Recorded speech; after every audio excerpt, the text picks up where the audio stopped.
everyone, sorry about that. I was trying to make sure I wasn't having connection issues like I did the other day. I hope everyone is having a fabulous Monday afternoon. I have to look at my phone to figure out what day it is. Every day is the same. And let's watch a bathtub trial. Yeah.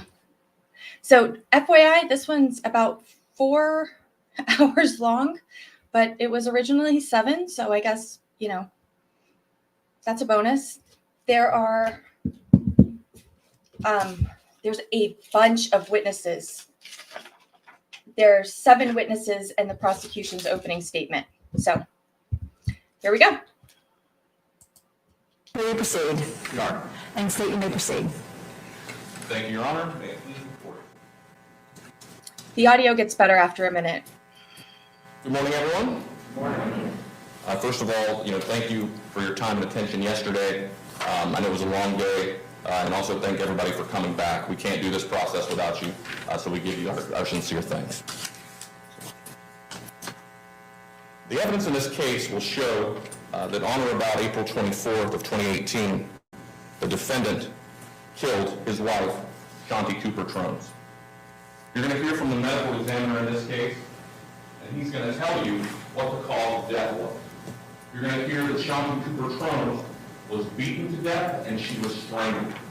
You're going to hear that she was hit with such a force that she had 2 fractures to her skull, and that her hyoid bone in her throat was broken as well. You're going to hear that her ear was pulled to the point of being torn, almost torn off. And you're going to see photos and hear evidence of multiple burst blood vessels known as TPI, is a telltale sign of strangulation. And that's how Shanti Cooper-Tronnes died at the hand. So how did we get to this point? Well, David Tronnes and Shanti Cooper-Tronnes met online back in 2013. At the time, David Tronnes was still living in Minnesota.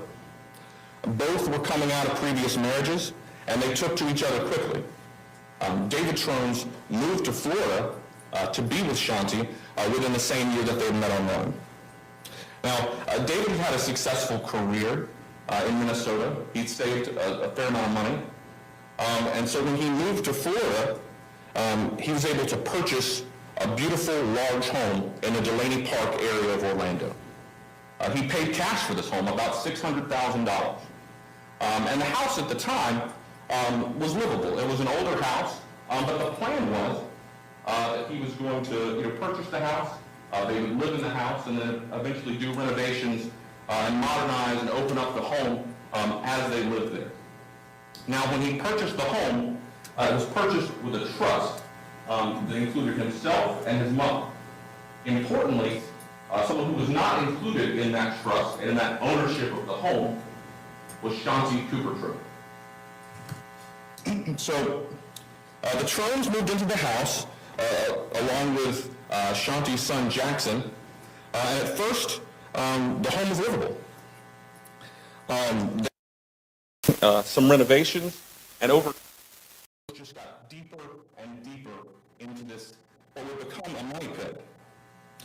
Now, you'll hear that from the time that David Tronnes moved to Florida, to Orlando, that he never worked the entire time. Meanwhile, you'll hear that Shanti worked almost nonstop. She had a financial and accounting consulting business, and she worked from sun up to sundown. You'll hear how hard a worker she was and what she did to support her family.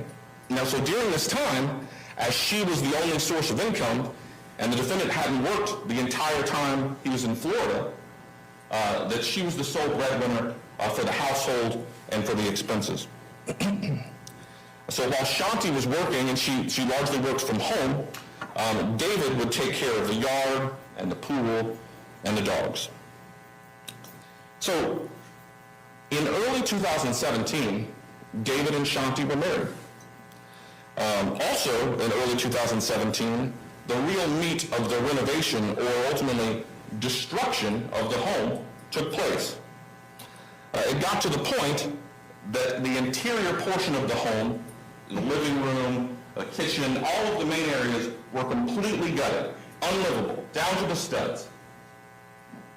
And you're going to hear in this case that at some point the destruction of the home became so complete that there was concerns about its structural soundness to even do continued work on it. Now you'll hear that during this time, as the house became progressively more and more unlivable, that caused an obvious tension in the relationship. You'll hear that David and Shanti would argue and bicker about the home and the construction and what was going on, and her not having any ownership in the home. You're going to hear that the home deteriorated to the point that there was only 2 livable spaces in the home. There was the upstairs bedroom, which sort of served as a 1-bedroom apartment that had its own bathroom, and in that bedroom, Shanti lived with her son Jackson, who had a bunk bed type bed up there. And then in the garage area, there was a room, and that's where David's room lived. And during this time, they weren't sleeping in the same bedroom, they weren't sleeping in the same bed, they weren't even sleeping in the same wing of the house. And this had gone on for a long period of time. There was hope on the horizon, though, because David heard about this show called Zombie House Flipping, and a person named Keith Horry, who was put in touch with, who was involved in the show. And Keith Horry came out and looked at the home. Now, the first time you're going to hear that he came and looked at the home, it seemed like, it was early in the process, it seemed like a normal construction. There wasn't any interest for the television show. But several months later, when David got back in touch with Mr. Horry, it had deteriorated to a point it was something like he'd never seen. And at this point, Keith Horry thought this could be something that could be on the show. This is such a severe demolition of this home that this could be something that could be on the Zombie House Flipping show. Now, being on the Zombie House Flipping show didn't provide the Tronnes with any kind of paycheck for being on the show, but there were benefits to being on the show. Trade-outs, upgrades to the construction. So, it was a value that could help with $20,000, $25,000, $30,000 towards the house. And so this was, in a way, sort of a lifeline. But it came with a catch. The problem was, in order to be on the show, there was a production schedule. And obviously, the house had been sitting destroyed for essentially about a year at this point. In early 2018, they had to make a decision, the Tronnes, to pause construction, which had just started again, and leave their house essentially in this demolished state in order to be on the show, which wasn't going to begin production for several months, or to continue with the construction and not be able to be on the show. So ultimately, the decision was made to go forward with the show, which again paused the construction, leaving the home in complete disrepair for several months. Now, you'll see that this led to further frustration. On top of the home frustration and constantly working that Shanti was doing to bring in all of the money coming into the household, in early 2018, she also suffered from appendicitis, which caused her a great difficulty. She had some complications afterwards, and for several months, she was in pain and she was perhaps more irritable than she had been in the past. And it wasn't until close to the time to when this murder happened, you'll hear that she actually started to get back to herself and normality. So you're going to hear from Keith Horry. He's going to tell you forward for a network. There's costs and considerations involved. And if you're going to sink a lot of money into this production, you want to know that the people involved are going to to stick with the project, because you don't want to invest a lot of money in something that ends up not happening. So because of this, he wanted to make sure that Dave and Shanti were on the same page. And he required a sit-down with both of them to make sure they understood how the production was going to go, what was expected, and that there, wasn't going to be any surprises, or they weren't going to pull out, be any issues. Well, he had a hard time getting this scheduled with Dave. You're going to hear. And finally, he, at his insistence, said, no, we cannot go forward with this production unless this happens. He was able to set a time about a week before Shanti's murder, and he came over to the house to meet with both Dave and Shanti. And you're going to hear that at that meeting, at first, Dave tried to go forward without Shanti. Shanti was there. She was upstairs in her office/apartment that she lived in this home, and she didn't even want to come down and be part of the meeting. You're going to hear he had to go up there several times to try to get her to come down. Eventually, reluctantly, he was able to get her to come down, and you're going to hear her demeanor at that time. She was not into this. You're going to hear this is not something that she was involved in. Keith Ory was trying to explain the project. She was dismissive. She wouldn't sit down. She didn't want anything to do with this meeting or him or what was being planned with the show. She came down, listened for a few minutes, and then went back upstairs before the meeting was even complete. This is a week before her murder. This home show, this zombie house flipping, was the lifeline out of this mess with this house that they've dug themselves into. And she, at that point, a week before her murder, was not into it. So I want to take you to Monday night, April 23rd of 2018. Shanti's son, Jackson, from a previous marriage, was not staying with them that night.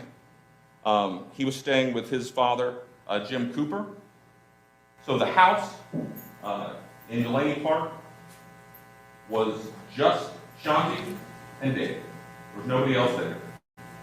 Now you're going to see through phone records that throughout that evening, Shanti was active as she normally was on her phone. She was receiving and sending text messages, phone calls. She had a step tracker on her phone. It showed her moving around as it did, most days, throughout the day. And that she was active into that evening. You're going to see that evening she had a short phone call with her son that would be their last phone call. And you're going to see the step tracker on her phone stops. There's no other movement after about 11:30, 11:25, 11:30 on April 23rd. So this is where we get into Dave's story. So you're going to hear what his story was to law enforcement. And according to him, you're going to hear that on, April 23rd into the early morning of April 24th, at some point he separated. He went down to his bedroom in the garage with the dogs and left her in that upstairs apartment bedroom, and they both went to bed. And then the morning of April 24th, 2018, according to Dave, Shanti, who you'll hear was an occasional cigarette smoker, came down the stairs, and there's an area by a pool that they had, and she sat outside there and she smoked a cigarette. And you're going to hear, according to Dave, that about 9:15 in the morning is when that happened. She came down, they spoke briefly. She talked about how she may not go to a dentist appointment that she had made for that morning the day before, and that she went back upstairs to work and to decide what she was going to do with the rest of her day. Now, at this point, at about 9:20, 9:25, according to Dave, you're going to hear that he walked the dogs. There's a couple of dogs that he walked, a brief walk around the neighborhood, 10, 15 minutes at that point. Let him use the bathroom, came back, and then he came back, did some yard work, and then, according to Dave, cleaned up the pool, and then he proceeded to decide after maybe an hour or so earlier, walking the dogs, that he was going to take the dogs to a park. This time about 11:45 that morning. So he decides to take the dogs to this park, and according to Dave, they go to this park, they get there about 12 o'clock, they stay about an hour and 45 minutes at this park. During that time, he makes no phone calls, he receives no phone calls, he doesn't look at anything on his phone. That hour and 45 minutes that the dogs are at this park.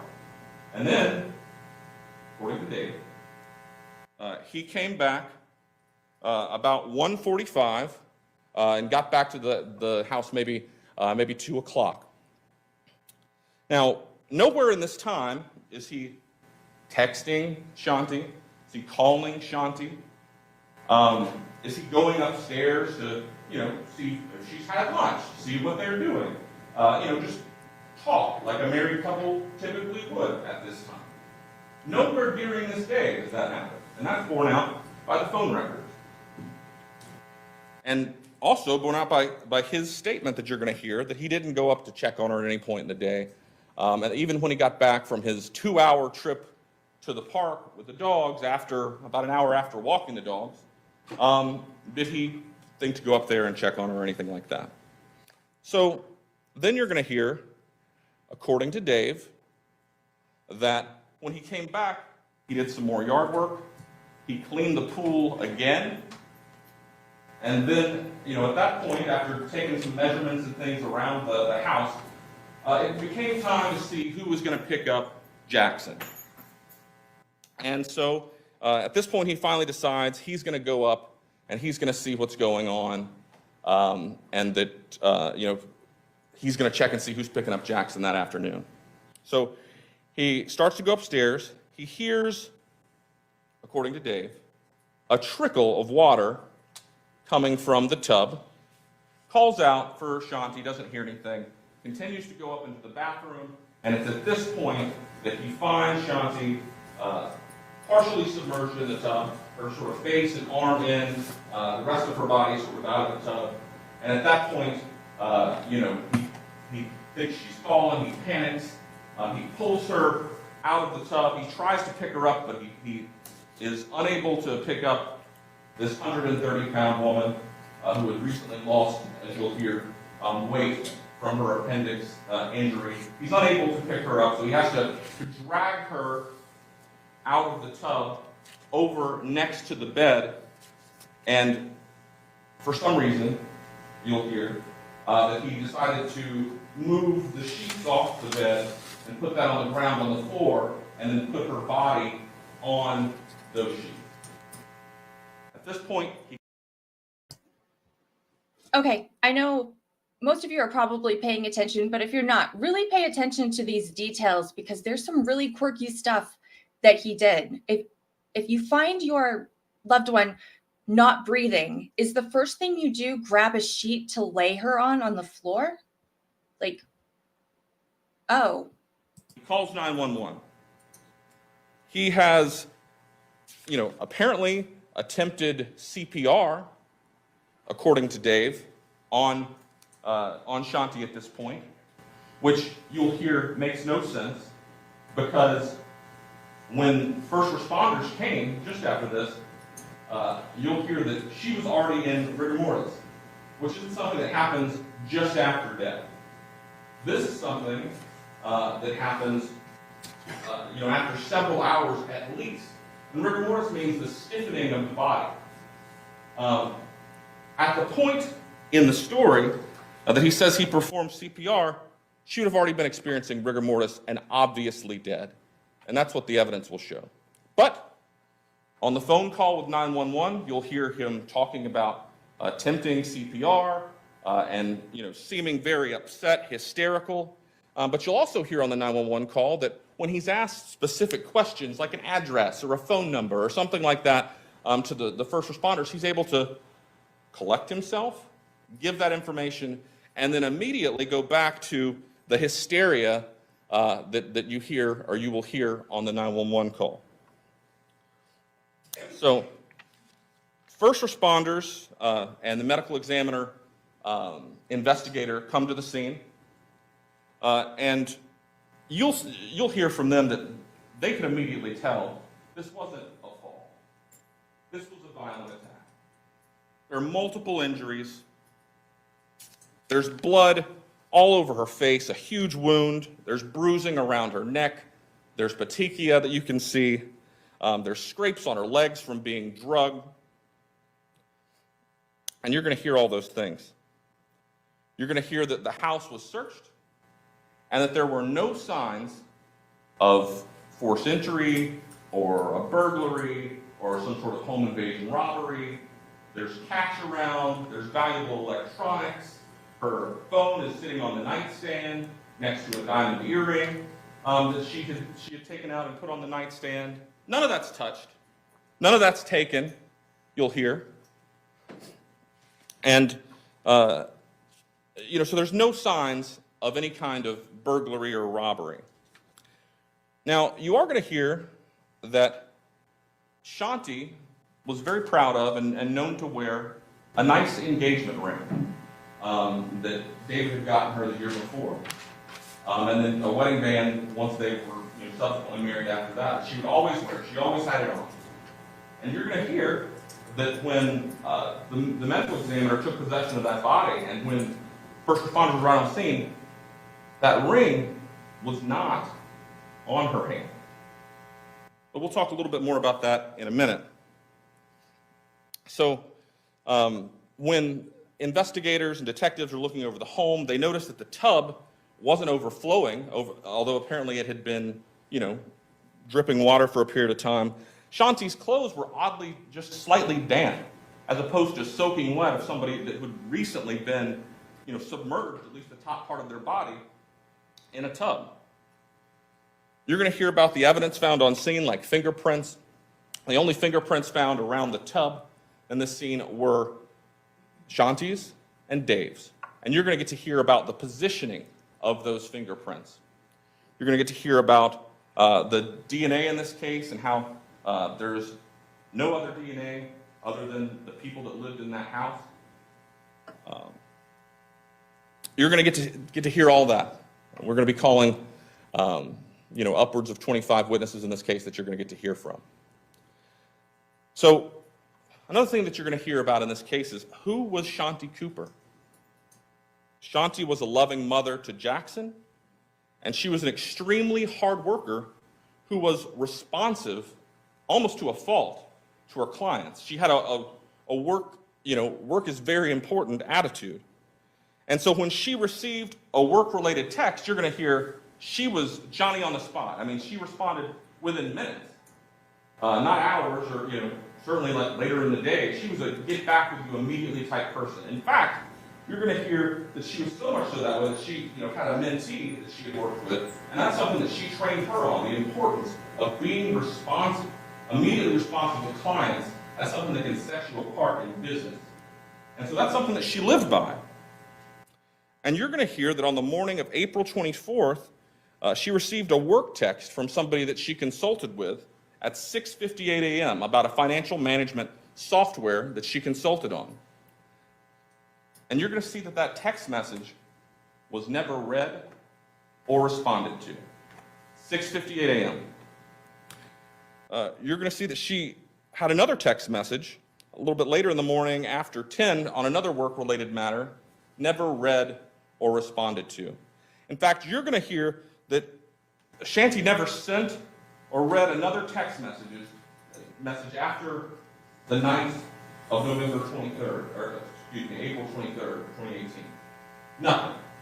A lot of incoming, no outgoing. That's what the evidence will show. You're going to hear that her emergency dental appointment that she made on the day before, on April 23rd, because she broke a tooth, and that she wanted as soon as she could get, the next day at 10 a.m. on April 24th, no call, no show. Didn't go to the appointment. You're going to hear from people that knew her that is out of character for the responsible person that Shanti Cooper-Tronnes was. So I talked a little bit about, but you're going to hear also some more about what Dave said when he spoke with police. And what was said to him. In the interview, police told him this was not a fall. Because, it starts out seeming that he believed this was some sort of fall, she had been sick, maybe she fell. He said, look, this is not a fall. This was a violent attack. In addition to having multiple injuries in multiple places, she was clearly strangled. He was told this. But what did he do with that information? So after he was released from questioning, the next day and the days that followed, he spoke with some of Shanti's friends, some of Shanti's colleagues, and broke the news to them about what happened.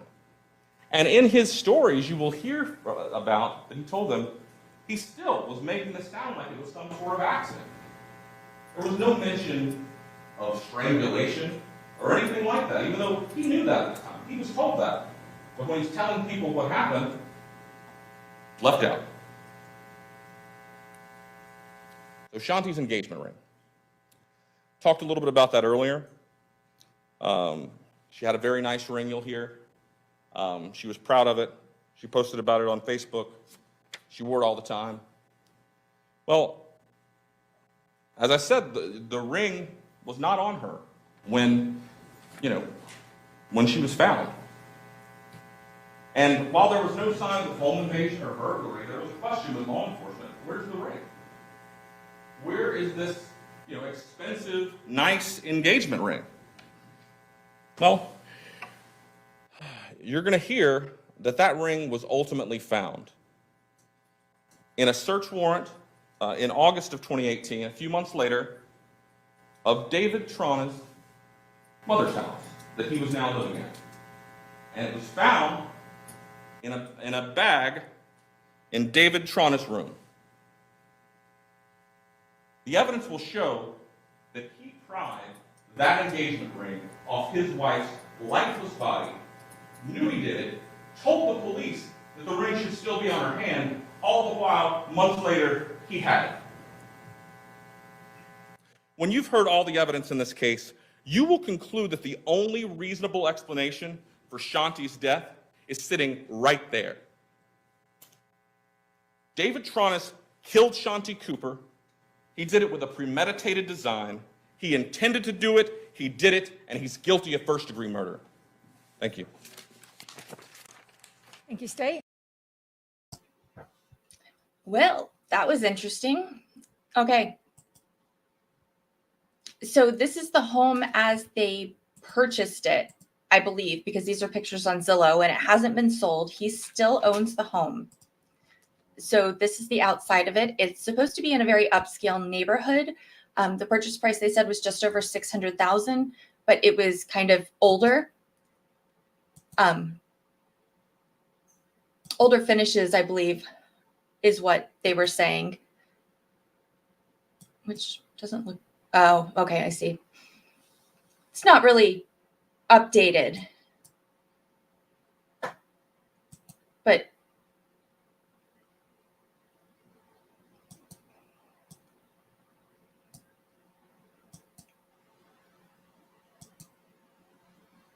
nice house with a pool. Oh. That's interesting. Yeah.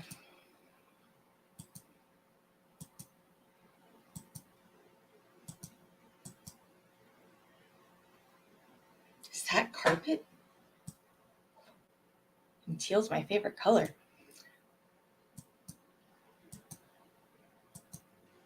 Gorgeous house with a lot of potential. You got it for an amazing price. So, I'm not positive about the date of the pictures, but I can't imagine that would be current pictures, because why would those be on Zillow? So this would be before he gutted it down to the studs. So who knows what it looks like now.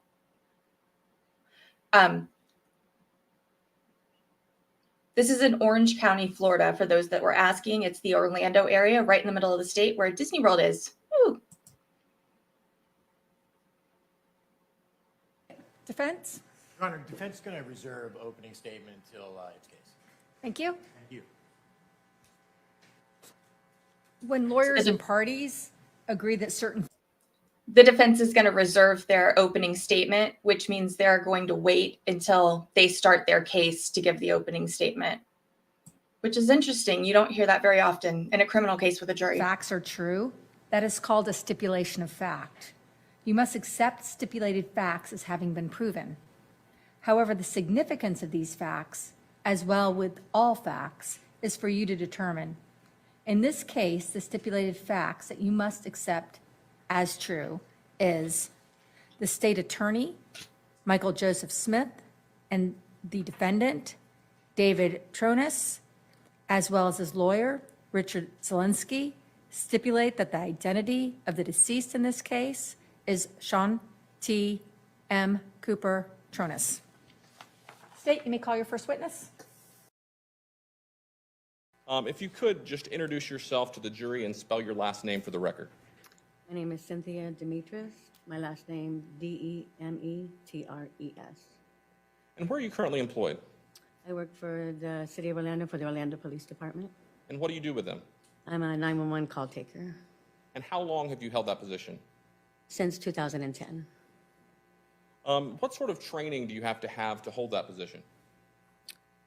You require to go through the police academy. It's a classroom academy. And then you go through 3 phases of one-on-one 911 call taker. And then you have to pass the certification test. And I, assuming because you're here, you did that? Yes, I did. Were you working in your same job back on April 24th of 2018? Yes, I was. And were you working in the afternoon on that day? Yes. Did you field a 911 call from a David Tronnes? Yes, that's good. What did you do when you received that call? When I received the call, I verified the address, verified the nature of the call, and then I transferred over to medical. I'm sorry, you transferred it to? Transferred to medical, to the fire department? Okay. After you transfer a call like that, do you remain on the line? Yes. What do you do when you're on the line? You remain on the line and you update the call so that the officers en route can find out what's going on with the call while they're on the way. Have you had an opportunity to listen to that call you received from David Tronnes prior to today? Yes. Let the record reflect I'm showing opposing counsel has been marked by identification as states BI. Ready to approach the witness? May? Let the record reflect I'm showing the witness what's been marked for identification as states BI. Do you recognize this? Yes. How do you recognize it? I initialed it and dated it. Is that a fair and accurate depiction of the 911 call you received from David Tronnes? Yes. At this time, the state offers into evidence what's been previously marked for identification as states BI. No objection. Without objection, that's number 1.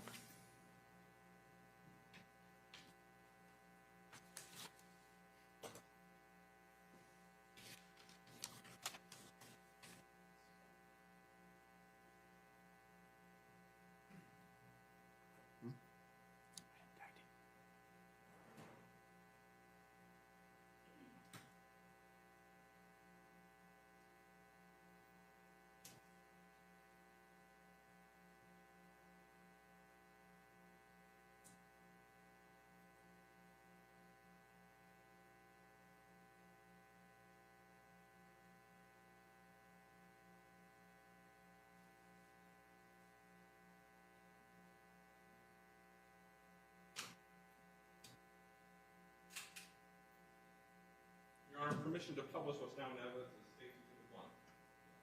You may.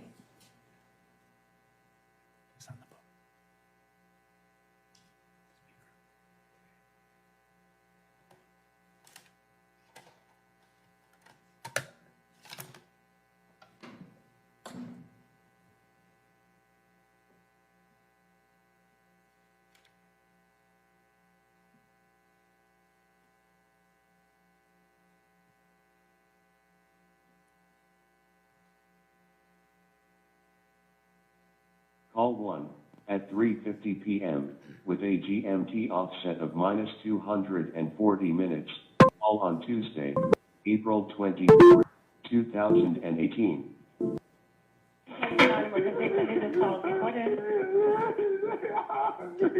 Hello? Look, she's not breathing. I'm trying to do CPR. I can't. Okay, listen to me. Can you tell me what your address is? 218. 218 East Copeland? Okay. And who is this? This is David John. Your name is Dan? David. Okay, your name is David? Okay, who is it that's not breathing? My wife, Shanti. Your wife is not breathing? Okay. Sir, I need to take a deep breath. Take a deep breath. Listen to me. I'm going to get the paramedics so we can try and get her some help, okay? Don't hang up.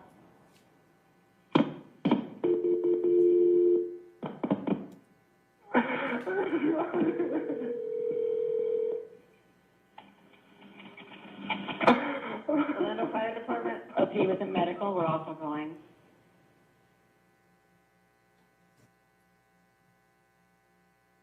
Orlando Fire Department. Okay, with the medical, we're also going. Okay, this is the Orlando Fire Department. What's the address of the emergency? It's 218 East Copeland Drive. 218 East Copeland Drive. What's the telephone number you're calling me from? This is 407-704-2808. It's the house line. Tell me exactly what happened. It came along. Okay, what happened? I found her in the shower. And she passed away? Listen. Okay, what's your name?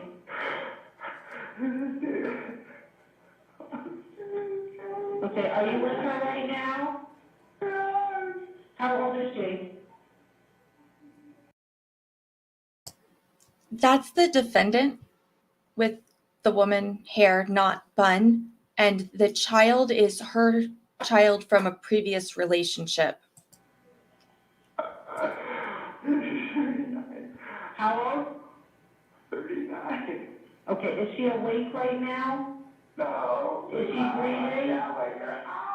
I can't wake her up. Okay, listen. Is she breathing? No, I tried to do CPR. I can't get her to breathe. Okay, can you get her out of the shower? I can't. I pulled her out. Okay, is she laying flat on her back?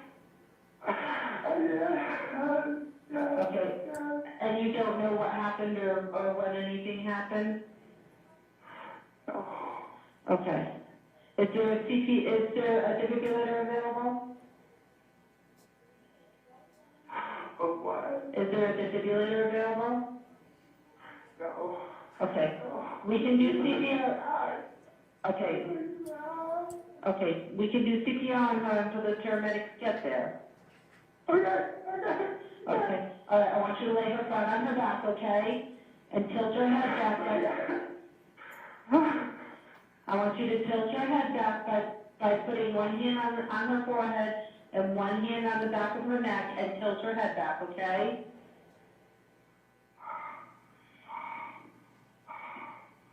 Okay, I tried it. It's pretty something under her.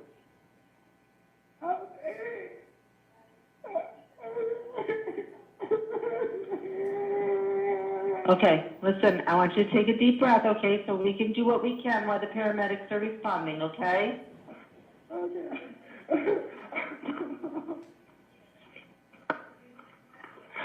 I have her neck back. Okay. Okay, I want you to put your mouth down by her. I want you to put your ear down by her mouth and tell me if you feel or hear any breathing, okay?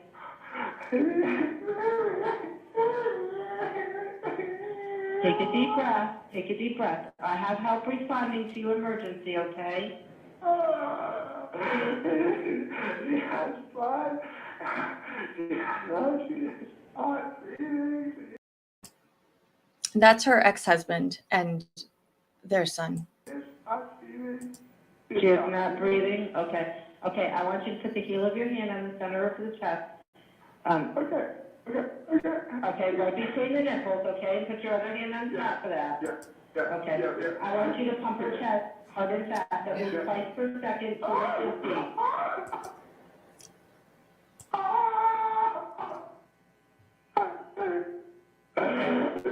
Okay, I want you to just let the chest come up all the way between pumps, and we're gonna do this until I can take over, okay? I want you to count out loud. They're almost there, too. They're responding emergency to you. The blue dumpster, they have to come out. Oh God. What is blue? There's a blue dumpster, big blue dumpster in the driveway. They have to turn in. And if they can get past it, they have to drive past it. If they can't get past it, They'll park out in the street. They'll just park out in the there you street. go. Yeah, but we're in the back, we're in the far back. They have to get back to the gate and come up the stairs. Oh, God.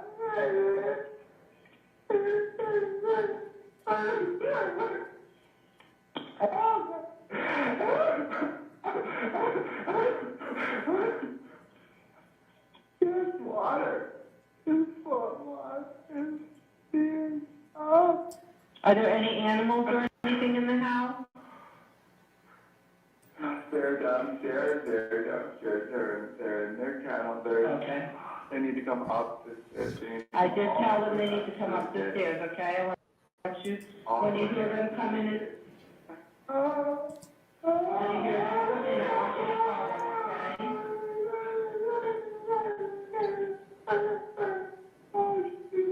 Has she been sick or something?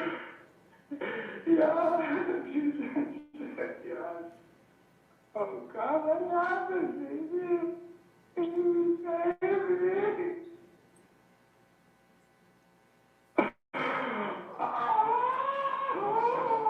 the paramedics are on the property, okay? I'm gonna stay on the phone with you until you're right with them.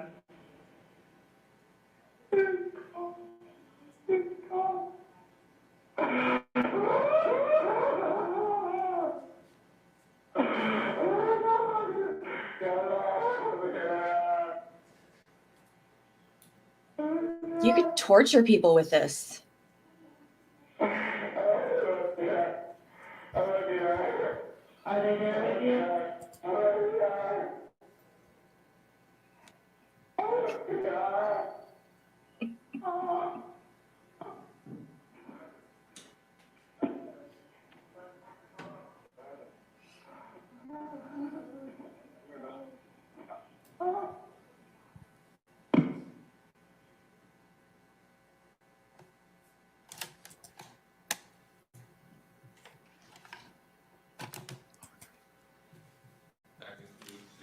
One. I have no further questions. Thank you. Any cross? No questions for the witness, Your Honor. May this witness be excused from subpoena state? Yes, Your Honor. Any objection, defense? No. Thank you, ma'am. You may step down. You are excused. Good afternoon. Okay, some people are going to get mad at me for breaking in and talking, but I just want you to know I don't have a choice. It's YouTube rules. I can't air this without having some commentary with it. And if I'm going to give you commentary, I might as well give you good information. This happened quite a few years ago, and he tried to plead insanity, and he was declared incompetent to stand trial and sent to a facility. And I guess about a year and a half ago, he was deemed competent. He was healed. I can't, the words, I hate it. Sometimes I can't think of the words I'm trying to think of. Rehabilitated. So that's part of the reason the trial drug on for so long, and it's been so long since he was actually arrested and the crime happened. Good Good afternoon. Could you introduce yourself to the jury and just spell your last name for the record? Sure. My name is Stephen Wilson, and Wilson. And where are you currently employed? Currently, I'm employed by Geico Insurance as a fraud investigator. And how long have you worked for Geico? It'll be 3 years in January. Where did you work prior to working for Geico? I spent almost 24 years with the Orlando Police Department. And what were your job duties with the Orlando Police Department? Well, I started my career in patrol. After about 4 years, I went to the Criminal Investigations Division. I spent almost 8 years there before going back to patrol so that I could train new recruits in the field training program. And would it be fair to assume that you completed the police academy and all that at the beginning? Yes, of your career? yes, of course, yeah. And were you working in your, well, first of all, before that, why did you leave your job as a law enforcement officer? I had almost 24 years on, and the opportunity came up for this job with Geico, and I just decided it was time to retire and move on to something else. All right, so I want to go back to 2018. Were you working in your capacity with the Orlando Police Department back on April 24th of 2018? Yes, I was.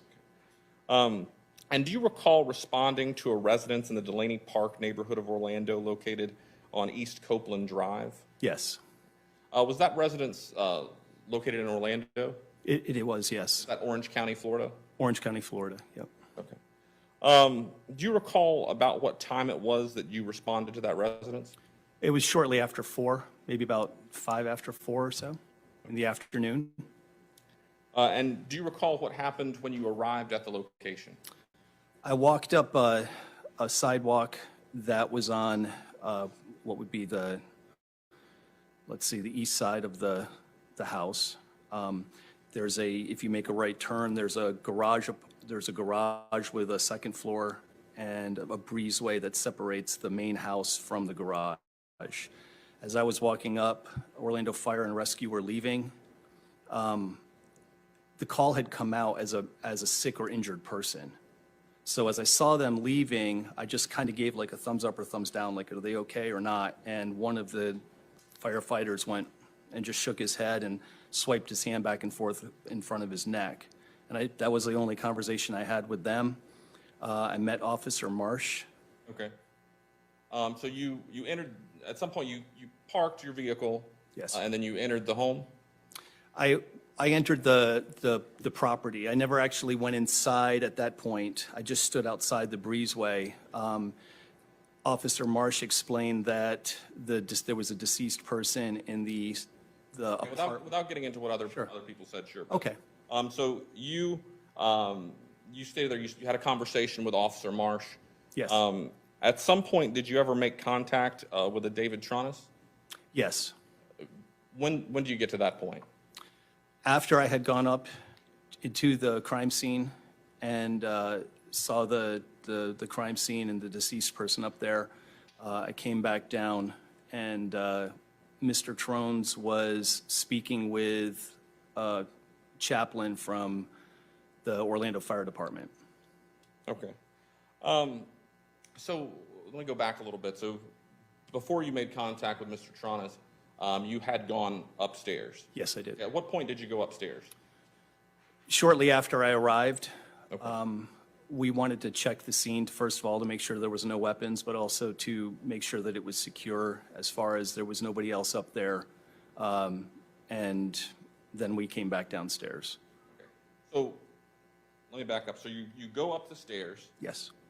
When you get up the stairs, what do you observe? At the very top of the stairs, there was a chair sitting right at the top on the landing. To the right, it was a one-room apartment, a large apartment. There was a bed to the left, and to the right was a bathroom area, and in front of me, just off to the side from if you step to the left of the landing, was what appeared to be like a closet. So inside that one-bedroom apartment or that room, did you observe a decedent? Yes, I did. And what do you recall about that person? It was a white female. She was laying next to the bed. She was laying on bedding, like a sheet and some blankets. She was wearing a black shirt and black shorts, which appeared to me to be like something you would wear to bed. She was laying flat on her back with her legs straight out, and her right arm was over her head a little bit like this and off the ground, an indication that rigor mortis had started to set in, and she was kind of almost frozen in this position, but the rest of her body was flat. So you say it looked like rigor mortis had begun to set in. Is that something that in your 23-year career in law enforcement you had seen before? Yes, many times. And so you had seen what that looks like many times before. And is that what appeared to be the case with the decedent that you saw that day? Yes, yeah. All right. All right, so at some point after going upstairs, sort of securing the area, making sure nobody else was up there, you go back downstairs. Yes. And then you have some sort of contact or observation of David Tronnes? Yes. Can you tell me a little bit about what you observed there? He was extremely, he was crying, sobbing. He appeared to be crying and sobbing. What initially caught my attention, I just sat and watched, I didn't ask any questions at that point, was it almost appeared that he was trying to exaggerate his level of distress, kind of throwing his arms around, leaning back. But Objection, Your Honor, cause speculation. Jane? So beyond that, so you observe him, he appears to be upset. He appears to be crying, you said. Did you witness, and you observed him for a period of time, you said, did you observe any actual tears coming from his eyes? No, and that was what I was going to say really caught my attention. Yeah, just. No, there was no tears. Okay. Have you had an opportunity to look at some of the some photographs that were taken on the crime scene? Yes.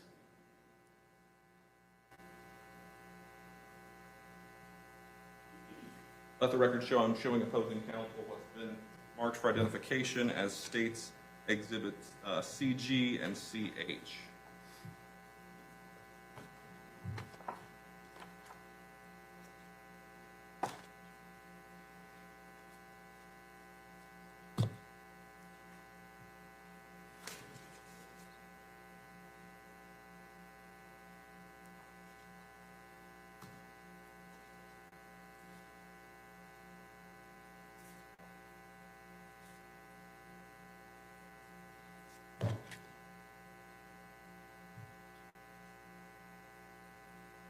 Permission to approach the witness. Over the letters again, Counselor. CG and CH. Permission to approach the witness. May? Let the record reflect I'm showing the witness what's been marked for identification as states CG. What's been marked for identification as states CG and CH. And if you could just take a look at these and then let me know when you've had an opportunity to do so.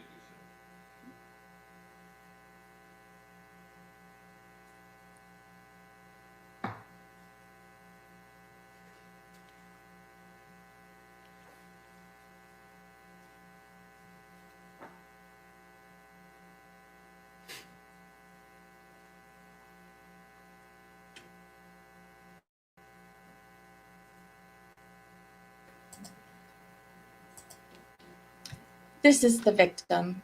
Sorry, it took me a minute to get a picture. Beautiful lady.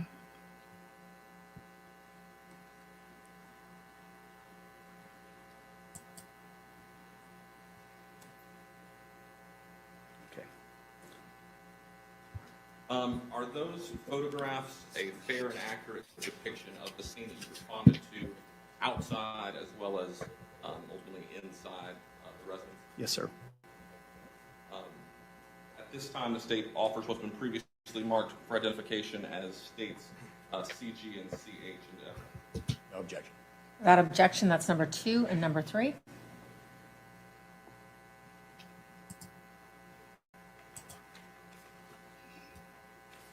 I think I have them, but I haven't listened to them yet.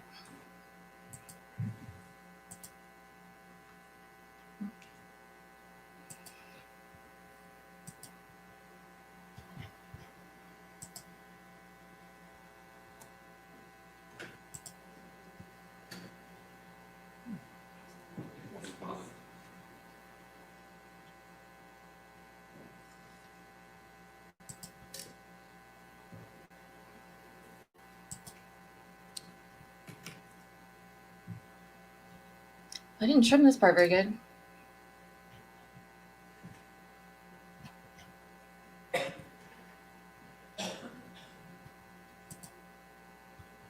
He is 55. She was 39.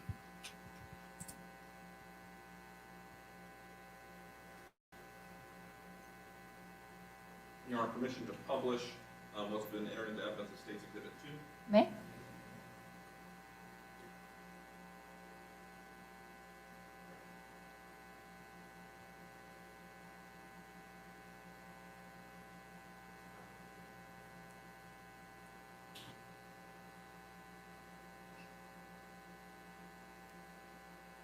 Laser pointer for you, so we should get it. Okay. All right, so what are we looking at in this photograph? This is a picture of the front of the residence from Copeland Street, directly in front. So this is what you see when you initially approach the park. Yes. That was G1 of States 2. Now showing G2 of States 2. What are we looking at here? This is the driveway on what would be the east side of the residence, coming from the street, heading to the back of the residence, the back southeast corner of the residence. Showing G3 of States 2. What are we looking at here? So the main residence is here. This is the garage. There's a breezeway that separates, and this is the second floor apartment, the garage apartment. So if you could just point out that area where the decedent was found in this photo. It would have been up in this area right here. This is where the bed was, in that general area. Now showing G4 of State 2.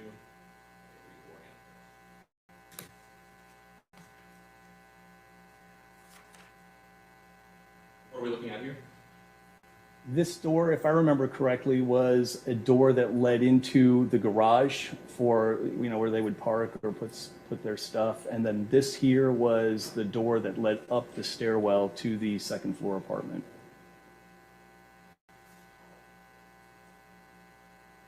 Now showing G5 of States 2. Can you just tell us what we're looking at? Yeah, that's the stairwell that leads up to the second floor apartment where the deceased was.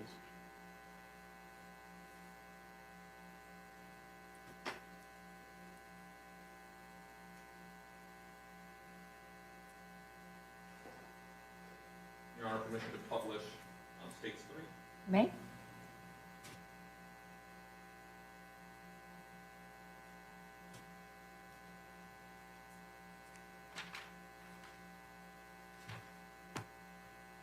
Just have one moment.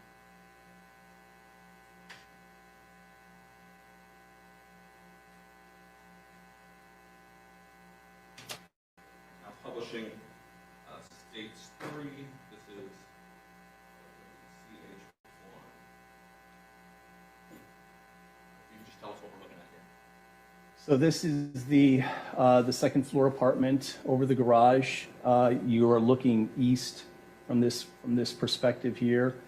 To the right is the bed, and then obviously an office area here and how we found the deceased. So when you first get up the stairs, this is what you see and where you see the decedent located. Yes, it would have been to my left as I made it to the top of the stairs. Now showing CH2 of States 3. Can you just describe to us what we're seeing here? This is the more of the west and southwest side of the apartment. Like I said, it's pretty much just a one bedroom. They had a little family area here where the couch is, and then there was the bunk beds with closets behind it.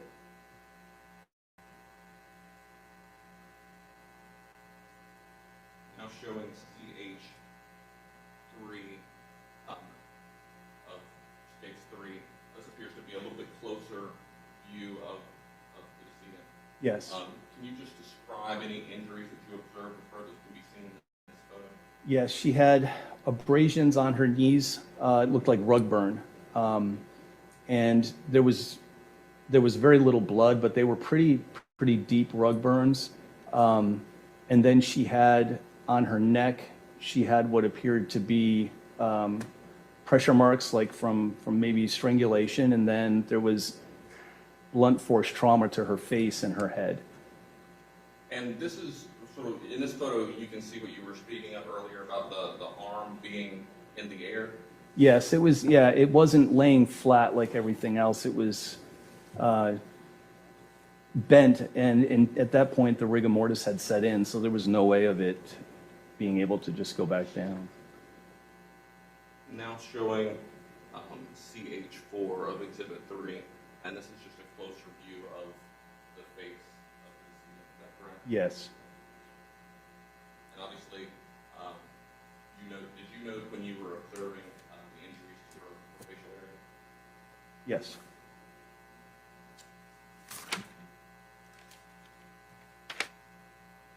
Finally, in this photo, which is CH5 in State 3, what are we looking at here? So here the view is from you're looking southwest.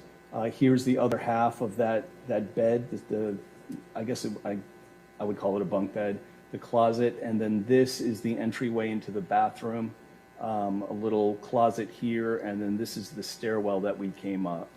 Okay, so this view would be, you've now come into the room, instead of looking straight, you've gone in, you've turned around, and this is what you see? Yes. Can you just point out to the jury again where the bathroom is located? This is the bathroom right here.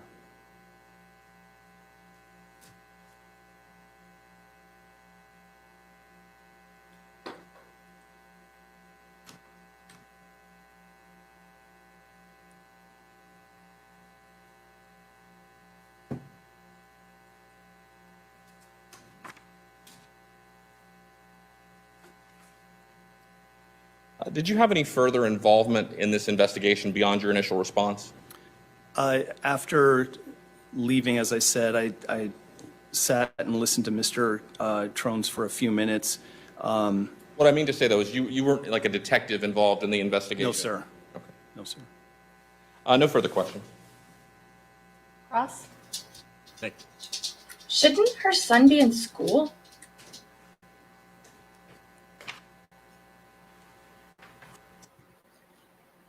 Good afternoon, sir. Good afternoon. How are you? When you arrived on the scene, Officer Marsh was there before you? Yes. Okay. You first went up the stairs and took a look around the scene and observed the deceased? Yes. Did you walk around, or did you just observe from the landing? We walked around to make sure that there was no weapons or anything laying around there. And you observed that her hair was wet? It appeared wet, yes, sir. What about her clothing? I did not touch her clothing, but the clothing did not appear wet. Just to clarify real quick, he said her arm was kind of up over her head like that, but kind of up some in the air. It wasn't like hanging off or anything. It was just kind of up, kind of like this, but over her head. You recognize rigor mortis? Yes, sir. Then you returned downstairs to just observe Mr. Tronnes communicating with the chaplain? Yes, sir. You didn't question him personally, you just observed? No, I mean, there were a couple, at that point, you know, he was just, in my mind, he was just a distraught spouse, you know? Distraught spouse. He was in a state of rambling, wasn't he? Yes. You didn't observe him crying, though, even though he was sobbing and hysterical? No, he was not crying. Have you never come across somebody who's in shock that displayed grief or such in a manner that was inconsistent with what you would expect normally? Yes, I've seen that, but in this case, he was acting as though he was sobbing. Oh, objection, Your Honor. I'm going to say it's not responsive and cause for speculation.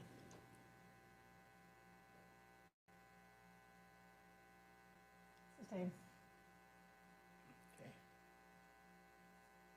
Mr. Tronnes told you that his wife had some medical problems?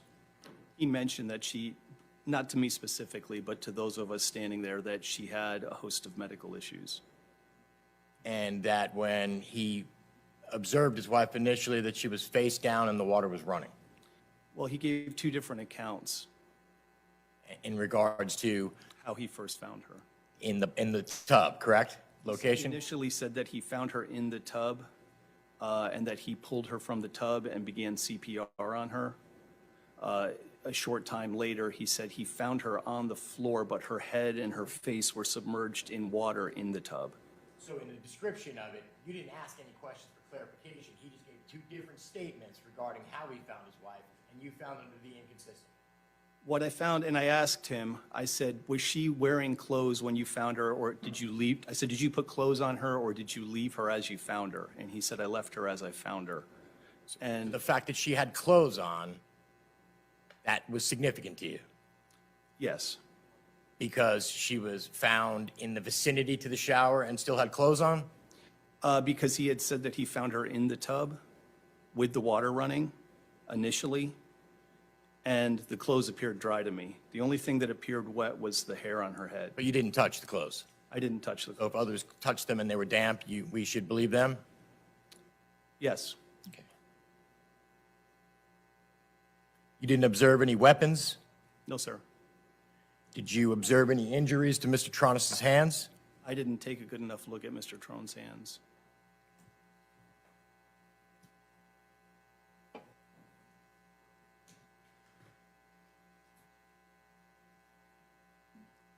And in your experience, blunt force trauma could occur from a number of different reasons, can it not? Yes, And you described the deceased clothing as being consistent with sleepwear that's what it appeared to me. because it was a tank top and shorts? It just looked like something that somebody might wear to bed. It looked like pajamas. Whether it was or not, I don't know for a fact. It could be casual wear. Yes. One moment, please. Nothing further. Thank you. Anything further state? No, Your Honor. May this witness be excused from subpoena? Yes. Any objection, defense? No. Thank you, sir. You may step down. You are excused. Thank you. Your first and last name, please. First name's W-A-D-E, last name S-P-E-R-R-Y. Where do you work, sir? City of Orlando Fire Department. And what do you do for them? I'm a firefighter paramedic. And what sort of background in education and training do you have to become a paramedic? A basic paramedic school was about a year of schooling. I also have an associate's degree in paramedic science. And how long have you been working for the Orlando Fire Department? 20 years. And of those 20 years, how long have you been serving as a paramedic? Did you ever serve as an EMT prior to that or anything like that? With the City of Orlando, I was a paramedic for 20, I've been a paramedic for 20 years. I've been a paramedic total of 23 years. Okay. Now, on April 24th of 2018, did you get called out to a scene around 218 Copeland?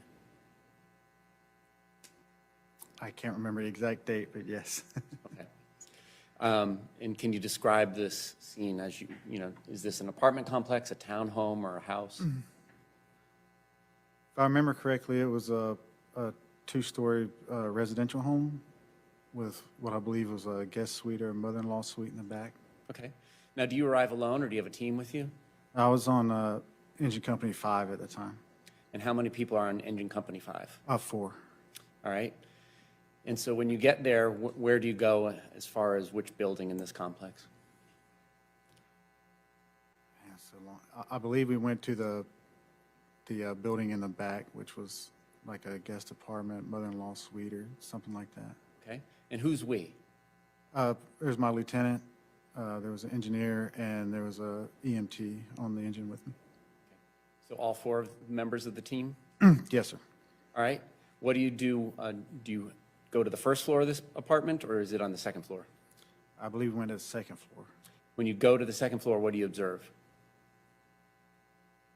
If I remember correctly, there was a female on the ground with a male above her.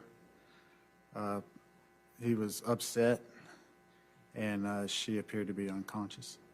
All right. What else can you tell us about this female at this point in time when you make your observations? When I initially observed her, she appeared to be dead. So at that point, I assessed her further and determined that she was. Okay. Tell us what you did to assess her. Did you put EKG leads on her or anything like that? First, I would have checked for breathing, and if there was none, I would check for a pulse. After that point, I would have put her on the EKG monitor to determine if she was deceased. She would have had to have been in a asystolic rhythm. What's an asystolic rhythm? It's what people commonly see as a flat line. It's no electrical activity in the heart whatsoever. And do you recall whether this female was wet or not when you made these assessments? If I remember correctly, I believe her body was wet, but her clothes were not. Okay. And are you familiar with the term rigor mortis? Yes, I would also check her for rigor mortis or dependent lividity. And did you see any signs of rigor mortis? I believe so. It's been a long time, and I haven't read my report in a long time, so I'm sorry. But I believe so. All right. Who declared her deceased? That would have been, I would have determined that she was dead, but we work under a medical director that gives us protocols to make those determinations. After the determination is made that she's deceased, do you all leave? We would have turned the scene over to the Orlando Police Department at that time. Did you? Yes. All right. No other questions of this witness? Friends, any questions? Good afternoon. This was a long time ago, correct? It was. So is it fair to say that there are some gaps in your memory? There could be. Okay. But So today, when you say that the clothes could have been wet or could have been dry, are you 100% positive? no, but that would have been something I would have documented in my report. You don't have that report with you? No, I do not. No further questions. Thank you, Your Honor. Good afternoon. Good afternoon. All right, if you could just introduce yourself to the jury and spell your last name for the record. My name is Mary. Last name is B as in boy, A-T-I-S-T-A. And where do you work? I work for Greenberg Dental. How long have you worked for Greenberg Dental? It's going to be 11 years now. And what is your current position with Greenberg Dental? I'm a dental assistant. How long have you been a dental assistant? Have you always been that, or did you hold other positions? No, I've only been a dental assistant for about a year and a few months. So, prior to being a dental assistant with Greenberg Dental, what was your position with Greenberg Dental? I was a team leader and dental coordinator. So it's pretty much like like an office manager. And as like an office manager, what would your job duties be? Everything, picking up phones, checking insurance, sending pre-authorization, submitting claims, talking to different customer service reps about insurance claims. Did you keep the schedule or have access to the schedule related to appointments and things of that nature? Yes. How was, first let me say, did you have that position back in 2018? Yes. The office manager type position? Yes. And going back to April of that month, do you recall, did y'all have a specific program or anything that you used to keep schedules and appointments? Yes, it's a software called Dentrix.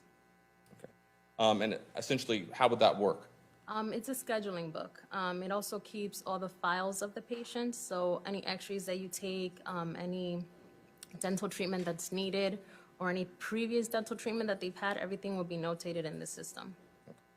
And how was that program accessed? Did you have to log in or something? You have to log in. Was that with like a secure password? Yes. Okay. And did you have that password? Yes. I know it seems like a silly question, but just to establish. Okay, so I want to go to April 24th of 2018. Obviously, that's a long time ago, but do you recall if there was an emergency appointment on the calendar for a Shanti Cooper-Tronnes? Yes, there was. What time was that appointment for? She was in the morning. I want to say anytime between 9 or 10, something like that. Okay. Would it be 10 o'clock? 10 would be more likely for emergencies. All right, and how do you know when you're looking at that calendar if an appointment is an emergency appointment? Just because of the description of the appointment. So if it's a limited visit, we know it's an emergency. It's either having tooth pain, they broke a tooth, or they're having anything that's not regular for dental work. And was that appointment for Shanti Cooper-Tronnes or Tronnes, was that an emergency appointment for April 24th of 2018? Yes. When was that appointment made? She did it the day before. All right, so the day of that appointment, did Shanti Cooper-Tronnes show up? No, Did she call to cancel that appointment?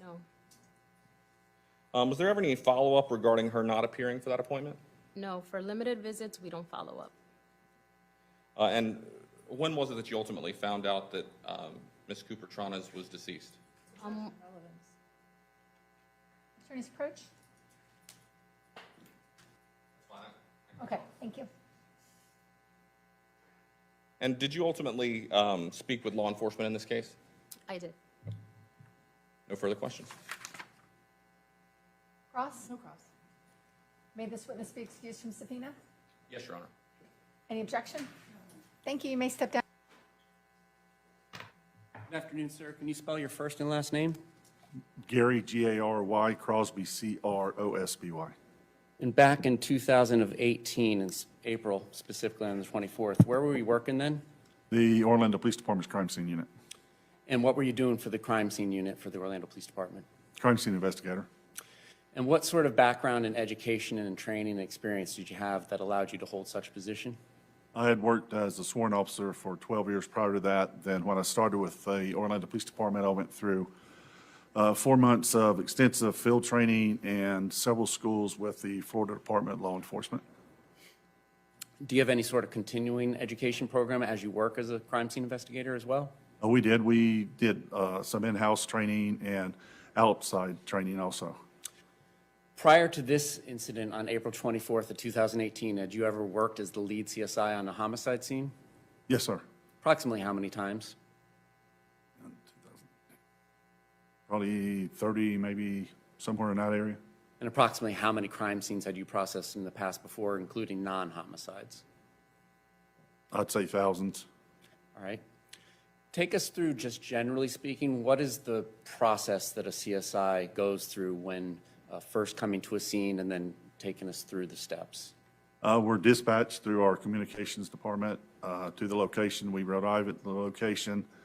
Depending on what has happened, it's either an officer or a detective that usually gives us a briefing of what they know at the time. Do a walkthrough of the scene with either the officer or the detective. Then after that, most of the times observations and photographs begin. And back in 2018, were you all using digital photography? Yes, sir, we were. All right. So after you document the scene, do you document it first as it is, as you found it? Yes, sir, we do. And then at times, do you ever use placards or anything to kind of note areas of interest? We do. Do you then document that with photography as well? Yes, sir. After everything is documented, both with or without any placards or markers, is that the point in time when you begin collecting evidence? Yes, sir. And are there times where you may process some pieces of evidence on the scene as opposed to back in the police lab? That's correct. And then are there other times where you process items that are collected back at the scene? Yes, sir. I mean, back at the police department, I'm sorry. Yes. Are there also instances where you send pieces of evidence off to somewhere else to be analyzed by another laboratory? Yes. And is the Florida Department of Law Enforcement one of those laboratories? Yes, that's our state lab, yes.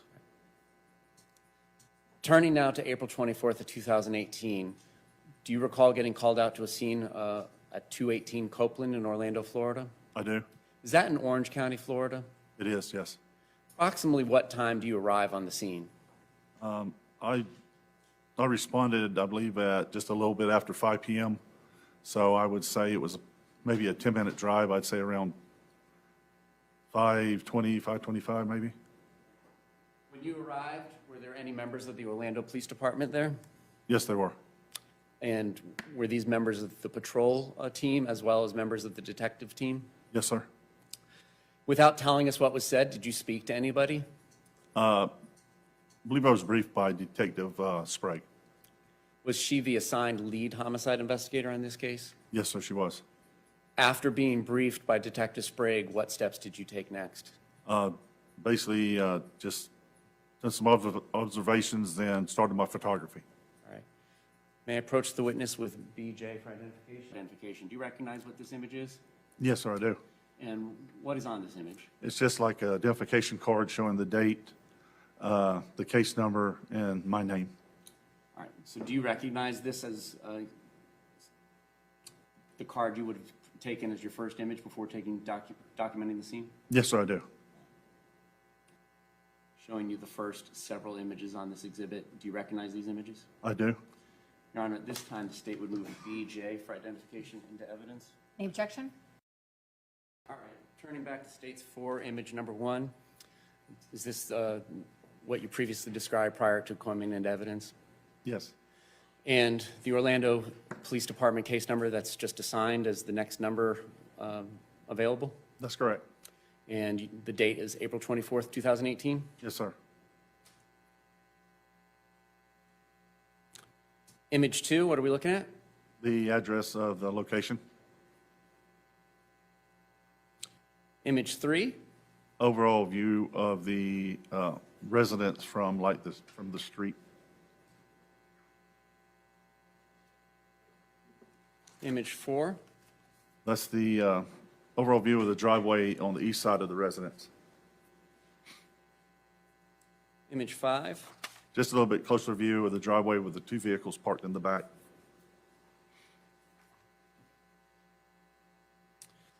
Image 6? That's a breezeway that's between the main residence and the garage area leading to the pool area. Now, in relationship to this previous image 5, where we can see the garage bay doors for the cars, the big white door, Yes, sir. where is this image taken here in 6 that we're looking at? Just around the corner before you get to the cars and the garage door. Okay, so before the bay doors? Before the bay doors, yes, sir. And is this from the perspective of having your back towards the driveway in that area in the previous image? Yes.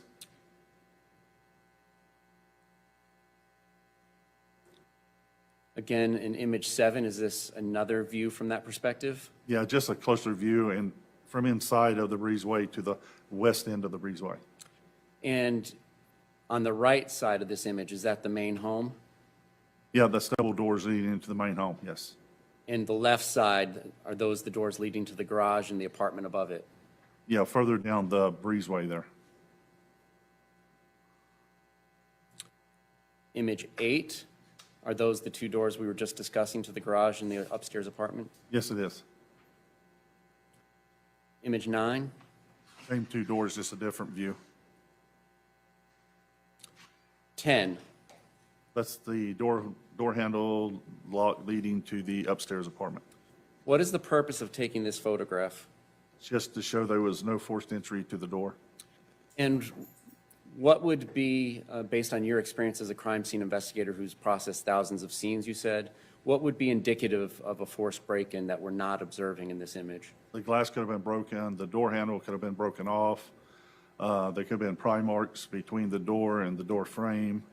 Any way to get the door open without using the key or being unlocked. So, based on your observations, you saw nothing that was indicative of a break-in? No, I did not. And did the door knob or handle turn without any signs of ill repair? As I remember, yes. Image 11, what are we looking at and why did you document it? Basically the same reason. That's the bolt lock above the door handle. That shows no sign of forced entry to the bolt lock. Image 12, That's the bottom section of stairs leading up to the apartment with a small landing at the top of the stairs. and so is it fair to say these stairways kind of go halfway up to that wall we see in the background and then halfway up coming back to the foreground to the left? Yeah, just they go up longer, but just a short distance back up to the left. Image 13, Just a closer view of at the top of the landing. image 14, And that's the view going up to the apartment. So after you round the bend to the left? Correct. That's at the top of the stairwell at the apartment entrance. And for the record, that's image 15. That yellow thing there, is that crime scene tape? Yes, sir. And was that there at the time that you did your initial walkthrough? It was. What are we looking at here in image 16? This is, I'll begin where the, it's a door leading out to outside area, I believe it is. Is that the same crime scene tape in the bottom of this image that we see back in image 15? Yes, at the entrance to the living quarters. Image 17, what are we looking at and why is this documented? The interior door handle of the door leading out to that outside area with no sign to forced entry. Image 18, what are we looking at here? The start of the overalls of the interior of the garage apartment. You said you got there around 5:25, 5:30? Yeah, I'd say around 5:20, 5:25, somewhere in there, yes, sir.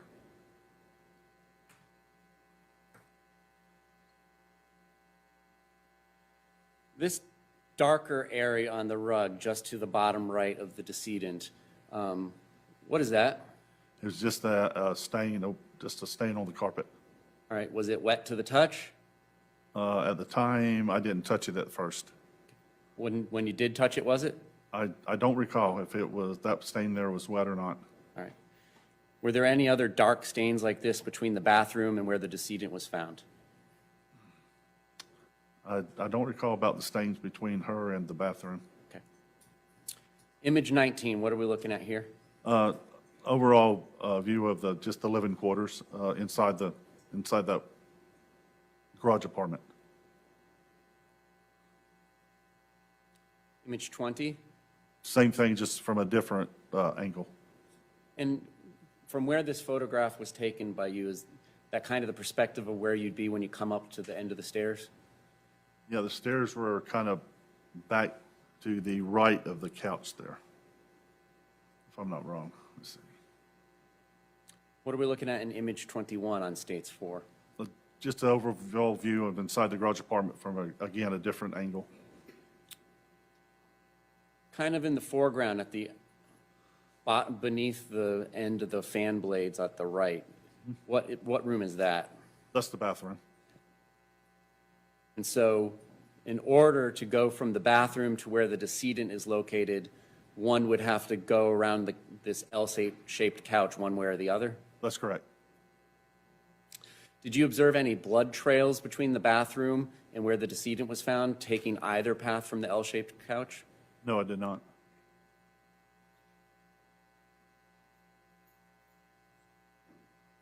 Image 22? Just a view of the couch in the living area there. And in the background on the right here, is that the stairwell that is behind here and underneath this chandelier? Yeah, that's the stairwell banister right there with the stairwells behind it. That's correct. And was there a laptop and a phone on the banister here on the left side of the banister? Yes, sir, there were. And was there a package of sheets here at the very left edge by the wall on the stair banister? Yes, sir. Image 23, what are we looking at here? Just a view a little bit closer of where the decedent was and the area of that corner. And based on your experience of investigating crime scenes, additionally, have you ever attended any autopsies? Not during the autopsy itself, no. So let me ask it a different way. Have you ever been there to collect evidence that was taken from a decedent's body in any of the homicide cases you work? Yes, sir. Are you familiar with rigor mortis? Yes, sir. And did you observe any signs of that based on your experience on this decedent at the time you found her around 5:30? Objection, lacks foundation. Overruled. You can answer. Yes, sir, I did. And what were they? Mainly her right arm. The way, the position with it being up off the item she's laying on. Now, as a member of law enforcement, are you allowed to touch the decedent on a crime scene or any of the belongings in his or her immediate area? No, sir, I am not. Who has the jurisdiction to do that? The medical examiner's office. And for you or any other member of a law enforcement agency to actually touch the decedent or to manipulate the decedent's immediate belongings, would you require permission from the medical examiner's office? Yes, sir, you do. What are we looking at in 24? An overall of the decedent. And what was she lying on? Did you ultimately collect those items? Yes, we did. And what was underneath her? It's like a white bedding. Can I refer to my report? Sure. Just let us know when you're done referring to it and if it helped you remember.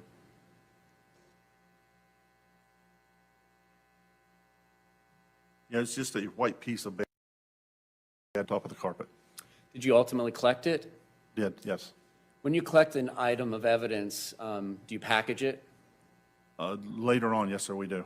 And an item of such size, would you put it in a box as opposed to a manila envelope? It would either go inside a box or a large brown paper bag. What sorts of information do you put on the container, whether it's an envelope or a box, to let you know what it is and what case it belongs to? You put the date, you put the case number, you put the offense, you put your name, and you put a description of what the item is, either on the box, the tag, or on the bag. Okay. Your Honor, at this time, the state would like to approach the witness with Jay. You may.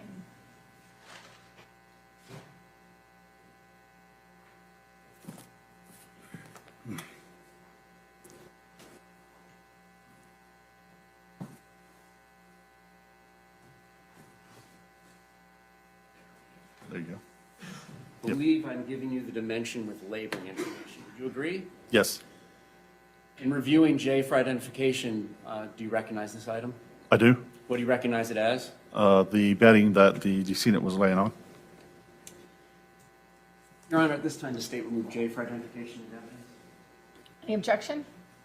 That's number 5.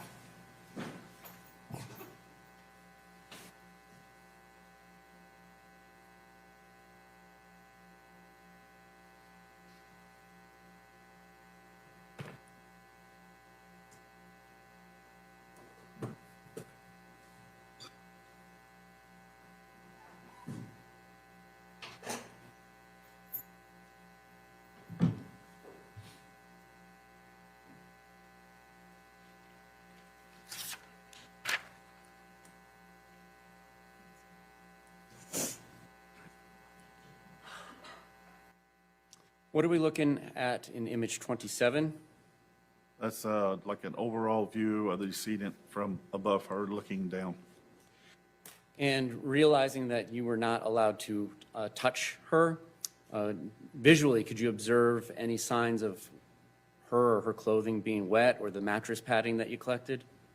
It appeared to, her hair appeared to be wet, for sure, because it's kind of matted, and the bedding also appeared to be wet. Did her body appear to be wet? In some areas, yes. Did her clothing appear to be wet? Yes. What are we looking at in image 28? Just a close-up of her face. 29? A close-up of the left profile of her face. And in this image, was she wearing an earring in her left ear? Yes, sir.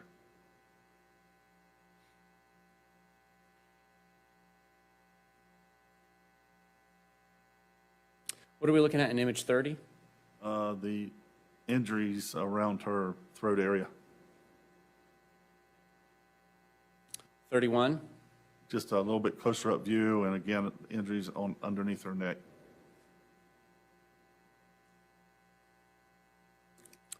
And in this image, was her hair so wet that it was laying flat on her skin?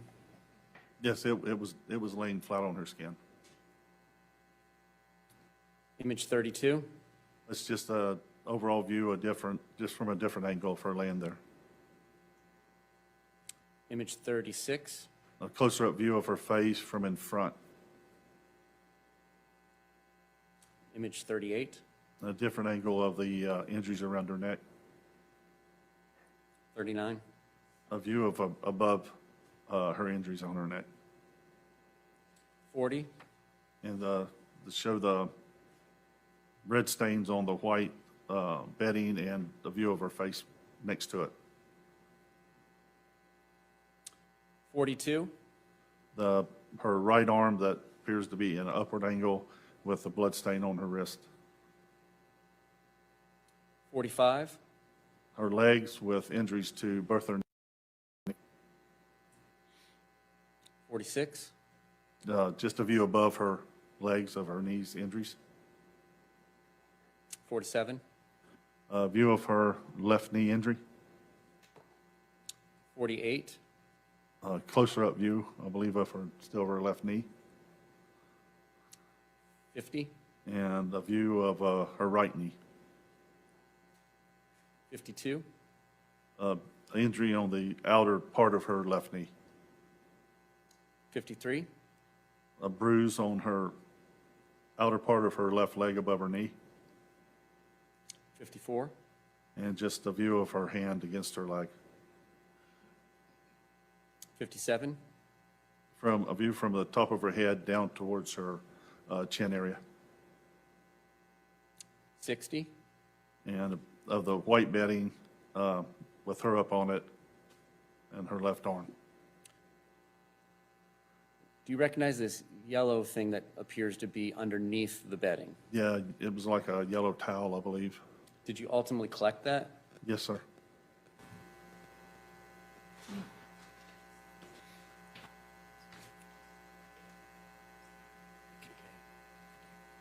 First witness. Okay. What I'm showing you is what has been marked for identification purposes as AK. You recognize this item? Yes, sir. And did you label it in a fashion similar to the previous exhibit that we discussed? Yes. And what did you collect and place into? That was under the bedding that was under the victim. All right. Was that towel wet, dry, somewhere in between when you collected it? I don't recall. I think it was a little damp. I'm not for sure. State removed AK for identification. No objection. Without objection, number 6.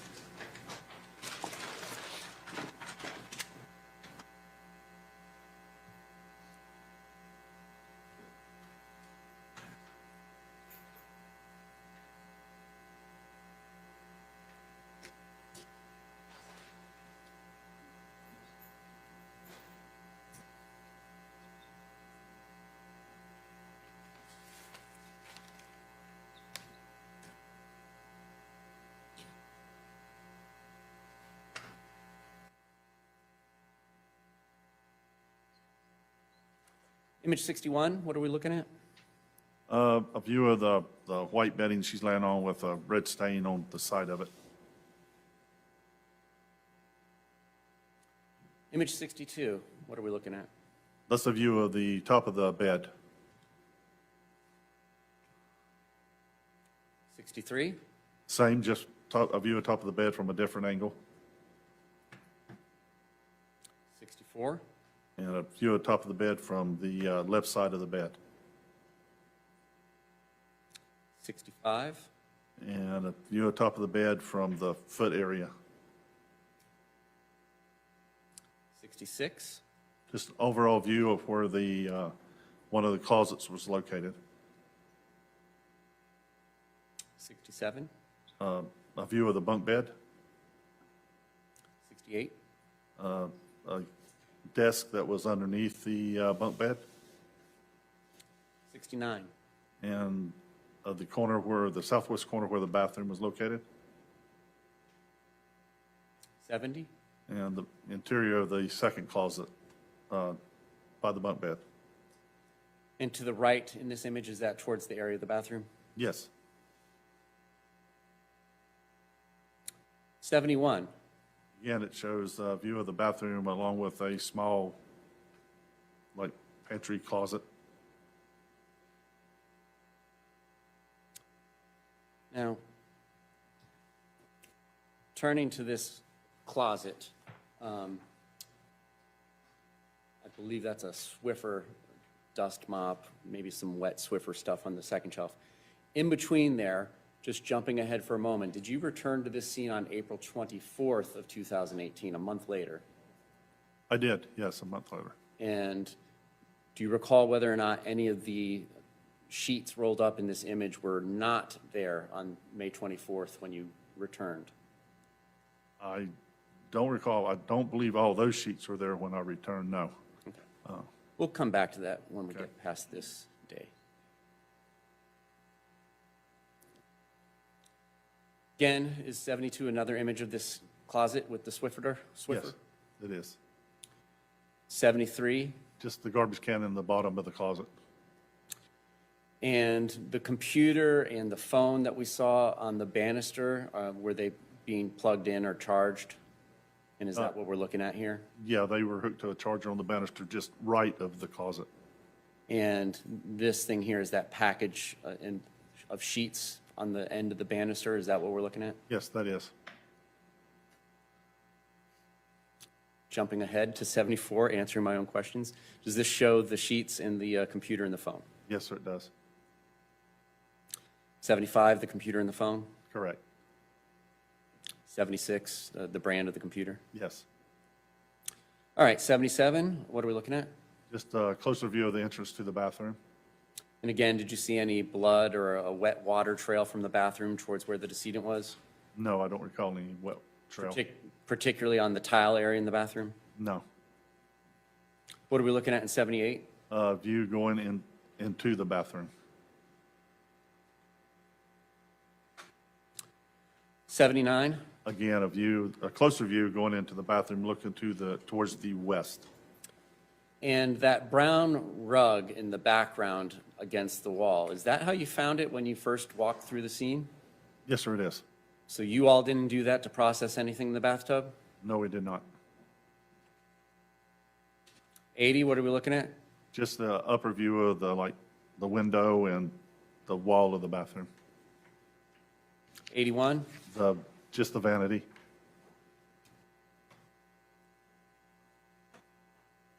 82? Just a closer view of the vanity. 83? And a view of inside the sink.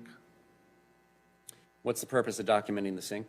To see if there's what's in the sink, any kind of blood or any kind of stains or anything like that. Did you observe anything like that? I don't believe so, no. 84? Just the toilet area with the stool and the rug pushed up towards the metal shelves. 85? Again, just another view of the rug with the bathtub in view. Again, was there any water on this tile floor? No, I don't recall any water on the tile floor. 86? View of the pushed up rug. Again, that's as you found it when you first did your walkthrough? It is, yes. 87? The wall inside the shower. 88? Overall, the bathtub. 89? The north ledge of the bathtub. And to your naked eye, are you seeing any suspected areas of blood? Yeah, I suspect there's some red stains on the top north ledge of the tub. And when you say north, is that the background side? That's the side to the tile. Okay. And so then the south is the side furthest? Against the wall. And is there any signs of blood possibly being in the bathtub? Yeah, there was, looked like signs of diluted blood all the way around the bathtub, like where a water level was. All right, and does there appear to be hair in the bathtub and in the drain? Yeah, there was two sections of hair. There was one on top of the drain and one in almost the center of the tub. Did you collect that hair? We did. May I approach? May? Showing you Z for identification. Do you recognize Z for identification? Yes, sir. And is this package labeled in a similar fashion as the two previous exhibits that we've discussed? It is. And so that involves labeling, correct? Correct. And then evidence tape? Correct.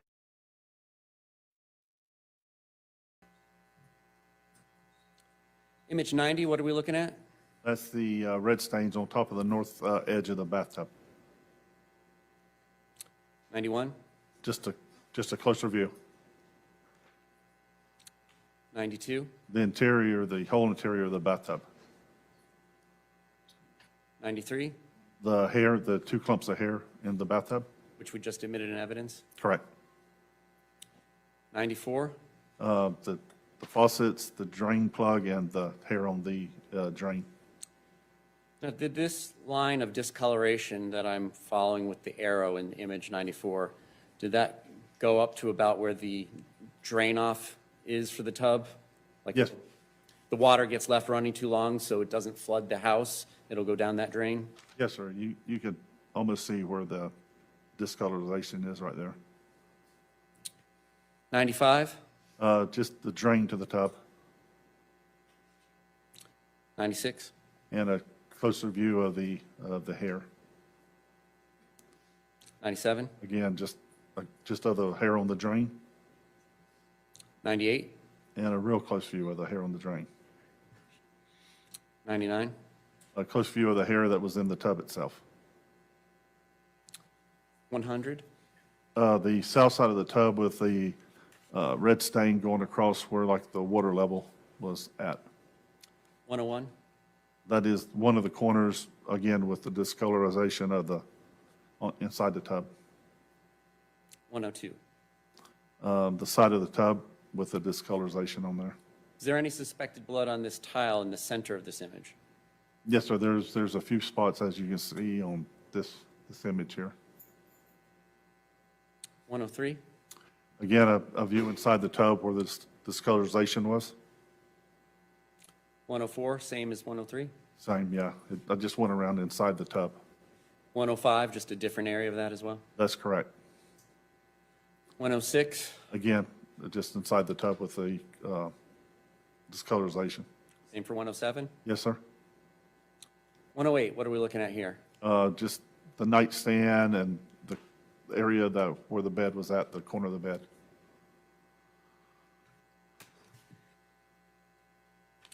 109, The nightstand with the decedent's phone, and I think it was her watch that was on top of the nightstand. were all of the phones found in the apartment that day collected by law enforcement? Yes, sir, there were.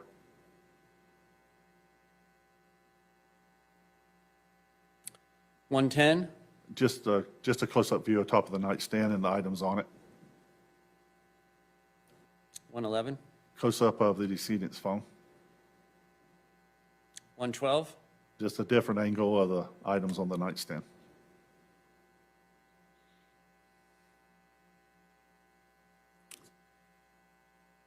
what are we looking at on 112 zoomed up? I believe that could be an earring. I'm not sure. Okay. Only one of them on the nightstand? Yes, sir.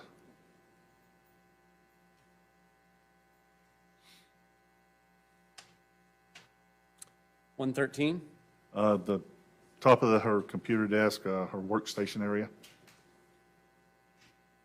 114, just where the mouse pad and the mouse, 115, the computer screen or monitor. 116, Again, just a view of the computer monitor. 117, The keypad, 118, and just on top of the items on top of the desk.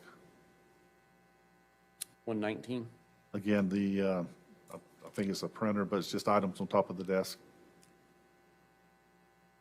120, A monitor, 121, the digital air conditioning thermostat, what's the purpose of documenting that? to show what the temperature inside the residence would be. What's the relevance of that? It's just so we'll know the coolness or how hot or, and it benefits the ME's office also. 122, what are we looking at that, these numbered things, 1, 2, and 3, what are those? That is our evidence markers, our placards. And who placed them there? I believe I placed these 3 here. All right. What are we looking at in 1, in image 123? That is a suspected red stain on the carpet. Image 124, placard number 2, That is a cordless telephone, Image 3, and another red stain on the suspect stain here on the carpet. 126, where are we now? I believe we went to the garage. And that's below this apartment we were just walking through? Yes, sir, it is. 127, It's just overall views of what's in the garage area.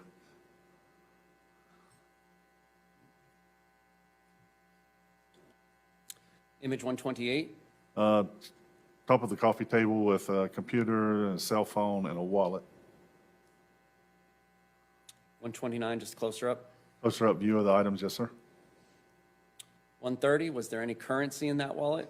There was. Did you collect it? I think, I'm pretty sure we did. I'm not certain, but I think we did collect the wallet. Let me rephrase that. The collective view, did law enforcement collect it? Yes, sir, but the wallet and money was collected. Not necessarily by you. There was Not necessarily by me, yes, sir. Were there detectives there assisting you in the search? Oh, yes, sir, there were. 131, Items inside the wallet. 132, who is that gentleman there with the blue gloves on? That is the Orange County's medical examiner's investigator. And what are we documenting in this image? Just views of her backside. Image 133, Just views of the back of her head,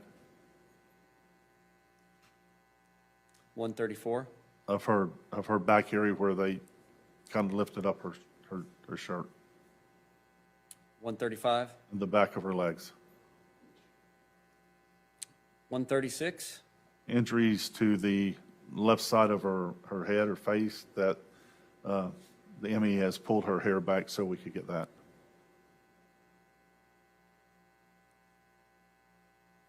137, That's the bedding that the decedent was laying on after she was removed by the medical examiner. and that's what we previously have placed into evidence. Yes, sir, it is. 139, Where her head area was laying on the bedding.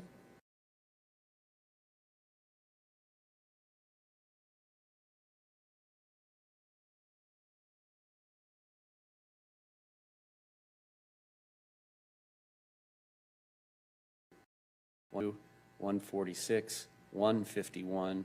Were those all images of those vehicles? Yes, sir, it was. 153, what are we doing here? It shows the bathtub again with scales on the south bathroom wall. What are all those stickers on the tile in the back left of this picture? That is area of suspected bloodstains. 154, The same, it just shows the distance from the tub up, the distance from over to where the bloodstains went, and each individual bloodstain. did you have another CSI assisting you at the scene who was taking swabs? I did, yes. Is that then Carrie Taylor? Yes, sir, it is. 155, what are we looking at? Just another view from further out from the tub. 156, Close-up view of the top of the scales, that's the top suspected blood stain there. I'm going to go through the next several images before I ask you a question. 157, 158, 159, 160, 162, 163, 164, 165, 166. All those previous images, were those close-ups of either individual or collective stickers denoting suspected bloodstains? Yes, sir. Those were all on the tile walls in the broad photographs that were taken before the closer-up photographs? Yes, sir. 167, are we back in the bathtub? Yes, sir, we are. 168, is that another image in the bathtub of discoloration? Yeah, just closer view of inside the bathtub, yes. 169, same? Same, yes, sir. 170? Same. 171, is that north edge of the bathtub you described earlier, That's correct, it is. closest to the tile? No, next, yes, tile floor, yes, sir. 172, Just the corner of the bathtub where it meets the tile wall, 173. and inside the front of the tub, underneath the drain with the discoloration and the hair. 174. Still inside the bathtub? Same for 175. Yes, sir. 176. Same. 177, what are we looking at here now? Just another view of the bed. And the brown blanket that was previously on that, who moved that? I believe Detective Sprague and had moved it. All right. And is that what we're talking about, being moved, 178? Yes, it was just pulled over to one side. 179, was the decedent Shanti Cooper's driver's license located? Yes. Where was that located? I'm not sure Detective Sprague had located that. 180, A scale showing the depth of the tub, and that scale is in inches, not centimeters? that is in inches, yes, sir. So it's approximately 7 inches for the discoloration? Yes, sir, that is correct. Image 181, a closer up? Just a closer up view, yes. 182, is this the end of the bathtub nearest the faucet? Trying to think if I do believe it is, yes. And it's a little deeper, It's a little deeper, yes. okay. Approximately 10.5 inches? That is correct. 183, is that showing approximately 11 inches in that image? Just a closer up view to show the inch mark, yes. 184, what are we looking at here? That is the one of the corners of the bathtub. What is the black stuff that is now on the bathtub? That would be fingerprint powder. And were you taking prints, or was the other CSI? Kara's the chief process of the bathtub. Okay. 185, another image of the tub with the ruler. Yes, sir, it is. 186, what have you done with the bedding in this image? We've actually kind of rolled it up and folded to place it in a bag to transport back to the lab. And is that when you were able to discover the yellow towel that we've also entered into evidence? Yes, sir. And during all this processing, the darker areas of the rug there, not specifically discolored, but just darker, did you ever touch that to see if it was wet? I don't recall, but it did appear to be wet, yes. 187? Just a closer up view of the yellow towel with the red stain there on it. 188, closer still? Yes, sir. 189, different image of the towel and the mattress padding? Yes, sir, it is.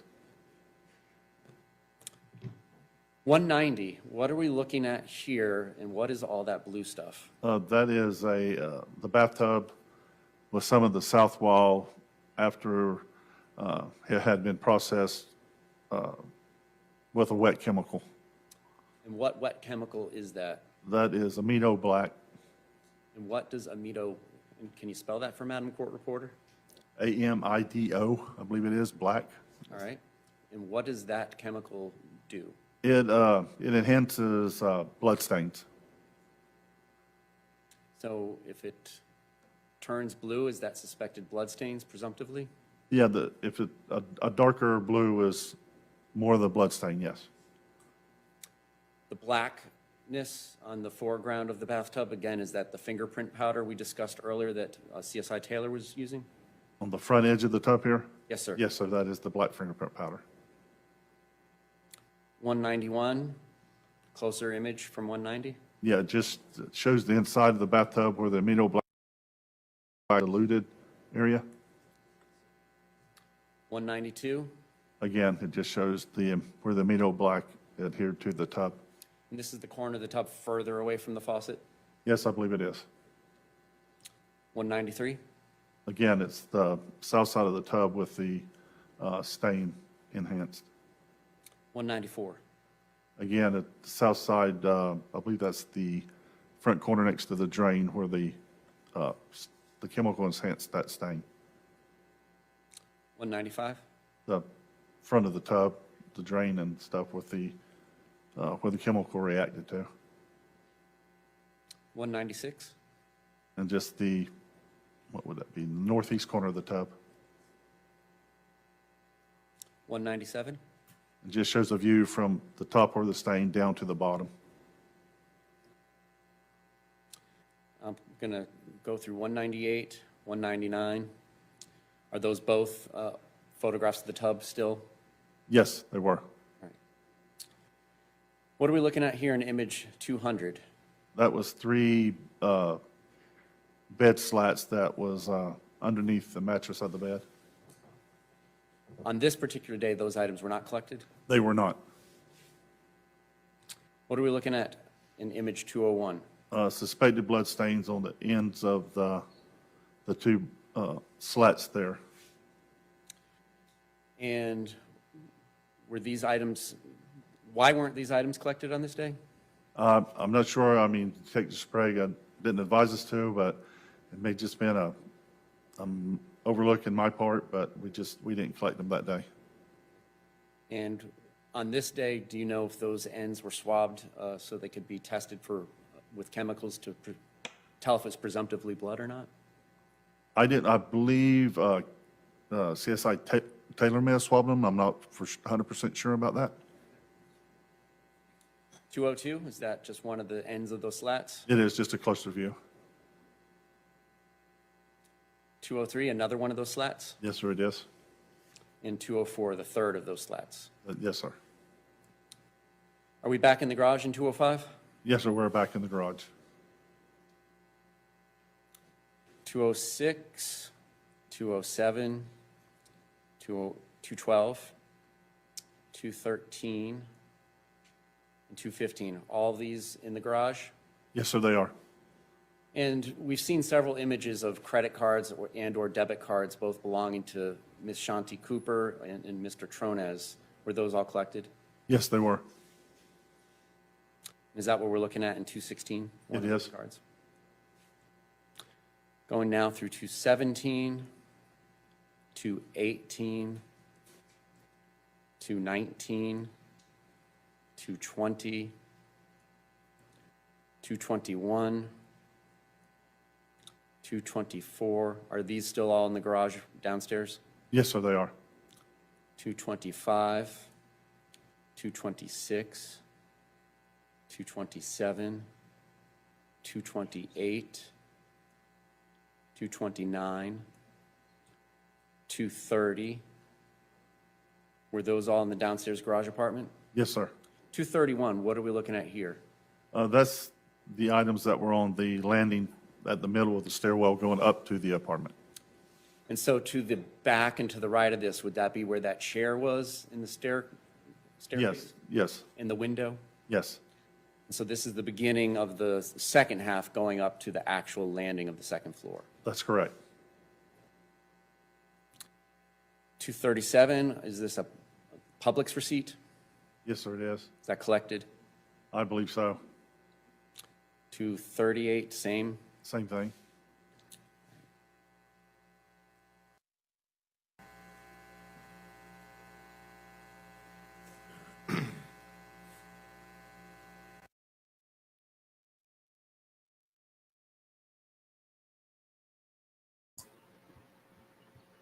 I trimmed some of this out. This was a very long segment. Why did it stop?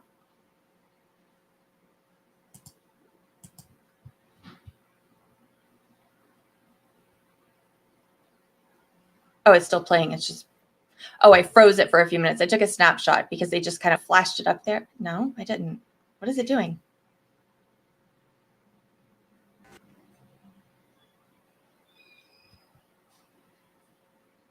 Is it buffering?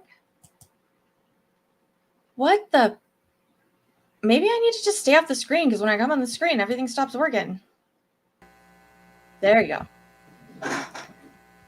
This was like 10 minutes long with them getting this out and showing it and putting it back. And I was like, ugh.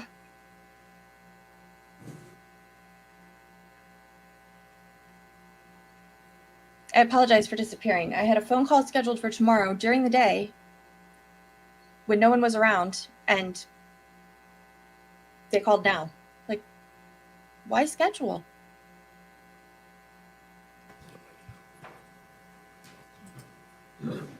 Oh, thank you for telling me. I even checked this one before I put it up. And you may proceed. So big. Thank you. All right, we mentioned earlier that you returned out there a month later on May 24th of 2018. Is that accurate? That's accurate, yes, sir. And like you did on April 24th, did you document the scene with digital photography? I did. May I approach the witness? May? Wonder if it's the internet connection or if it was the processing of the video. So I can fix it for tomorrow.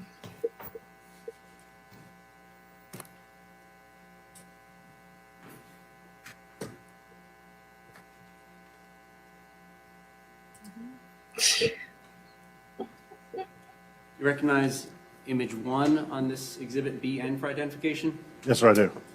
Same information as the last one, the date, case number, your name? Yes, sir.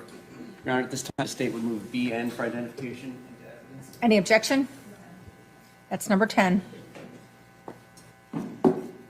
Permission to publish? You may?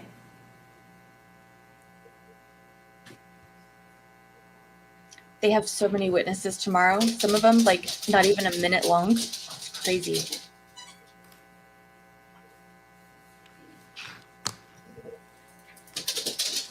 All right. What information is on image 1 on States 10? The date, the agency, case number, and my name.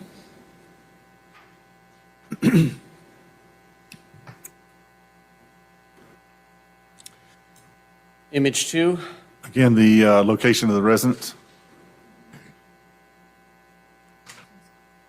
Image 3? A view going up the bottom section of the stairwell. Image 5? That's a view of the corner, I believe that would be the northeast corner of the living area. And the difference between the April 24th photographs and this image shows that some of the carpet and carpet padding has been removed? Yes, sir, it does. Were you a part of that process? No, I was not. You weren't part of April 30th at all, correct? No, sir, I was not. Just because you weren't working that day? Either I wasn't working or it was a different time what my shift was. So that's how the Orlando Police Department operates. If the lead CSI isn't on shift, somebody else will continue to do the follow-up work with the detective? That is correct, yes, sir. Thank you. Image 6? View of the bed area and again of where a large piece of the carpet was cut. I bet his 911 call is 7? interesting on 1.75. A view of the bed with the, I believe it's the mattress over in the corner. Image 8? A view of the bed with all the slats removed. Image 9? Again, just a view of that corner with the foam and the eggshell leaning up against the bunk bed. 10? A view of where the eggshell mattress was leaning up against the bunk bed. All right, I'm going to skip through and before the next question. 13, 16, 19, all images of the upstairs apartment on May 24th? Yes, sir. The black box with other markings on it on top of that sheet, those weren't there on April 24th? No, sir. Image 21, what we're looking at? That is the closet that was next to the bathroom. And the garbage can is now in the foreground out of the closet. Did you all do that? No, sir, I did not. Image 22. The upper area of the closet. This area here, we had mentioned it on the April 24th photographs. Were there sheets there on April 24th when you took images of this closet? Yes, sir, there were. Did you all collect them? On April 24th, we did not. All right. I was completely just thinking, oh my gosh, if somebody lifted up my mattress and looked under my bed, I would be horrified. I don't even know what's living down there. whatever the animals have drug in that the broom won't reach. Image 38, The bed area and the large area of carpet that was cut. and this is looking towards the work area with 2 computer monitors, kind of with the bunk beds to the back and left of us. That is correct, yes. What are we looking at here in 39? Suspected blood stains on the inner area of the bed frame. I know from experience that the next one will be zoomed in, but we're zooming in. Was there any suspected or visible suspected bloodstains above the metal railing? I don't believe so, no. So what we're looking at here, where the hand in the image is that the suspected blood you were talking about? It is, yes. Image 40? Again, of where the carpet was cut and the suspected blood stains on the railing or the frame. 41? A view of the frame going towards the headboard. 42? And that's the view of the other side of the frame at the footboard. 43? Closer up at 42? Yeah, that's what it is. Closer still in 44? That is correct. 45, Some of close up it- of the suspected stains? It is, and I was wrong. There is one additional suspected blood stain above the railing right there. Is that kind of where the flash is reflecting in the center? Yes, it is. Was because he was deemed unfit to stand trial 46, another image? It is, and was yes. sent to a mental 47, the one that's institution. on the far right when looking towards the workstation? I Yes, don't know what they call them these days. Hospital. 48, another perspective of the metal crossbeam? correct. 49, is that towards the headboard? That is towards the Right, headboard, yes, sir. 50, close-up of one of the suspected stains? Yes. I'm not sure how long 51, he was another in there close-up. for that Of delayed two thing. of them there at the bottom and one above, yes. 52, Some of it's kind of close together. let's skip ahead, 53, 54, 55, all perspectives from that same bed frame? Yes, sir. 56, is it now taken apart?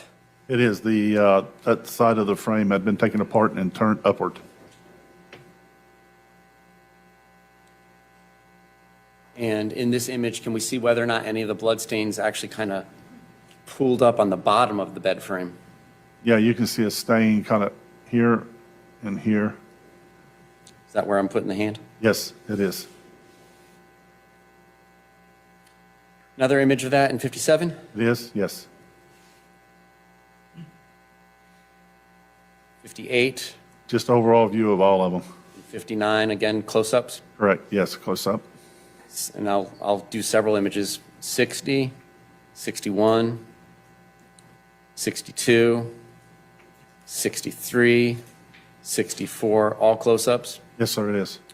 And is this faint area kind of with the 2 holes, is that suspected blood stain? It looks like, yeah, it's been like a diluted red stain. What do you mean by diluted? What does that word mean? Kind of either wiped it down or water got in it, just it diluted the blood from just pure blood just down to like a sample of it. I mean, it's 68, just some cash that was recovered. 69, Just a view of how much. 76, A view of the bathtub. 77, 78, 79, all images of the bathtub? Yes, sir, there were. 80, is this away from the scene? Yes, sir, this is back at our office. And have you all taken the metal part of the bed frame off of the wooden part? Yes, I'm going to assume the next one's a zoom in before I go to it. 81, another image of that? it is. 82, Of the metal disconnected from the wood. all right, 83, Close up. That's the metal framing with the blood stain and then the wood frame where the metal was attached. It appears there's blood behind where the metal frame was attached. Yes. 84, Just another view of it 85, and a close-up view. Penny went and rolled in the grass and got 86, 87, seeds all toward 88. matted in her fur. All other images of it? Yes, sir. Then in 89, are we starting to do this to scale with a tape measure? That is correct, yes. Same for 90, 91, They're like these little black seeds, 92, that, a little bit bigger than a grain of rice. They're 93, pointy on the ends. And they just 94, bury in her fur. 95. Is that accurate? I don't even know where they come Yes, from. sir, it is. All tape measure? Okay. Yes. 96, 97, 98, 99. All images of this headboard and the metal railing with tape measure? Yes, sir, the frame board, yes, sir. 100, 101, 102, 103, 104, 105, all to scale with the metal part of it now? That is correct. 106, looking at the end of it with the dowel things? Yeah, that's where part of the bed came out. We had marked how the bed came apart, I believe it was. Same for 107? Yes, it's an overall view showing the two small scales there also. And are those suspected blood areas as we zoom in 108 It is, yes. and in 109? Yes.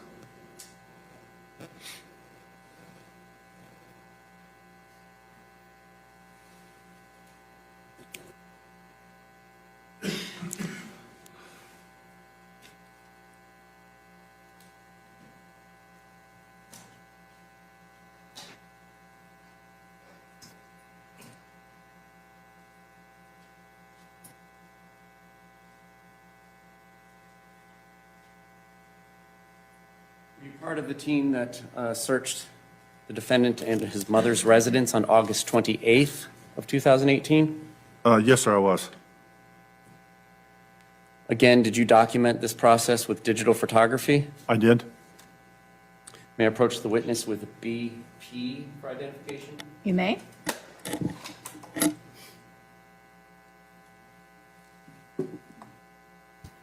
Thank you.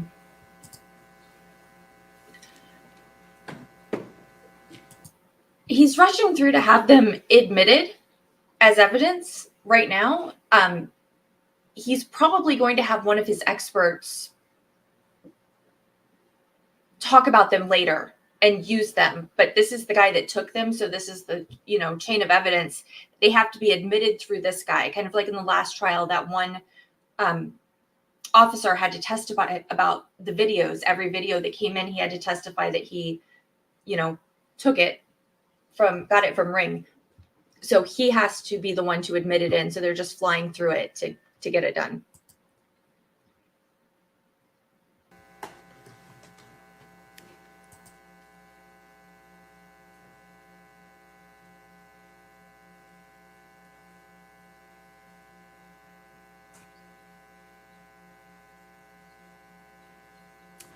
Showing you image 1 on this exhibit. Is this one of your placards with the date, case number, and your name? Yes, sir, it is. So you recognize this as photographs taken from that search? Yes, sir, I do. Around at this time, the state would move BP for identification. Any objection? Number 11.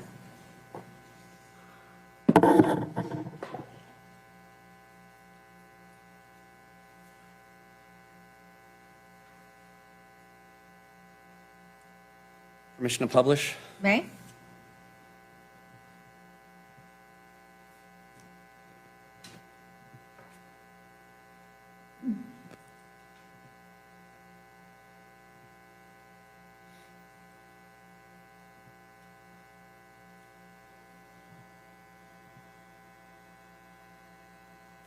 All right, as we discussed on states 11, image 1 is your, basically your cover sheet. Yes, sir, it is. Image 2? The address of the residence where we were at. Image 3. A white Lexus parked under the carport. Image 4, license tag. Correct. Image 6. Just overall view of the front of the residence. I'm going to skip through the next several before I ask a question. 7, 8, 9, What residence is this? 11, 13, 14, 15, 16. Were all those previous images of the porch area and a phone out there? Yes, sir, it was. All right, starting with 76, what are we looking at? Inside the defense bedroom. Overall view of the bedroom. 77, Again, just a different angle, different view. I'll go through a few. 78, 79, 80, all this is still the same room? I believe so, yes. 81, 82, 83, 84, 85, all the same room? Yes, sir. 86, 87, 88, 89, 90, all the same room and the closet in it? Yes, sir, it is. 91, 92, 93, 94, all the same room? Yes, sir. 144, is this in the same room as well? I believe so, yes. 145, what is that? Passport belonging to the defendant. 146, is that what we're looking at opened up? It is, yes. May I approach? May? Is that item collected? Yes, sir. Showing you AQ for identification, you recognize AQ? Yes, sir, I do. What do you recognize it as? Passport in the name of David Michael Tronnes. And when you collected it, did you put it in that package? Yes, sir, I did. Labeled and sealed in a similar fashion as the previous exhibits? Yes, sir. No FDLE tape on this one? No, sir. Substantially same condition? It is. Any objection? Defense, any objection? Oh, no, no, ma'am. Number 12.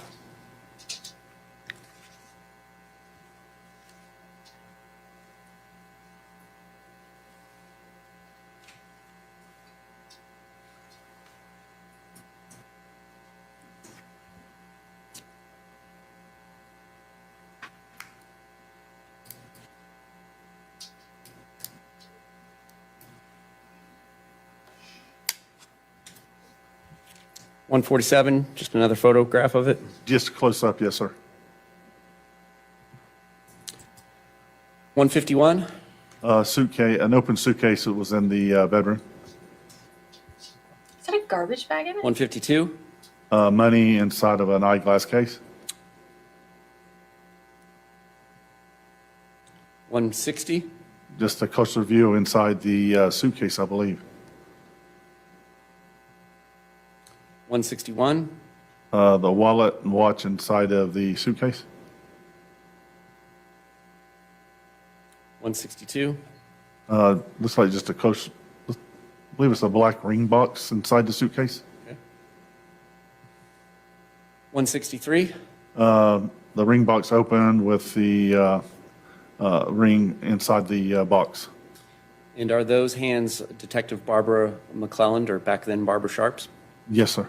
She the one that found it? Yes, sir. But you documented it. I documented it, correct. 164, is that her hand again? It is. What is in her hand? The ring from inside that small ring box. 165, Another view of it, just showing straight on top of the ring itself. 166, Again, another view just with her holding the ring. 167, I believe that's another jewelry box, 168, just that contained, nothing was in it. same for 169, Same, yes, sir.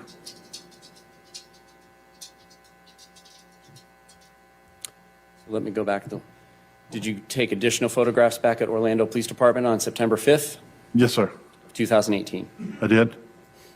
And that's placard, that's image 253? Yes, sir. All right. 254, is this the ring again to scale? It is. Same for 255, It is, yes. 256, The same ring. 257? The side view and the other side view. That's 258. 259, front view again? Close up of the, the front view of it, yes. Yes, 260? she said it was really I guess important to from her. the She side that you put it on. Yep. wore it all Top to the bottom time. profile? There you go. Loved it. It was a big deal. Same for 261? Same, yes. 262, again, the stones? Again, the stones, yes. Same for 263? Yep. Okay.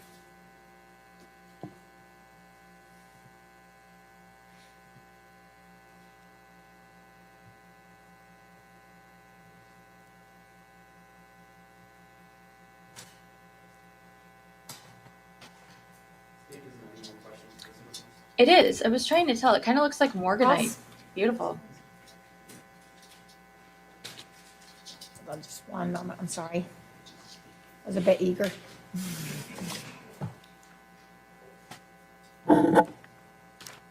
You may proceed. Thank you. Good afternoon. Good afternoon. Well, I'm going to start where we just left off because that makes the most sense. Okay. Since we were just there. So when you went to their residence, it appeared that that was where my client was residing at that time, correct? Personal belongings there? Yes, ma'am. Okay. The passport that you collected, did you happen to take a look at the dates on it? No, ma'am, I did not. So you don't know whether it was valid or expired? No, ma'am, I do not. When you located that wallet with the cash inside, did you count the cash? If we collected it, it was definitely counted, yes, ma'am. Okay. Do you know how much was there? Not offhand, I do not know.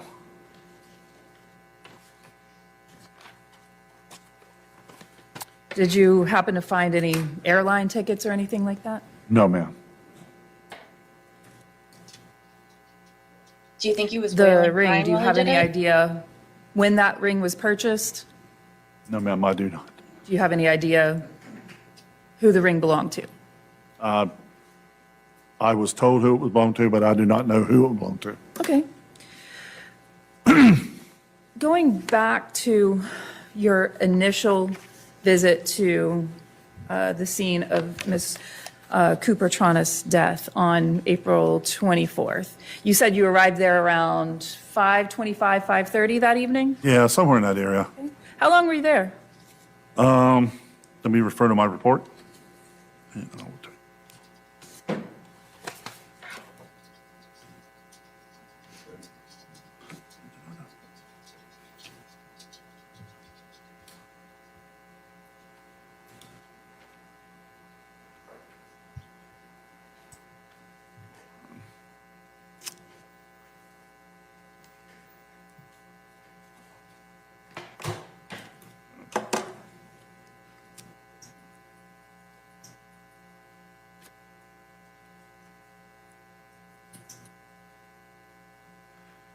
I'm not sure, I didn't include that in my report, but I know that we were there for several hours.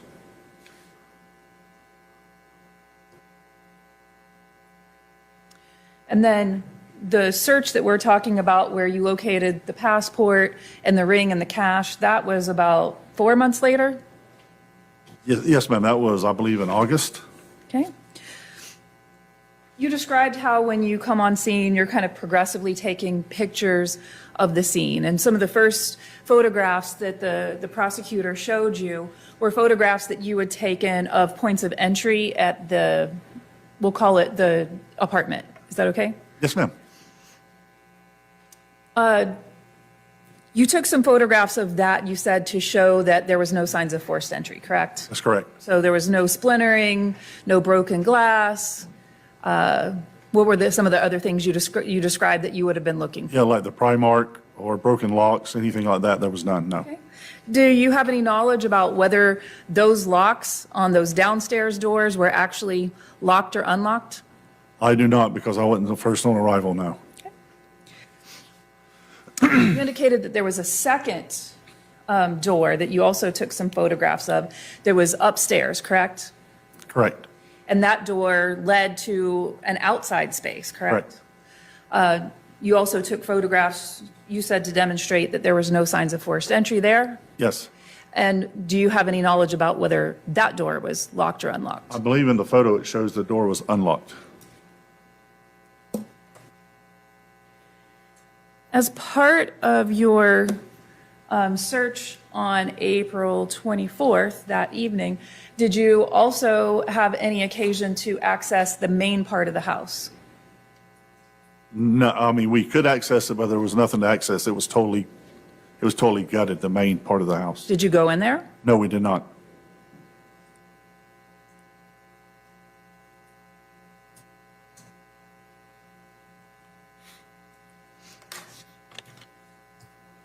Why wouldn't they go in there?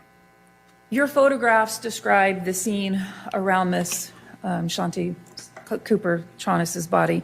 And when you were taking those initial pictures, what were you trying to capture when you're taking those photographs around where she was located?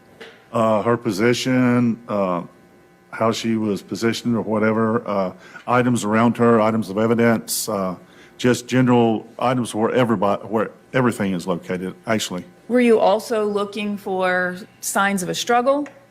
Well, sure, the picture would show signs of a struggle. Were you looking for blood or blood spatter? During the overall photos, if we see blood or blood spatter, yes, but if it's like small areas or something, we may not see it during the initial photos. Okay, fine, but while you're there, is that something that you are there to look for? Yes, And you, as part of your job, you were looking to document those things, not just in the initial photos, but as you went through the scene, correct? that's correct, yes. Now, in the photographs that the prosecutor and you went through, you took some photographs around the decedent's body there.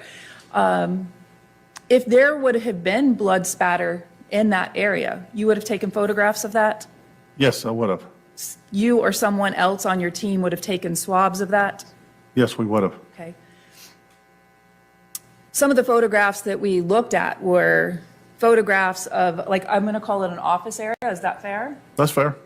There was a desk and a couple of computers, correct? Correct. Work accoutrement like pens, pencils, Post-its. those Yes, kind of ma'am. things. There was also like a flat mouse pad there. Yes? There was. Okay. You took some photographs there. Did you locate any blood spatter or anything that appeared to be blood in that area? No, ma'am, as I recall, we did not. Approximately how far was that desk away from where the body lay? Oh, man. At a guess, I would say 10 feet. Did you take any photographs or locate anything that appeared to be blood spatter around the headboard of the bed? No, we did not observe any kind of blood spatter on the headboard or around the bed. What about on the wall? No, ma'am. Approximately how far was the headboard and the wall away from where the body lay? Not much further. It was just at an angle. So maybe another foot and a half or something like that. I'm not sure. Okay. Anything on the nightstand? Not as I recall, no. Anything on the sofa? I don't believe so. Or approximately how far was the body from where the sofas were?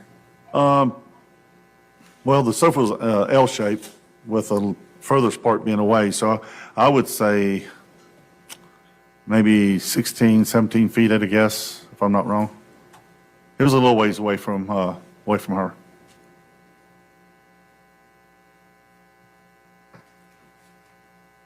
Approximately, do you have any way to approximate approximately what size the room was that you were working in?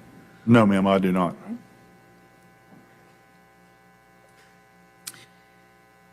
Were you also, as part of you looking through this crime scene, were you also looking for possible weapons? Yes, ma'am. If you located any weapons, would those have been collected? They would have been, yes, ma'am. Would you have collected any suspected weapons? Yes, ma'am. Would you have also photographed those? I would have, yes. When you were looking at the crime scene, would you have also been looking for cleaning materials? Yes, at certain times, if we'd seen if an area had been actually cleaned, yes, ma'am. Would you have collected those? We would have, yes. Would you have photographed them? I would have, yes. Okay. In the area of the body, did you locate any cleaning supplies? Not as I recall, no, no cleaning agents or anything like that. No cleaning agents? You didn't find any sponges? No? No, No scrub brushes? no, sir. No, ma'am. I mean, sorry. It's okay. Nothing of the sort. Nothing. Did you find any weapons? No, ma'am. Did you find any weapons anywhere in the residence on April 24th? No, ma'am. Did you personally find any at any point in time? No, ma'am.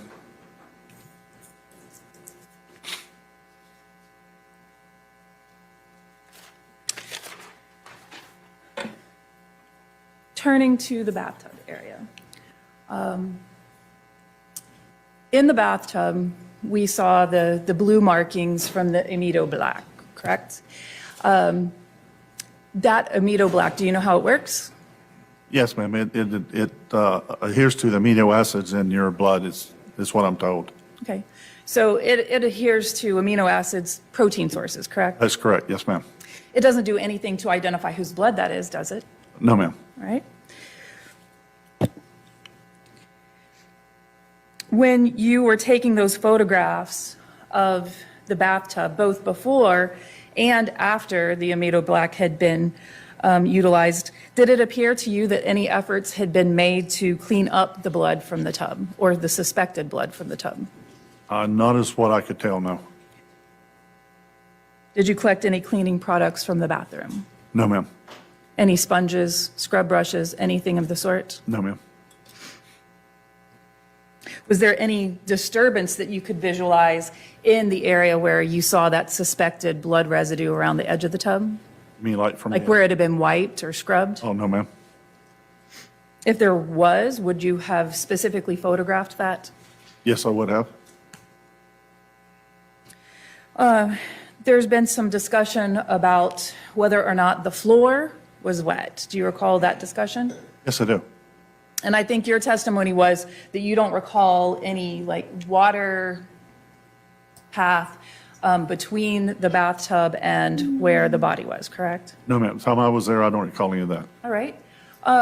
As part of your experience with the police department, does the police department normally utilize what's called a crime scene log? Yes, ma'am. And what's that for? A crime scene log? Yes. It usually tells who is there, when they get there, and when they leave. Okay. So at the point in time that you arrived, there were already officers present, correct? That's correct. Tell me who you can recall that was there at the crime scene when you first arrived on April 24th at around 5:25. Just patrol officers were there around the perimeter, and I believe Detective Sprague was there when I arrived. Were there any patrol officers in the residence? They were, I believe, at the base where you couldn't go up into the residence, but I don't recall anybody in the residence itself, no. The paramedics would have been there, Yes. correct? They were gone when I got there. There would have been other officers that would have been the initial responders that would have gone up and down those stairs and through that area, correct? Yes, ma'am. Okay. And this area where the bathroom was, can you describe, like, when you go to the top of those stairs that we've seen the photographs of, the bathroom was to the left or to the right? It was to the right of the top of the stairs. And the body was to the left? Yes, the body was to the left and upward. Okay. So anyone who was looking at those two areas would have had to have walked through that space there, correct? Yeah, 1 to 2 spaces, either around to the left of the couch or the right of the couch. What do you wear when you're doing your crime scene work? Latex gloves and booties on our feet. Okay. What are those booties made of? I don't know what the material is they're made of, to tell you the truth. Is it like a paper or some type of, It's some type of cloth, I believe it is. and are those booties collected and preserved? No, once we're done, we throw them away. How many people were working with you on that crime scene that night as part of your crime scene unit? CSI Taylor. We saw some other people photographed in your pictures, specifically the medical examiner investigator, correct? Oh, yes, ma'am. Okay. And how many people were there from the medical examiner's office? Just the the investigator himself when he first got there, and then once he is done with his preliminary investigation, there is a transport company that comes and picks up the decedent. And how many people were there for the transport? Just 2. Were any other detectives assisting Detective Sprague? I'm not sure about that night, but I know that at some point Detective Sharp come into the picture. But I can't recall if she was there that night. You had indicated at some point in time during your direct examination that you were doing things that Detective Sprague asked you to do, correct? Yes, I ma'am. think what I remember is you said something like, I would have done that if she asked me to do that. Yes, ma'am. So she was there with you when you're walking around and making these observations? She was there somewhere. She wasn't right beside me when I'm doing that, but she is definitely on the scene somewhere. What was she wearing when she was walking through the scene? They also wear the booties, and most of the time they wear the latex gloves also.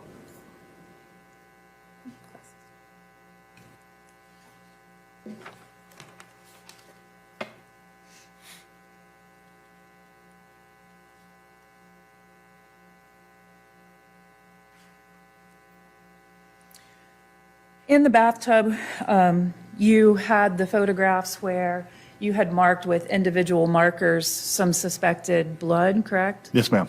And I think you indicated that crime scene investigator Taylor was taking swabs of those different areas. Yes, ma'am. Did you observe her doing that? I did. Okay. At that point in time, it was suspected blood, correct? That is correct. And you don't have any idea whether it was blood or not, right? No, ma'am, not till some kind of test is done on it. And you certainly wouldn't have known whose it was, correct? No, ma'am. Definitely an expert on falling in the bathtub, so I can confirm. During that first search, did you see other towels in the residence other than the yellow towel that was collected? I don't recall any towels unless there was one in the bathroom I missed, but I don't recall any towels. Okay. Did you collect any other towels? No, ma'am. I think in the photographs we could see a shower curtain. Do you recall there being a shower curtain there? No, I don't recall the shower curtain either, but Do you know if one was collected? no, shower curtain wasn't collected, no, ma'am. We saw that there were some sheets collected. I think you described that. What sheets were collected during that first search warrant? Sheets were collected. The first, you mean the initial night? The April 24th. April 24th? Let me just refer to my report, please.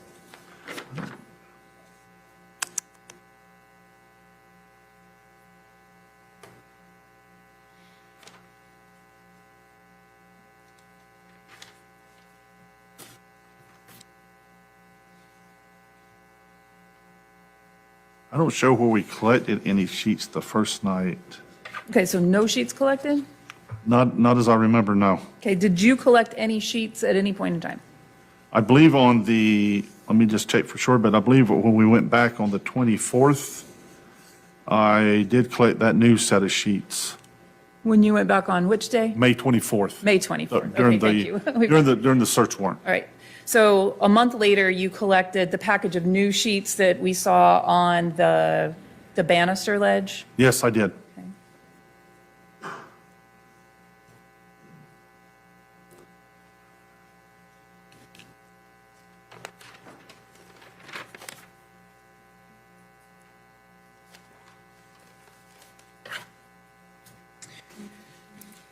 The slats were not collected during that first search warrant on April 24th, correct? No, ma'am, the 3 was not collected.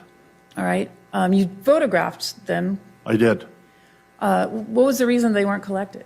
Again, I'm not sure why that wasn't collected. It may have been an oversight on my part, but For some reason, they was not collected on the April 24th. Where did you find them? I'm not sure who actually recovered the slats, but I believe they were recovered under the bed, not frame part. I believe they had fell on the floor under the bed. Did you have an opportunity? April 24th, 2018 is when the incident occurred, or when she died, and he was arrested on August 29th, 2018. So it took 4 months to arrest Opportunity him. to observe them there on the first night? Yes, I did. You took a picture. I did.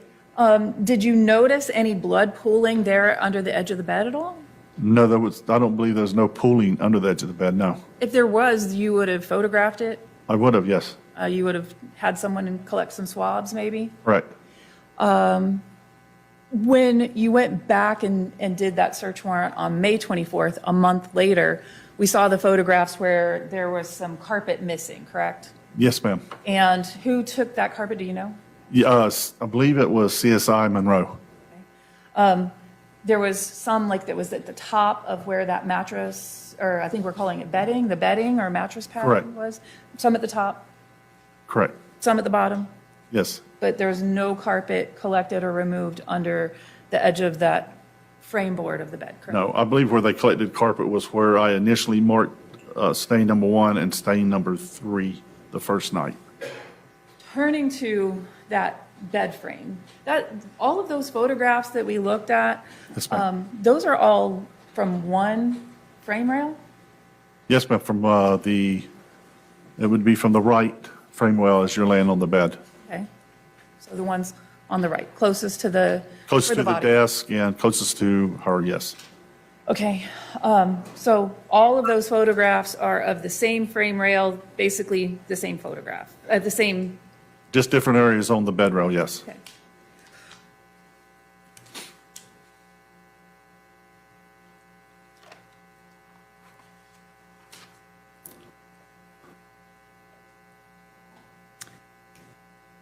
Nothing in your training allows you to make a determination about the time frame that that blood was deposited, correct? No, ma'am, it doesn't. Okay. You did your initial search on April 24th, 2018, correct? Correct. You were there a couple of hours, several hours? Several hours, yes, ma'am. That crime scene was released back to the owner of the home, correct? That was, I don't know, that was a decision Detective Sprague had to make. I have no idea if it was released or held, no. at the time that you went back, May 24th, were you aware of whether Mr. Tronnes had been able to move back into the residence? Yes, I know back when I went on that search warrant, it had been released before then, yes. Okay. When you were doing that initial search, and I know I'm jumping back and forth, I'm sorry. It's okay. Train of thought. When you were there initially on May 24th and you did that first overview of the apartment, did you locate items of male clothing upstairs in that residence? I didn't look really in the closets themselves, but there was no clothing laying out and about, but the closets were full of clothing. Did you take photographs of the closets? Just like an overall, nothing close up. Right. So when you're, when you're spanning the room and documenting how the residence appeared, you took photographs of whatever happened to be in those closets if the doors were open. Yes, ma'am. All right. One moment.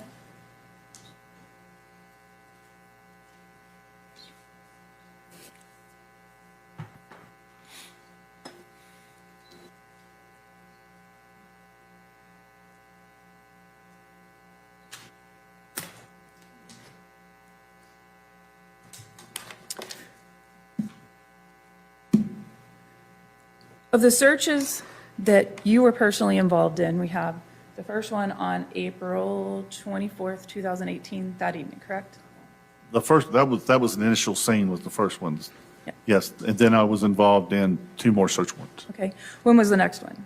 The next one was a month later, which would have been May 24th. Yes. And then the third one would have been the one that was on August the 29th. Did you become aware of another search that had taken place at 218 East Copeland, other than those two that you were involved with? Yes, ma'am. I knew another search had happened just a few days later, just a few days after I was there on the initial scene. Yes. When was that? I believe it was April the 30th. So a total of 3 at 218 East Copeland? No, a total of 2. We had an initial scene and 2 search warrants. But searches, Oh, search as well. Okay, yes. Total of 3. total of 3, Yes, ma'am. over the course of a month. Yes. All right. And then April or August, the A months, I get confused. Fast forward to August 24th, 2018. 9th or what? Yes.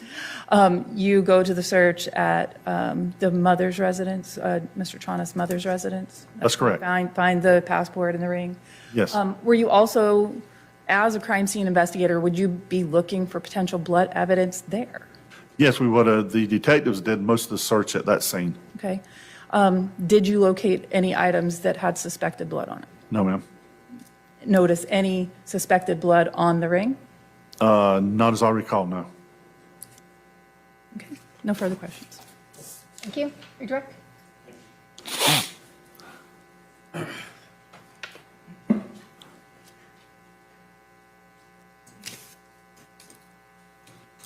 You had a conversation with opposing counsel about blood spatter. Yes. Have you ever been to a scene where a firearm or a gunshot wound had been suffered by the decedent? Yes. Have you ever been to scenes where somebody has been stabbed multiple times? Yes, Are you familiar with the term cast-off blood? I am. And are you familiar with the term high-velocity impact? I am. So, comparatively speaking, between the speed of a projectile fired from a firearm compared to a punch from a human being, is it fair to say that a bullet or a projectile from a firearm is a much higher velocity? I'm going Much to higher. object as to foundation. Smith, the door was open. Overruled. So, you found no weapons at this scene? No, sir, I did not. And based on your observations, I know you probably didn't go to the autopsy. Did you see any suspected gunshot wounds on Miss Shanti Cooper? No, sir, I did not. All right. So, based on your experience of going to thousands of crime scenes and about 30 homicide scenes at that point in time, do you expect blood spatter with low velocity impacts such as blunt force from a human being? I don't believe so, no. All right. So you found no firearms on the scene? No. She did not appear to suffer any stab wounds or incisions from a cutting instrument? No, sir. The bathtub, when you used the blood, the agent that binds to the amino acids in the blood, what was that chemical called again? Medo Black. That bathtub, from what we could see in the image, from the edge of the tub all the way to the top of the image on the tiles and the walls, luminesced blue, correct? Right. And prior to that, only the areas where you put stickers on the wall did you have suspected blood stains, correct? Right. So the chemical revealed to you blood that was not visible with the naked eye. In some areas, yes. All right. Is that consistent with what you talked about earlier on the wood blood frame of diluted blood? Is that consistent with possible cleanup? It could be, yes. If Shanti Cooper-Tronnes had been killed the evening before, you discussed cleanup time frames with opposing counsel. Is the day enough time to clean up and dispose of cleaning items prior to your arrival at 5:30 in the afternoon and the initial response at 4 in the afternoon? Objection, lacks foundation. Speculation. Sustain. No other questions?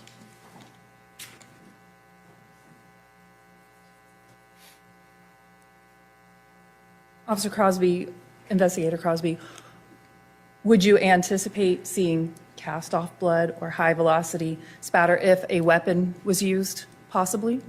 If a weapon was used, yes. Thank you. Say anything further from this witness? Your first name and your last name for the court reporter, please. Stacy, Stacy, Monroe, Munro. And where do you work? The Orlando Police Department. What do you do for them? I am a crime scene supervisor. How long have you worked for the Orlando Police Department? In total, approximately 16 and a half years. And how many of those years has been working as a crime scene investigator or a tech or a supervisor? About 12. And what sort of education, training, and experience do you have to become a crime scene investigator or a tech? What do you call yourself at OPD versus OCS? Investigator. Investigator, CSI. All right. What sort of education and training do you have? I have a 4-year degree from UCF in criminal justice. And then upon being hired as a crime scene investigator, I completed our in-house training program, which is roughly 4 to 5 months. And then throughout my time with the unit, I have amassed about 1,100 additional hours of training. And did you get involved in an investigation involving the address of 218 Copeland in Orlando? I did. And did you go out to that scene on April 30th, 2018? I did. And this is in the capacity of being a CSI or a crime scene investigator? Yes. I assume you did not go alone? I did not. Who did you go with? I met with Detective Sprague and Detective McClelland. And was Detective Sprague the lead and Detective McClelland the second on this homicide investigation? Yes. Now, this wasn't your case. You didn't respond out to it on the date of the incident, April 24th, correct? Correct. Why is it that you get involved on the 30th of April as opposed to Gary Crosby? I was requested to respond to that address by Detective Sprague for a search warrant. And that's how it goes? Yes. Voluntold? Yes. Okay. When you get out there, do you document the scene as you find it? Yes, I do. And then if you lay any placards or anything of that sort of thing or scales, do you then document that as well? Yes, I do. And then do you collect and then either process there sometimes or process those items that are collected later at the Orlando Police Department? That's correct. May I approach the witness with BL for identification? May.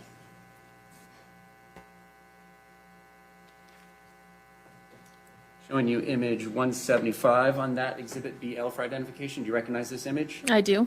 And what is that? It is the gray card that states the date, the Orlando Police Department, the case number, and my name. And are these the photographs that you would have taken on April, or some of the photographs that you took on April 30th, 2018? Yes. This time the state would move BL for identification. Any objection? 13.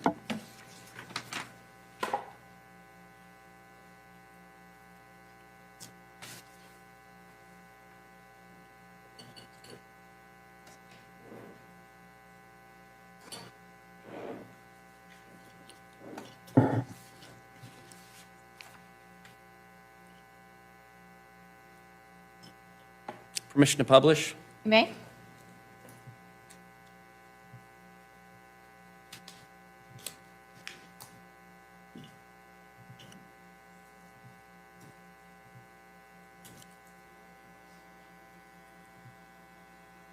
Starting with image 1, what are we looking at?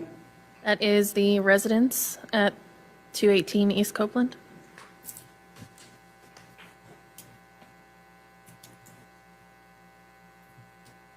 Image 2? Up close of the address. 3?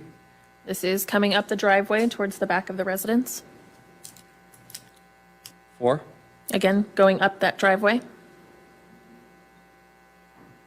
5? Now we're looking at the back building of the residence, the garage and the loft. And is this area that I'm pointing to with the pointer on the right side of the image, is that the walkway that has doors that go to the main entrance as well as to the garage and the upstairs apartment? Yes.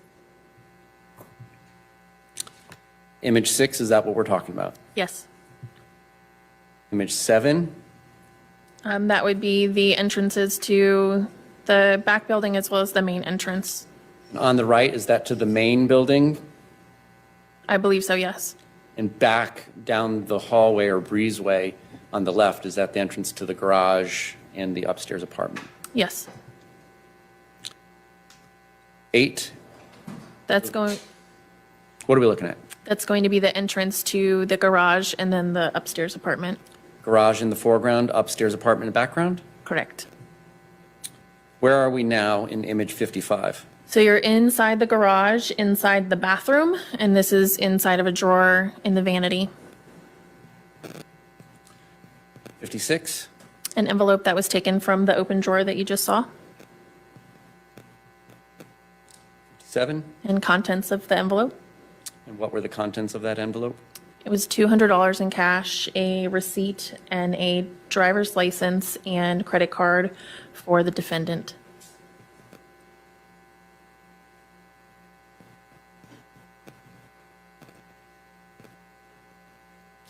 And approach with AC for identification? Okay. So this defense counsel hasn't been on very long. I just found a handwritten letter where he AC fired for his identification? attorney in this I past do. June. And what do you recognize it as? This is Siggy. It's going to be 10 $20 bills in a Wells Fargo bank envelope that I collected from the garage bathroom vanity in the top right drawer. In that image that we've been discussing? Yes, And then when you did that, did you put it in that package? I did. Did you label that package? I did. Did you seal that package with evidence tape? I did. Does it appear to be in substantially the same condition as when you last saw it? It does. Your Honor, at this time, the state would move AC for identification. Any objection? Number 14.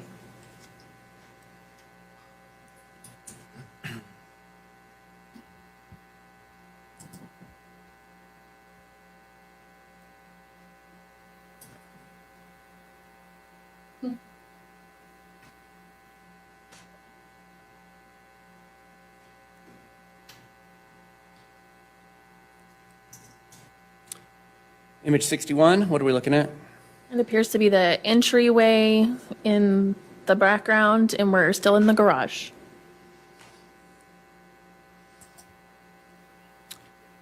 And there appears to be some dark discoloration around the handle and on the glass. Are you familiar with what that might be? It appears to be fingerprint powder. 66, what are we looking at there? This is going to be the entryway into the loft above the garage.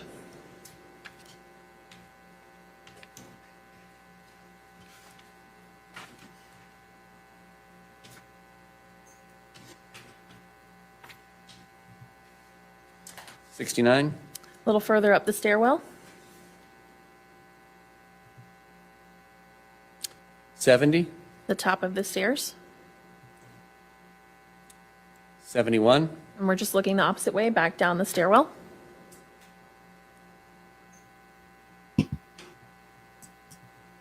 this item here in the top left corner on the banister by the wall, what is that? If you know? I don't. Okay. What are we looking at here in 72? It's an overall, or a portion of an overall of the main room.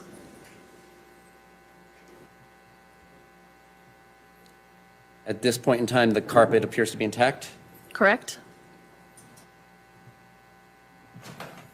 Can I cut some of the lights, Your Honor? Some of these photos are dark. Yes. Thank you. What are we looking at in 73? Same room, just moving over a little bit to see more of it. 74? Same thing, just again moving across the room. 75? It's going to be the closet.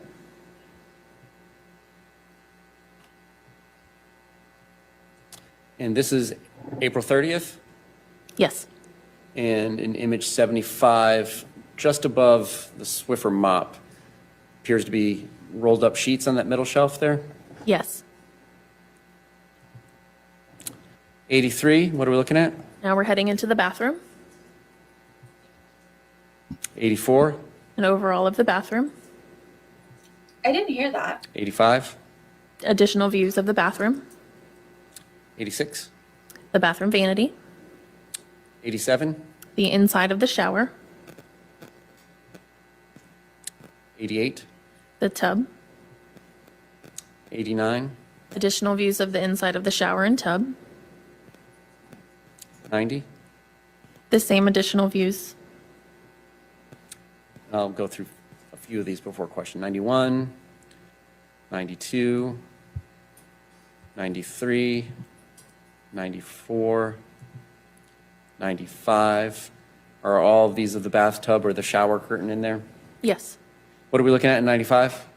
This is going to be a area of suspected blood that I marked with a scale. 96, what are we looking at here? This is back in the main room. It's going to be 2 areas on the green carpet that I marked with placards of suspected blood. I don't think he was into house flipping. I think that 97? show A closer view of those areas. he found because 98, Individual view of area number 1 he was in on over his head. 99, and an individual view of area number 2. 100, Closer of area number 2. item number, image 101. This was after I had cut up the top green layer of area number 1, exposing the padding underneath. 102, Closer view of the padding with what looks like suspected blood. 107, Same process for area 2. The green carpet has been cut up, exposing the padding. 108, The padding, which shows potential areas of suspected blood.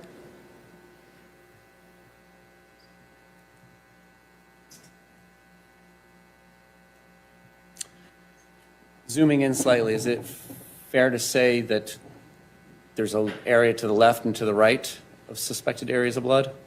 Yes?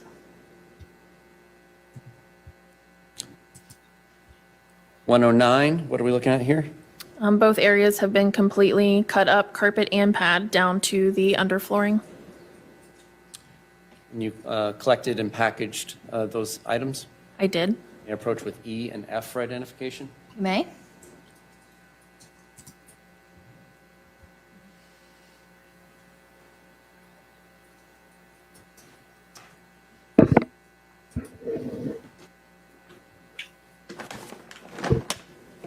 Showing you E for identification. Do you recognize that item? I do. What do you recognize it as? This is going to be 1 piece of cut green carpet with pad containing suspected blood from the upstairs loft, marker number 2. And did you label it and seal it in a fashion similar to what we previously described? Yes, I did. At both ends? Yes. This item didn't go to the FDLE? No, F for identification, do you recognize this item? I do. What do you recognize it as? This is 1 piece of cut green carpet with pad containing suspected blood from the upstairs loft, marker number 1. Did you package, label, and seal it in the same manner as the previous exhibits? I did. All right, this time the state would move E for identification and F for identification. Any objection? That's number 15 and number 16.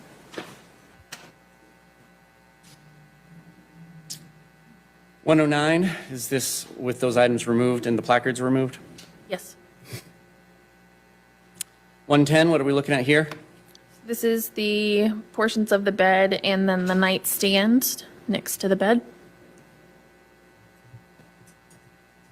What is on the nightstand here in this image zoomed up on 110? A silver colored stud earring with a clear stone. 111, Same earring. 112, I always zoom in before doing this. 112, Close-up view of that same earring. 123, This is the same nightstand with the top drawer open. 124, In that same top drawer, that's going to be a silver colored ring.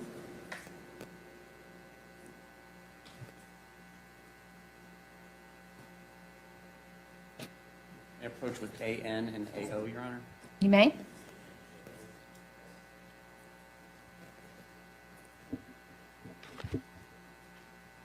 Showing you AN for identification, do you recognize this item? I do. What do you recognize it as? This is 1 silver colored ring with clear stones that I collected from the top drawer of the nightstand to the left of the bed along the east wall in the upstairs loft. As depicted in this image? Yes. Is that red box to the right, did you collect that day? I don't believe so. AO for identification, do you recognize AO for identification? I do. What do you recognize it as? This is one silver-colored earring with clear stone that I collected from the top of the nightstand. In the previous images we just discussed? Yes, And did you package and label these items in a similar fashion as the previous items? I did. Are they in substantially the same condition as when you last saw them? They are. Your Honor, at this time, State Room A. Any objection? Number 17 and number 18. Okay, I just found something interesting. There's a handwritten letter in the court docket of the thousands of pages that are there from grandma to the judge talking about how Tronnes, the defendant, took the money that should have gone to the son, and that his first lawyer went through $500,000 before quitting. And she's talking about wanting the son to be protected. There's also 2 lawsuits against him by the ex-husband, which I haven't even had a chance to look at yet, that I believe are on behalf of the son. I think saying that he basically took all the wife's money, which is kind of interesting. Image 135, what are we looking at? This is the entertainment stand in that same loft. I mean, if they're married Is and that had U.S. a joint currency that account, we see in there? but It is he killed her. How much? $20. Did you collect that? I did. Can I approach with AD for identification? You may. What was the second letter? D is in Delta. Thank you. You recognize AD for identification? I do. What do you recognize it as? One $20 bill that I collected from the entertainment center. That one in this image? Yes. Package and seal it in a similar fashion as the previous exhibits? Yes, Substantially the same condition as when you last saw it? it is. AD for identification. Any objection? No, ma'am. Number 19.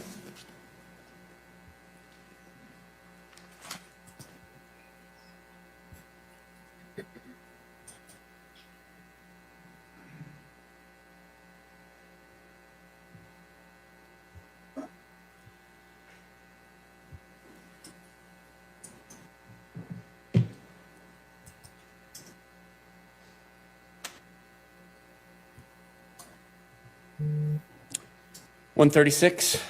An image of that currency with all of the papers on top removed. $137. It's going to be a Bank of America receipt as well as a Bank of America card for Shanti Cooper. Collected. Yes, sir. 138. What are we looking at? This is the shower curtain in the upstairs bathroom.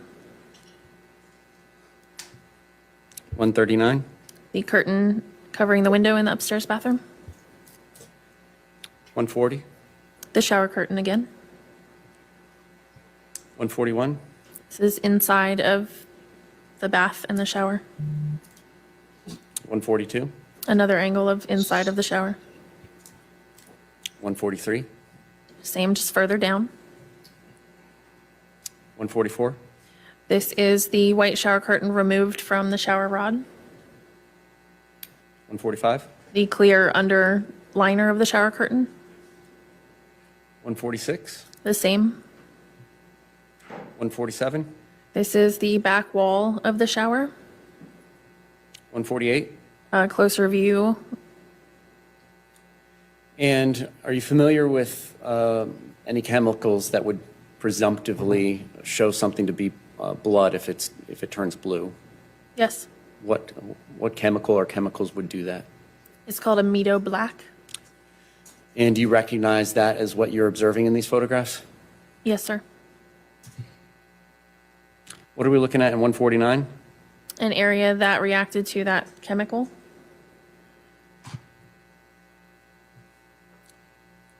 And does it bear any resemblance to anything based on your experience of processing scenes over the course of 16 years, you said? Yes. What does it bear resemblance to? It does appear to be a hand.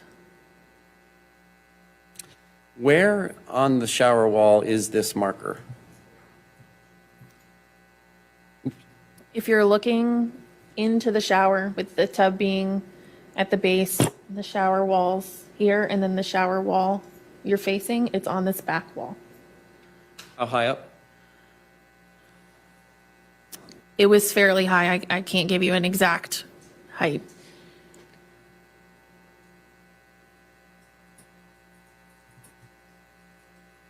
Is that what we're looking at in image 147? Yes. So the top large tile that appears to be, I don't know, 15 or 18 inches? Doing the math quickly. That's a safe guess, yes. On to 150, is that another image of that suspected handprint? Yes, closer view. Did that have sufficient ridge detail to be able to lift any prints from it? Not that I remember, no. What are we looking at in 151? This is the bath mat. And did you collect that item? I did.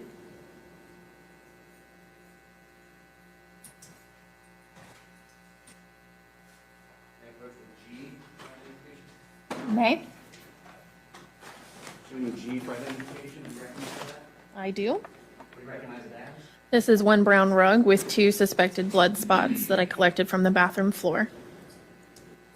Did you package it, label it, and seal it in a similar fashion as the previous exhibits? I did. Is it in substantially the same condition as the last lot? It is. Statement with G for identification and evidence? Any objection? Did you say no? Number 20?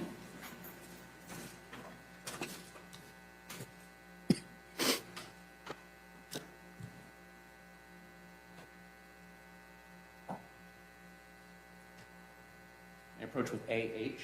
You may. Recognize AH for identification? I do. What do you recognize it as? This is one Wells Fargo receipt as well as one Florida driver's license belonging to David Michael Tronnes. Where is that collected from? It's also a Wells Fargo credit card, and it was collected from the Wells Fargo bank envelope from the garage bathroom. On April 30th? Yes, And did you package and label it and seal it in a similar fashion as described before? I did. Is it substantially the same condition? It is. Statement with AH for identification and evidence? Any objection? Without objection, 21.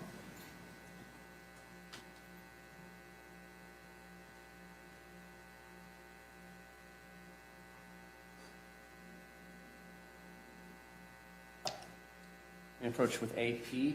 May? When you AP for identification, you recognize this item? I do. What do you recognize it as? This is one Bank of America MasterCard belonging to Shanti Cooper. Several images back, is that what we were talking about? Yes, Did you package it, label it, and seal it in a similar fashion as the previous exhibits? I did. And is it in substantially the same condition as we last saw? It is. Statement with AP for identification and evidence? No objection. Without objection, 22. Image 152. These are going to be areas of suspected blood on the brown rug from the bathroom. Did they ultimately prove to be blood, at least presumptively with the test you did? Presumptively, yes. 175. My gray card that states the date, case number, and my name.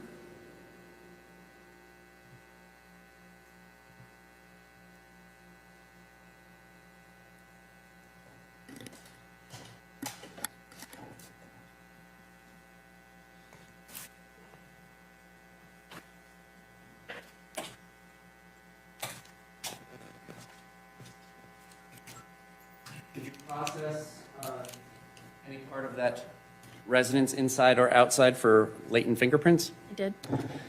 May I approach with AU, AV, AW for identification? May?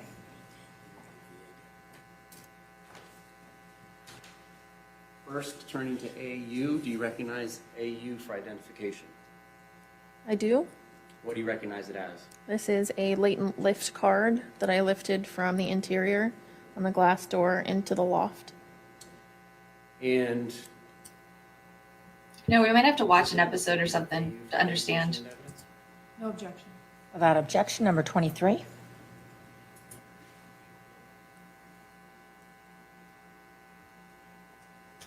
I gotta show you guys this letter. may the witness stand down to publish 23? Yes? Wow. While they're doing that, I'm going to ask you about AV for identification. Do you recognize that item? I do. And what do you recognize it as? So this is another latent lift card, and this one is from the exterior on the glass door into the loft. And does it have the similar information you described before as to where it was collected from and by whom and on what date and time? It does. Asking you about AW now. Do you recognize that item? I do. What do you recognize it as? This is a third latent lift card. This one is from the exterior on the glass door into the loft. And did you collect those last two in the similar fashion as you collected the first one as you described? Yes, I did. Your Honor, at this time, the state would move AV and AW into evidence. Apparently you got the shit Any beat out of objection? them when you got to jail. Number 24 and number 25. High profile. You recognize D for identification? I do. What do you recognize it as? These are 3 wooden slats with suspected blood that I collected from the bed frame in the upstairs loft. You did this on April 30th? Yes. Your Honor, at this time, the state would move D for identification into evidence.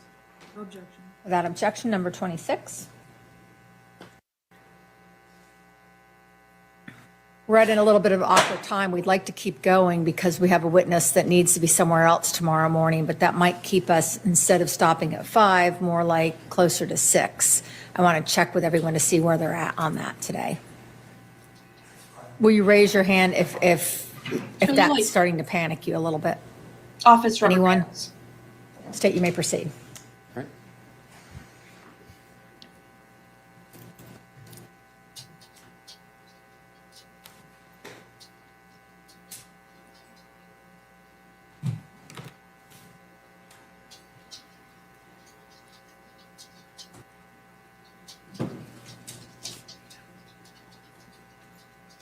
Which he probably has to give back before he goes back to the jail. They won't let them take those back with him. Jeez. May I approach with BM for identification? You may.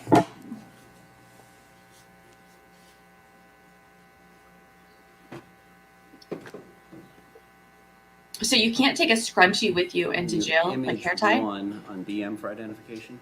but they do sell them through the commissary. Is that what? Oh, 2. There's another one up high.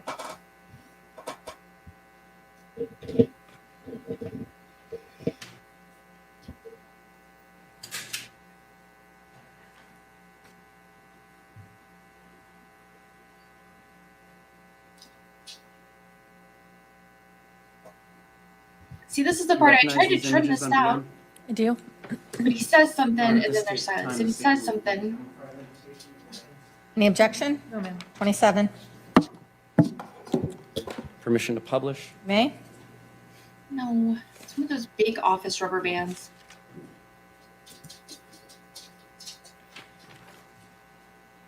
On May 10th, did you process any of the items that you had collected on April 30th at Orlando Police Department? I photographed them, yes.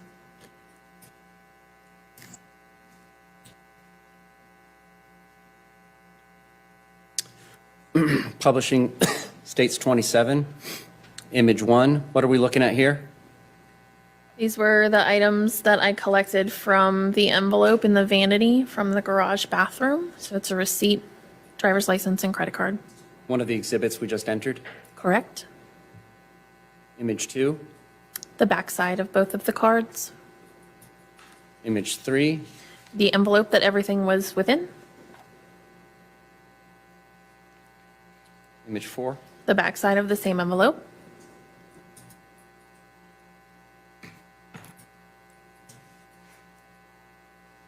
image 5, The $200 in cash that was inside of the envelope.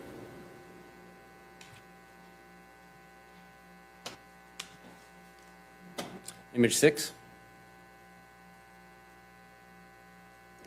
The same one. the back of them, Oh, it's the back of them, yes. 7, That's going to be the $20 bill and the Bank of America card from the upstairs loft and the entertainment center. previously entered into evidence. Correct. Back of those in image 8, Yes. image 9, what are we looking at? My placard that has the date, the case number, and my information.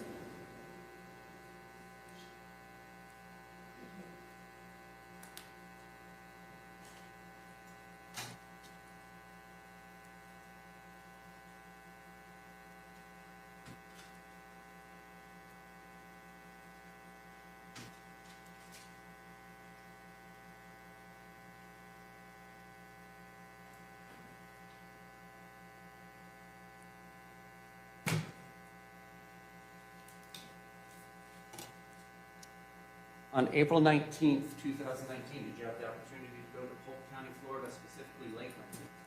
I did. Who did you go with? Detective Sprague? And did you document this process with digital photography? I did.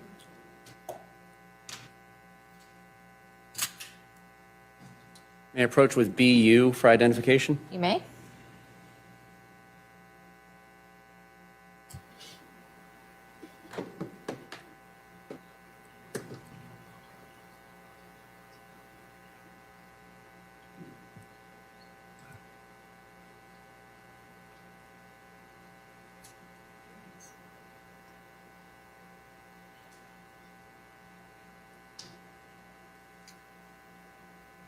Jeez, Do you recognize these images? I do.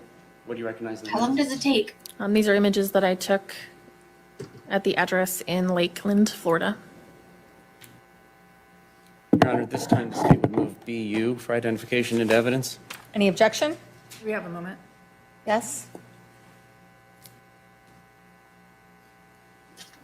So I got a text from my son's school. No objection. 28. There's Permission to publish? apparently there's social media post has been circulating that a kid said that they were going to go shoot up the school tomorrow. And they're investigating and they'll have additional law enforcement on campus tomorrow. What is wrong with this world? Like, who does that?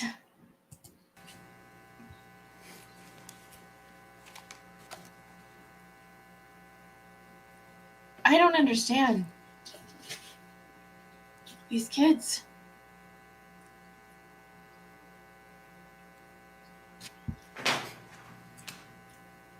Right, but then that one time it's like actually true. I think the ones that actually do it though don't tell you they're going to do it ahead of time. Starting with the last image, 156. Do you recognize this image? I do. And what is it? My gray card that shows the date, the case number, and my information. What are we looking at in image 53? This is the address that I responded to. True. What's Still 63? scary. This is once we went down the elevators to the floor below us, and this is going to be the path of travel I took. 64, more of that path. Yes, sir. 65, same. Same. Messed up. 66, more of the same. Yes, sir.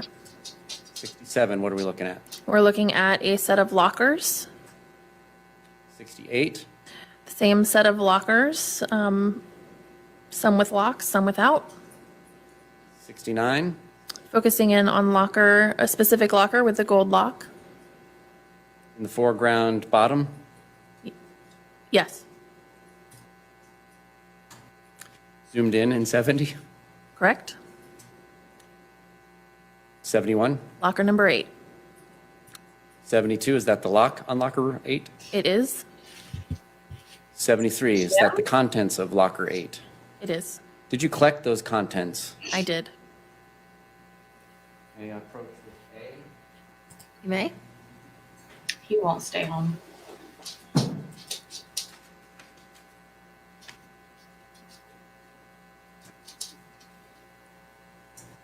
Showing you A for identification, do you recognize A? I do. What do you recognize it as? This is one white fitted sheet collected from Prison Break Investigations in Lakeland, Florida. On that date, Yes, at this time, yes, and you packaged it, yes, labeled it, yes, sealed it yes, in similar fashions as we've described with previous exhibits? yes. Other than any FDLE tape that might be on it, is it in substantially the same condition as when you last saw it? It is. Your Honor, this time the state can move A for identification and evidence. Any objection? No, ma'am. 29? May I approach with B? May?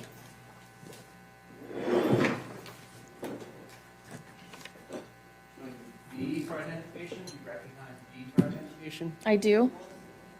I'm sorry? B as in boy, sorry. What do you recognize it as? This is one white top sheet in its original packaging with the custody sheet collected from Prison Break Investigations in Lakeland, Florida. On April 19th, 2019? Yes. From that locker? Yes. Packaged, labeled, and sealed in a similar fashion as we've described with previous exhibits? Yes. Other than any FDLE tape that may be on it or may not be on it, is in a substantially the same condition as when you last saw it? It is. Your Honor, this time, Steve. So the prison break investigations they're talking about, it's a Central Florida organization made up of retired law enforcement officers that are private investigators. You may have heard of them being called We Are the Essentials. They've been involved in several missing persons cases that they've actually found a lady in St. Pete or something like that, where she had walked off from a CVS store and the police didn't find her, and they found her like 6 days later in the woods alive, but something was wrong with her. They've done a lot of really good things. I'm not really sure why there's two names, and I have no idea why they're involved in this case and they had evidence. Without objection, number 30.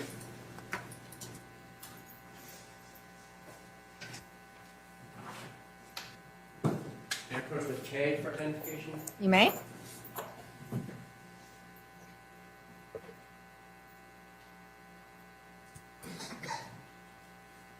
K for identification? You recognize K for identification? I do. What do you recognize it as? This box contains 1 white top sheet, 2 white standard pillowcases, 1 white pillow cover, 1 white pillow sham, 1 pair of black socks that were collected from prison break investigations in Lakeland, Florida, with its original packaging and custody sheet.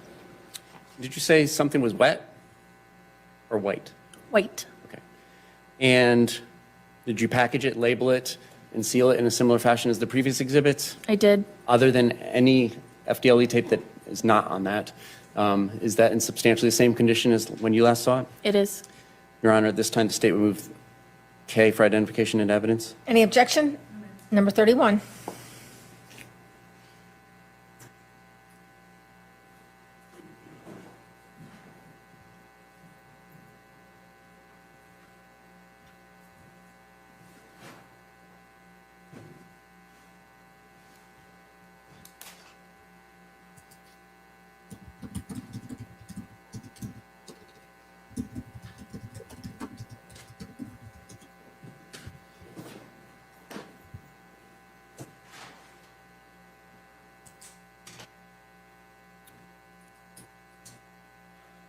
Image 74.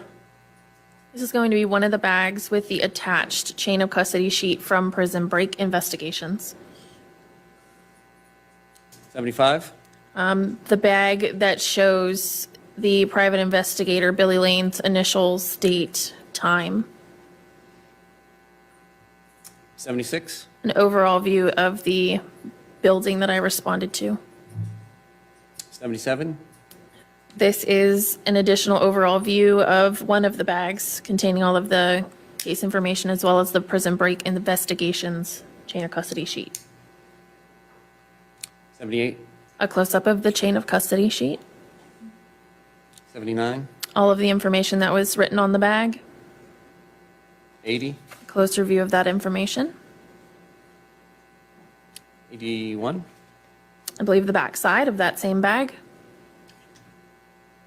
82. Close-up of the seal on that bag. 83. Closer view yet of the same seal. 84. An additional set of initials and the seal as well. 85. Same bag, same seal.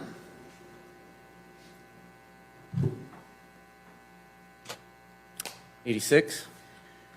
Appears to be the second bag with the prison break investigations chain of custody sheet. 87. Close-up of just the chain of custody sheet for that bag. 88. The information written on that particular bag. 89. Okay, this is bizarre. This is an article from October 2019, and it says that the defense team held on to bloody sheets for nearly a year without disclosing the evidence to police or prosecutors. The sheets came from the couple's bedroom and have been DNA tested. In May, it was a startling revelation in the courtroom when the prosecutor said there was some bedding that have potential biological different material, some blood on them. Prosecutors' case made it known they had new evidence. The bloody sheets had been... Certainly, it's unusual that the defense would have this evidence in their possession and not have it turned over earlier. A private investigator working for the defense, Billy Lane, who is the head of the prison break investigation / We Are the Essentials, had been holding the bloody sheets for nearly a year without disclosing the evidence to police or prosecutors. The sheets were sent to Florida Department of Law Enforcement for DNA testing. DNA from the bloodstains on the fitted sheets matched both him and her.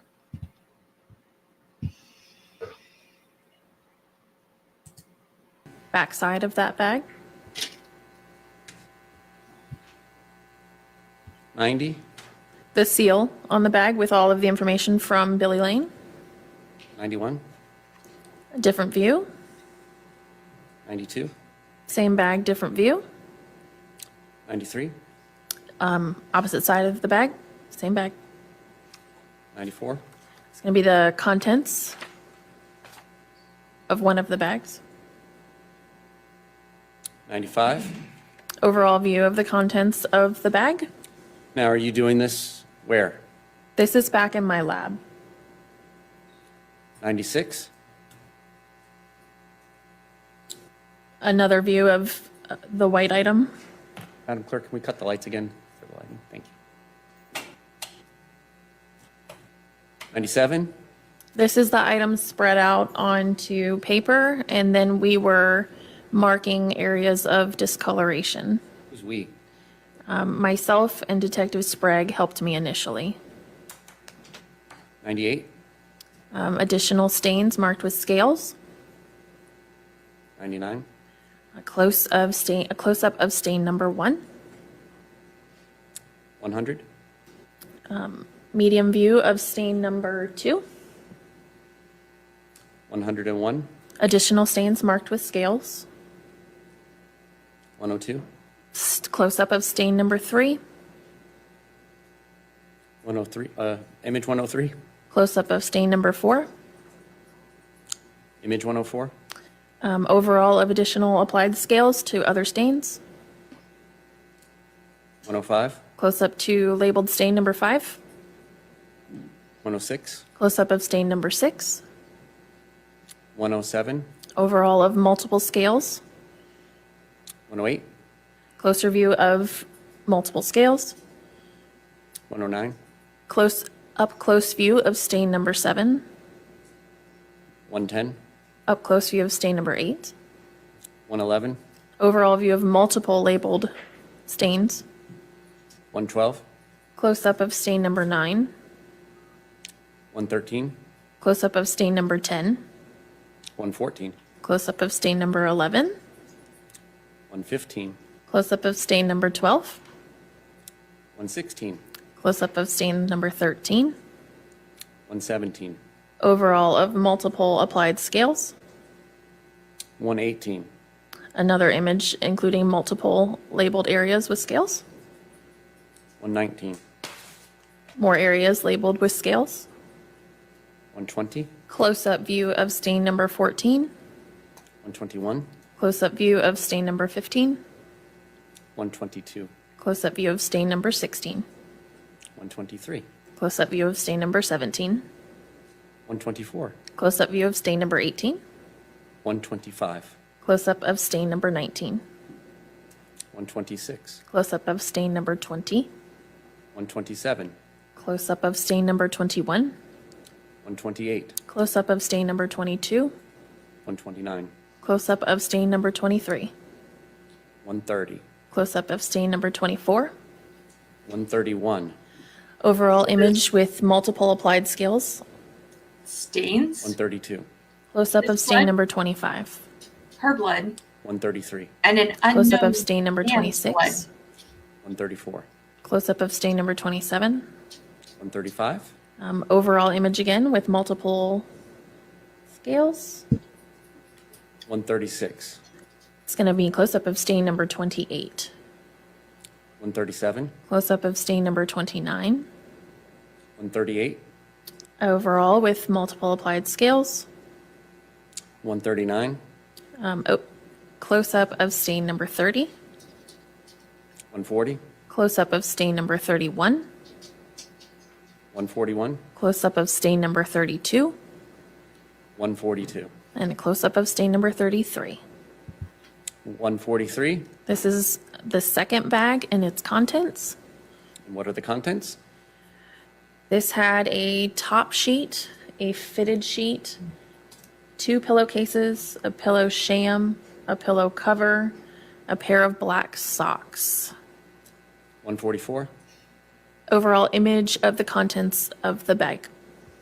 145, Additional overall images of the contents of the bag. 146, One of the pillowcases, 147, the black socks. 148, That's going to be top sheet number 2, 149, the fitted sheet. 150, This is pieces or a piece of a leaf, 151, an overall of a piece of a leaf, 152, closer view of that leaf, 153, an overall view of the fitted sheet, 154, an overall view of the pillow cover, 155, same pillow cover on the opposite side. and then 156. That is my gray card containing the date, the case information, and my name.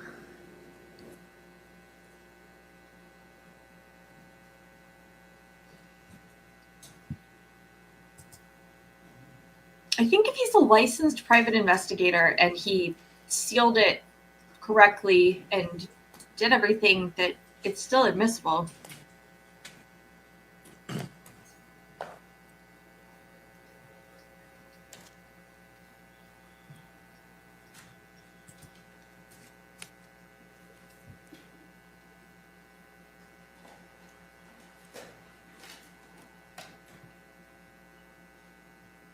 This article says that it backs up the prosecution's theory that he killed her on the bed. And then it goes on to say that they're going to argue that the B as in boy, W as in Will. other man's DNA was from him and another man. Trying to think of what words I can say and not get in trouble.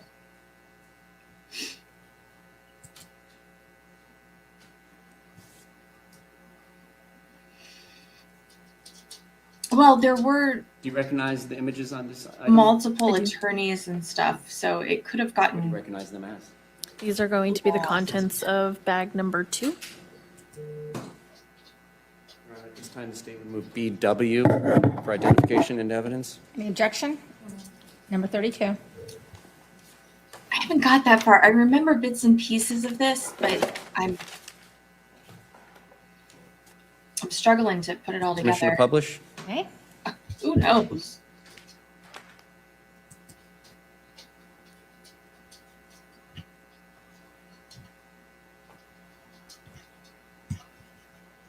There's so many pages of documents. Starting with the last image, 38, what are we looking at? My gray card with the date, case number, and my information. And where were you doing these photographs? This will be at my lab. Image 1, Pillowcase, image 2, backside of same pillowcase. 3, Pillowcase with applied scales to stained areas. 4, Close-up of stain number 1. 5, Close-up of stain number 2. 6, Close-up of stain number 3. 7, A second pillowcase, 8, opposite side of that pillowcase. 9, Pillowcase with a scale applied. 10, This is an up-close of stain number 1 on pillowcase number 2. 11, The back side of that pillowcase, 12, Up close view of stain number 2 On pillowcase number 2. on pillowcase number 2. 13, Close up of stain number 3 on pillowcase number 2. 14, This is the pillow cover, 15, back side of the pillow cover, 16, overall view with applied scales to stained areas. 17, Stain number 1 on the pillow cover. Stain number 1. 18, Stain number 2 on the pillow cover.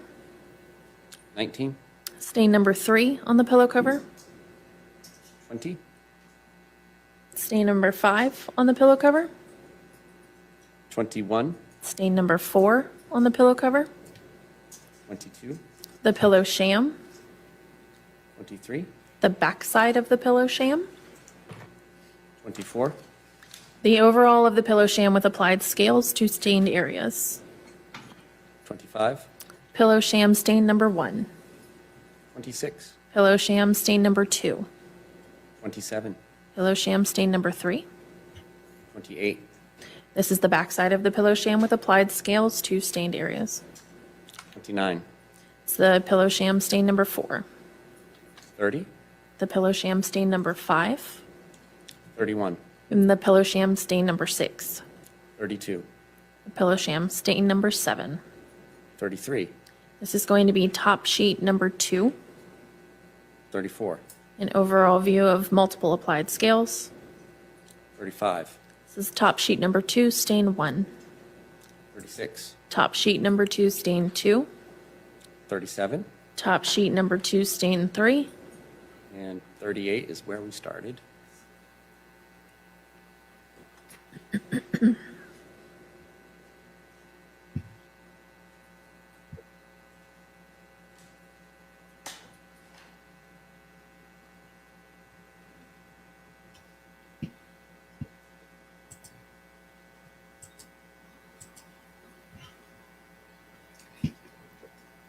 This is getting a little tedious. Let me show you something fun for just a second. So while he was in jail, I guess it had been about a year at this point. He wrote a letter to the judge. And let me see if I can zoom in a little bit. It's a little hard to read, but it says, I'm requesting a court order to permanently assign me to protective custody in a cell with a desk for my safety through my trial date. But you see at the top where it says regarding permanent assignment to protective custody, liquid diet, and a cell with light/window and desk. You deserve a window, buddy. Yeah. High-profile media allegations have made me a target of physical/sexual/financial threats while in general pop since I arrived at OCC on 3/1/19 at 3 o'clock. I was physically attacked and moved to protective custody after reporting the incident to COs. Corporal and sergeant on duty and to inmate affairs officer, whoever. Despite the ongoing threats, I was moved back to Gen Pop.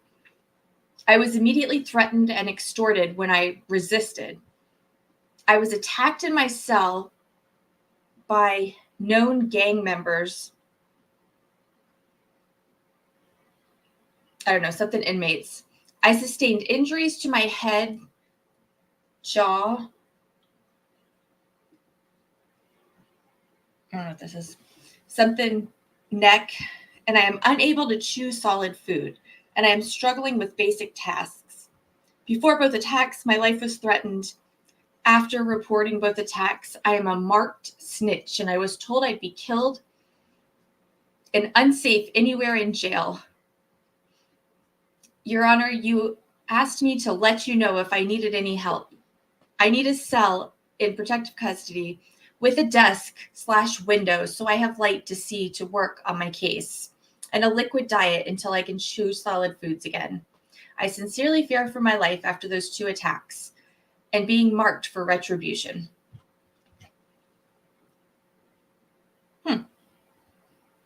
And the response from the judge? These matters requested are within the exclusive domain and jurisdiction of the Orange County Jail. Concerns, complaints, and requests will have to be made to jail administration. Thanks, have a nice day. Would you like fries with that? I hate to tell him, but he's not special. Like, that happens to all new people that go to jail. You gotta find your place. Like, anyone who talks about prison in Florida, that's like the first thing they talk about. That's what happens when you get there. You're the new person.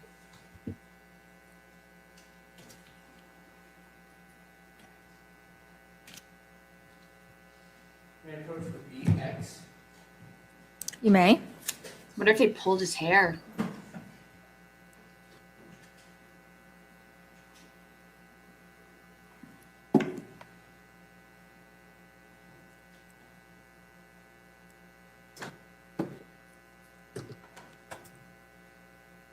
The defendant's right there with the man bun.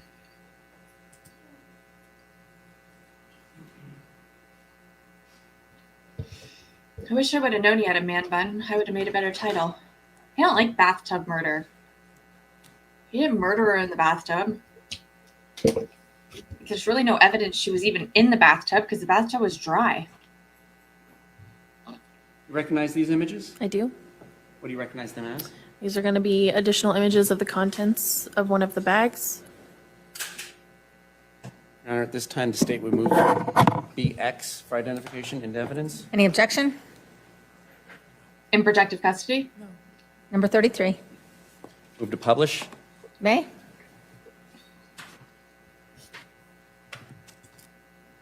Hey, honey, how are you? In Florida, almost all of the jail's general population is like a community. Which 32, what are we looking at?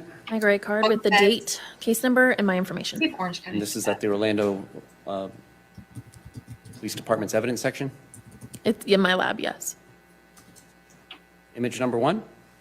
This is the fitted sheet. Image 2. This is the fitted sheet spread out in an up-close view of stain number 1. Image 3. An overall of multiple applied scales. 4. A close-up of fitted sheet stain 2. 5. Close-up of fitted sheet stain 3. 6. A close-up of fitted sheet stain 4. Cell M, pod 7. E. Close-up of fitted sheet stain 5. I think that's Gen. 8. Overall of multiple applied scales. 9. Fitted sheet stain 6. 10. Fitted sheet stain 7. 11. Fitted sheet stain 8. 12. Fitted sheet stain 9. 13. Closer view of the fitted sheet stain 9. 14. The fitted sheet stain 10. 15. Closer view of stain 10. 16. Overall view of multiple applied scales. 17. Close-up of fitted sheet stain 11. 18. Close-up of fitted sheet stain 12. 19. Applied scales. 20. Close-up of fitted sheet stain 13. 22.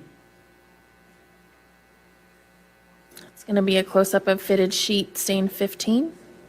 Did we skip 21? Is that 14? It is. Image 23.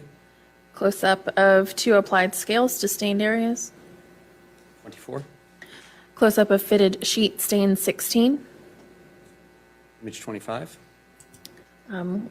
Overall of multiple applied scales. 6. Closer view of stain 18, I believe. 27. Closer view yet of stain 18. 28. Overall of multiple applied scales. 29. Going to be a closer view of stain number 19. 30? Closer yet of the same stain. 31.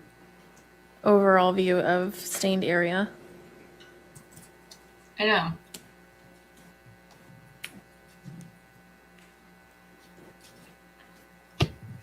She's been doing this for like an hour. I promise the next couple days are way more interesting than this.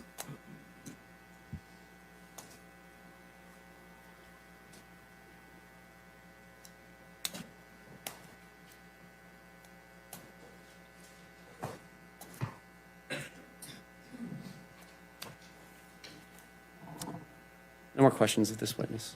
Thank you. Ross?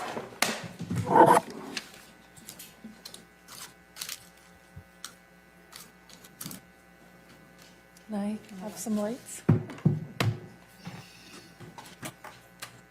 I want to be able to see Investigator Monroe.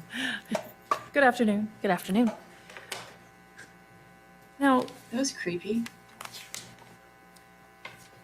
going back to April 30th of 2018, you went to the scene at 218 East Copeland, correct? Correct. I think you testified that you went with Detective Sprague?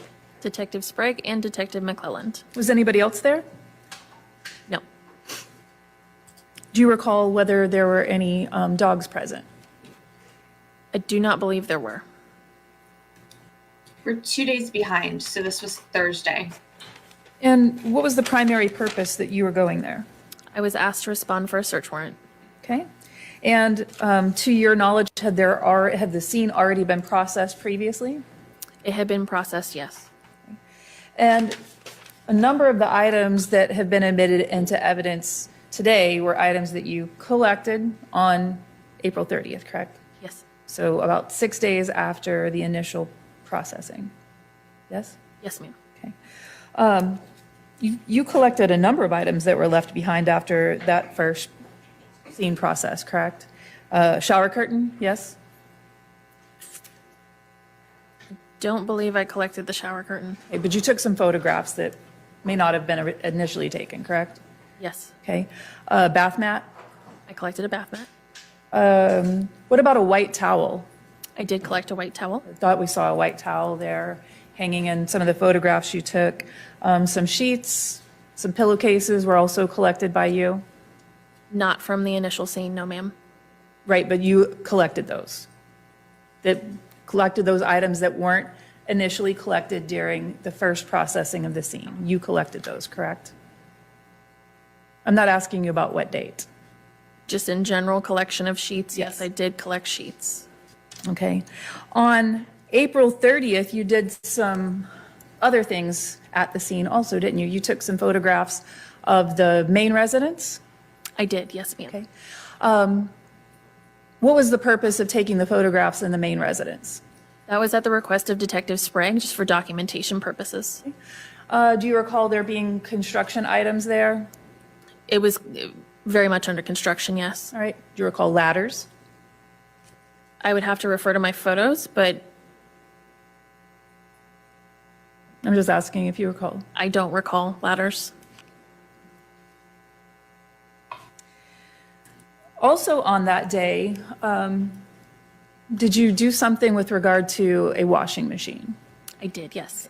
What did you do with regard to the washing machine? I did overall photographs, and then I also swabbed the basin of the washing machine. And what was the reason that you were doing that? So that was in conjunction with Detective Sprague. We decided to swab the basin and test it for suspected blood, which was negative. Okay.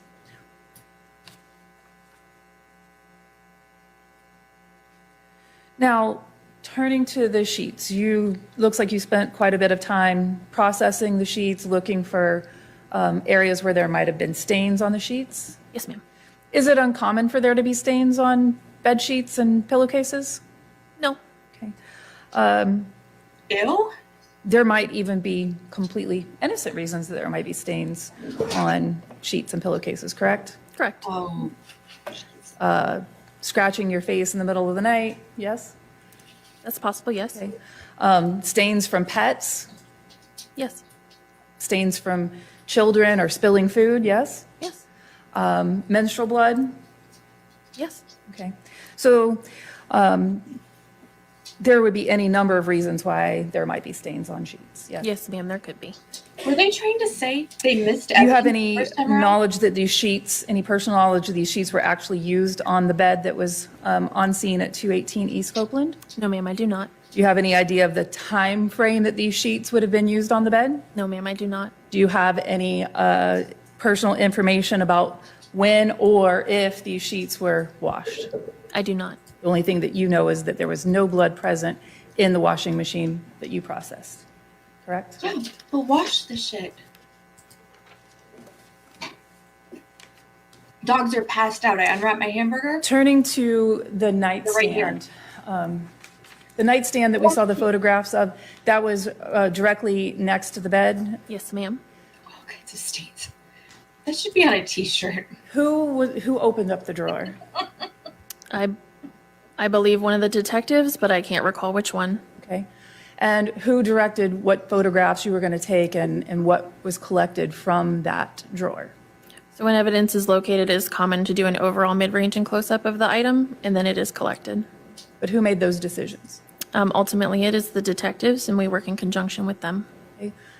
Turning to the ring, do you recall who directed you to photograph and collect the ring? No, ma'am, I do not. All right.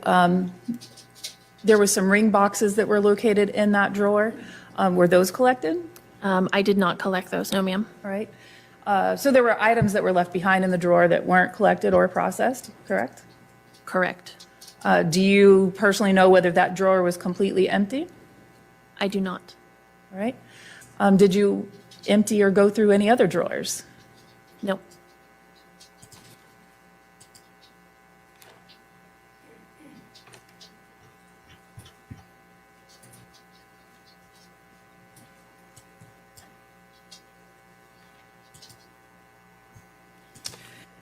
When you went back to the scene on April 30th of 2018, had the scene already been turned back over to the owner of the property?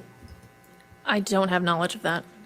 And the last question that I have for you revolves around the leaf couple that days was later. located in the sheets. Do you know where that came from? I don't. Do you know if it was turned over to anyone for processing or identification? The leaf itself? The leaf itself. Did you package it or process it in any way? I did not process it. It was packaged and placed into our property and evidence. I have no other questions. Discredit the evidence to say that someone could have No follow-up. had access to the Any objection, crime scene defense? stuff. Defense, any objection to the witness being Oh, sorry, excused? clicked I on the would wrong like one. for her to remain subject to her sentence. All right, thank you. You may step down. Just know that you're still under subpoena. It's the clerk. Excuse for the day. sir. Of course, absolutely. She has to Just log on stay in there. touch so that if they need you back, they can reach you. Yes, ma'am. Thank you. State, you may call your next witness. Your Honor, the state calls Lewis Kane. I believe this is the last one.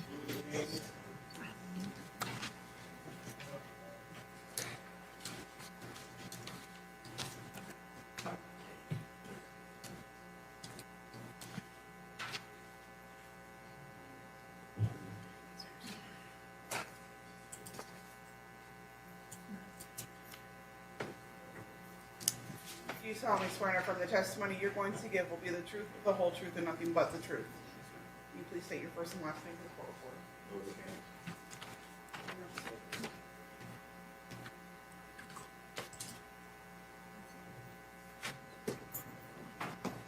Thank you, Your Honor.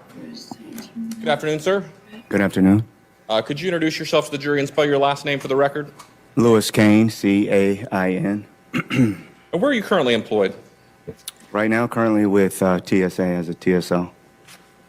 And how long have you been in that job? I started processing in March, but I started August 14th. At some point prior to working as a TSA agent, did you work as a CSI? Yes, sir. What agency did you work for a CSI for?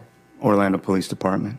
And if you could just give the jury a brief idea of what you had to do to hold that position. I was a crime scene investigator for 20 years. But what I'm saying, what sort of training you had in order to? Oh, I'm sorry, I beg your pardon. I went through photography training, then 3 phases of training with a field training officer, which consisted of a month. So approximately 3-4 months, including the photography. And then once you reach that capacity, you are on your own and you're a certified crime scene investigator. And then you take the necessary steps, practical tests as well as written tests to get promoted from crime scene investigator 1 to crime scene investigator 2 and then crime scene investigator 3. Were you working in your capacity as a CSI for the Orlando Police Department back in April of 2018? Yes, sir. And did you have occasion to respond to Orlando Police Headquarters on April 24th of 2018 around 17:15 hours? Yes, sir.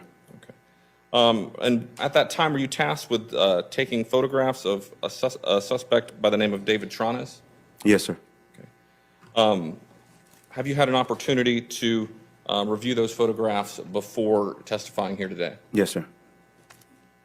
Let the record reflect, I'm showing opposing counsel the mark for identification as states BK. Got it. Thank you. Permission to approach the clerk. Right?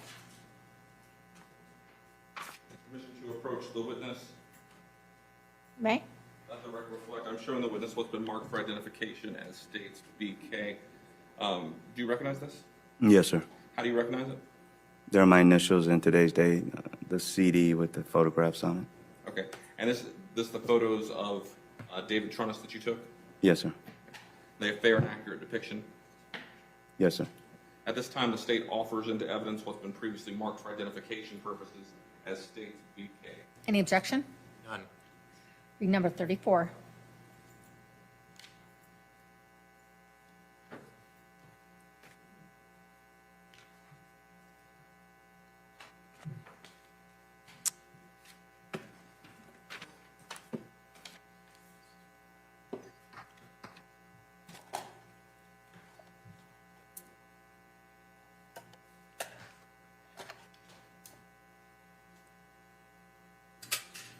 Permission to publish, Your Honor? May?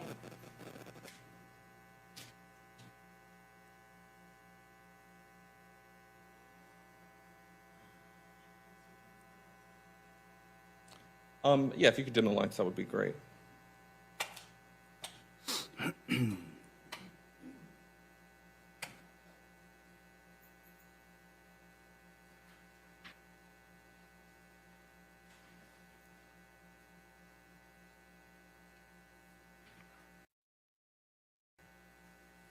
All right, can you see that on your screen? Yes, sir.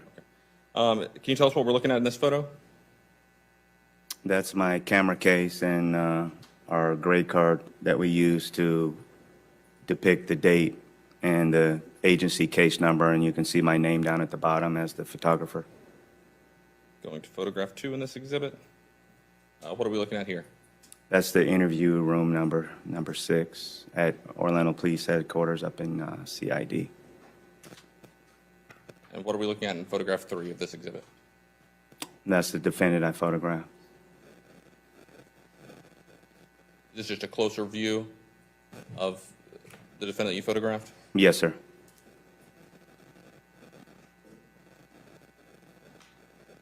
I believe this is 5. Is this also just a closer view of his face? Yes, sir. 6, what are we looking at here?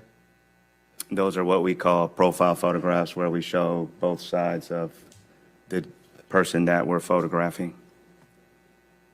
7, what are we looking at in this photo? That would be the opposite view.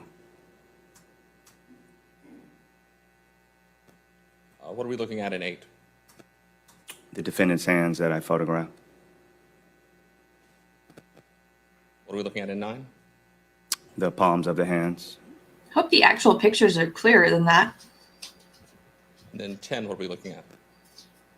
We're looking at the defendant in the clothing that he had on when I photographed him from the waist down.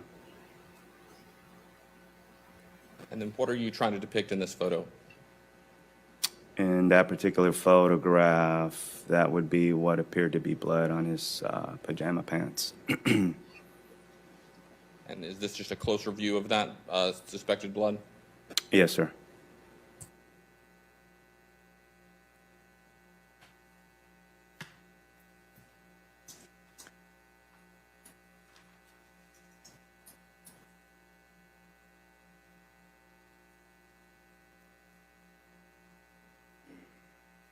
And is this the suspected blood with measuring?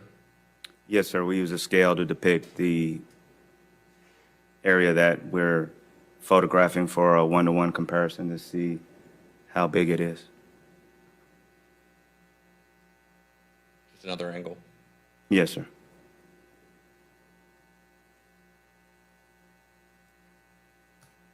What are we looking at in this photo? That would be the back of the defendant. I photograph a full frontal view and then a full back view. How about this photo? This appears to be the right hand. Yes, sir. Is this a closer view of that right hand that appears to depict some sort of scrape on the pinky finger? Yes, sir. That would be the right little finger and the knuckle area. Is this another view of that scrape on the right little finger? Yes, sir, but with the scale. All right, are we back to the top?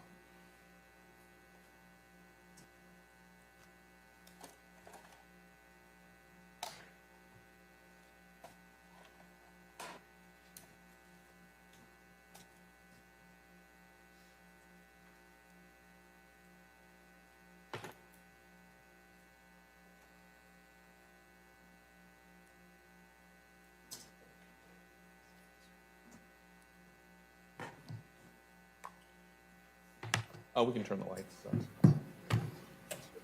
So she contributed over $200,000 to the repairs of the house.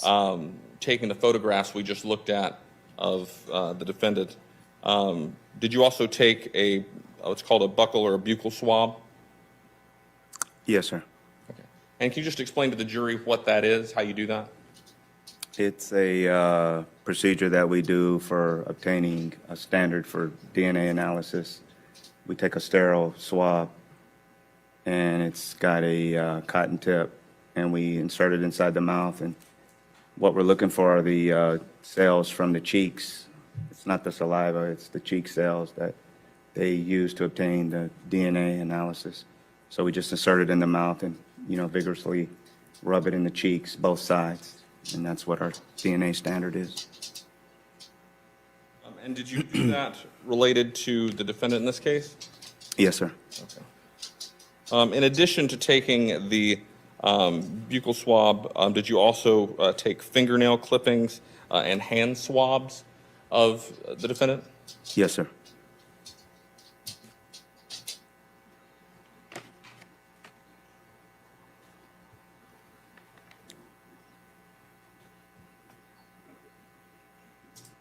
Let the record reflect I'm showing opposing counsel what's been marked for identification as states T, U, and B.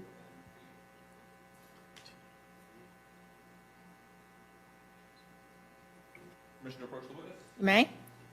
Let the record reflect I'm showing the witness what's been marked for identification purposes as states T, U, and B. Can you just take a look at these exhibits? Let me know once you've had a chance to look at them.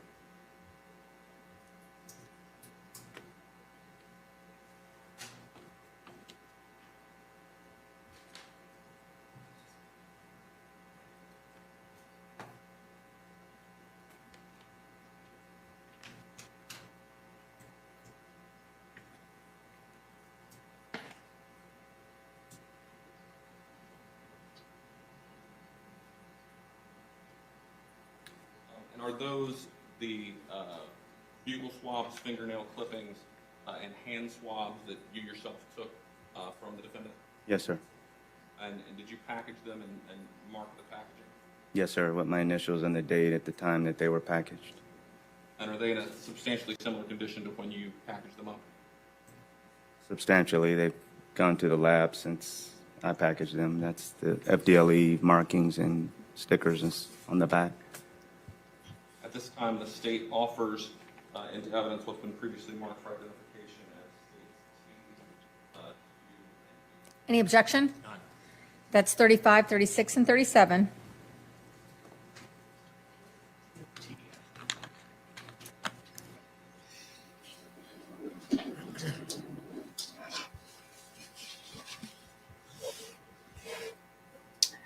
So the ex-husband is suing him on behalf of the son.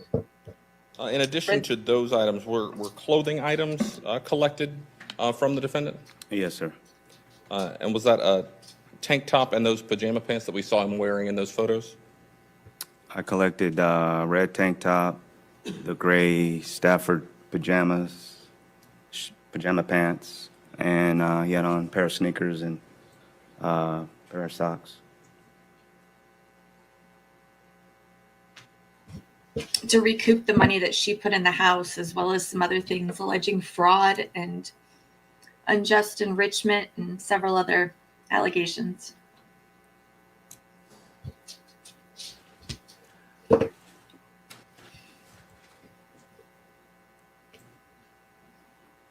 opposing counsel has been marked for identification as states L and states M.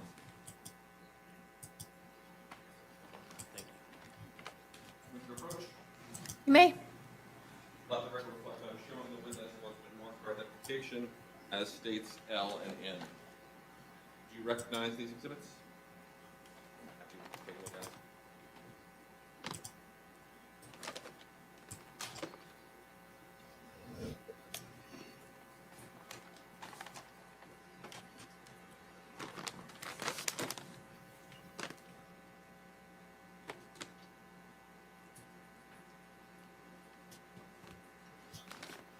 Yes, sir. Is that the tank top and pajama pants that you took into evidence? Yes, sir. And did you practice those yourself? Yes, sir. And other than potentially being sent off, is the same substantially similar to when you practiced it up? Yes, sir. At this time, the state offers into evidence what's been previously marked for identification as states L and states M. Any objection? 3839.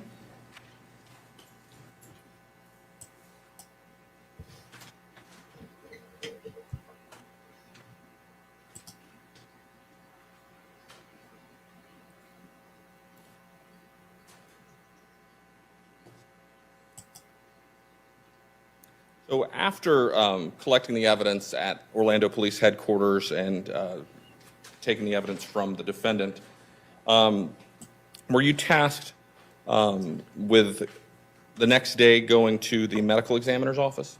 Yes, sir. And when you went to the medical examiner's office, did you ultimately make contact with the body of the decedent, Shanti Cooper-Tronnes? Yes, sir. And did you yourself roll standard fingerprints? Yes, sir. Major case prints.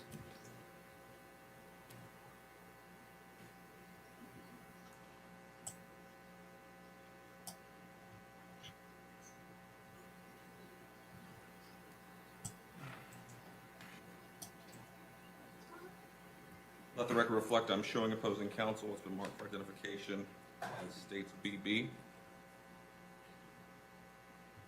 Permission to approach? May. Let the record reflect I'm showing the witness what's been marked for identification as states BB.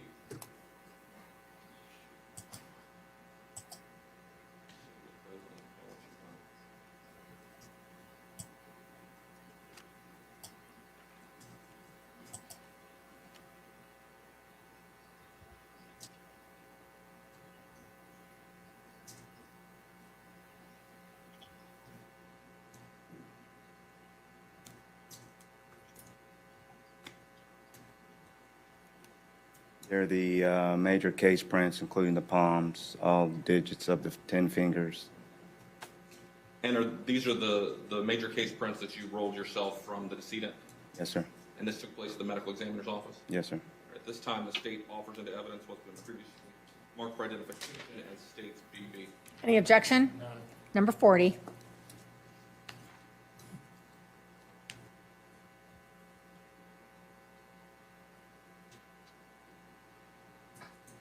In addition to rolling yourself the major case prints, did you collect other items from the medical examiner? Yes, sir. Did you collect an earring? I collected, yes, maybe 2 pair of earrings, but I know at least an earring.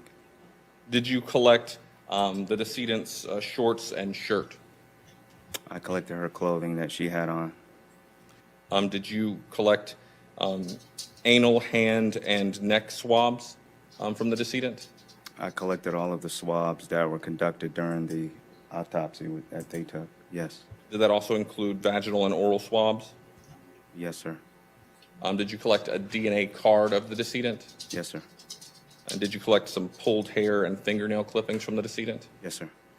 When you say a DNA card, can you just explain to the jury what that is?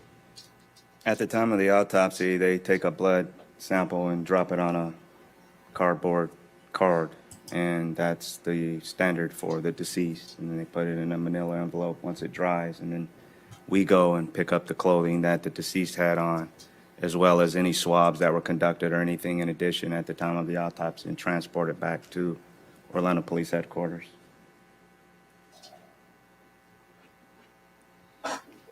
Okay.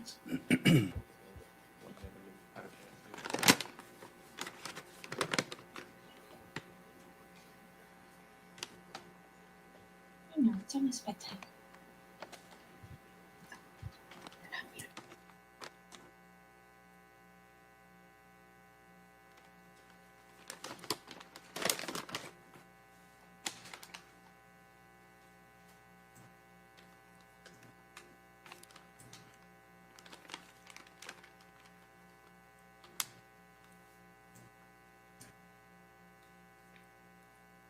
Have you had a chance to look at those? Yes, sir.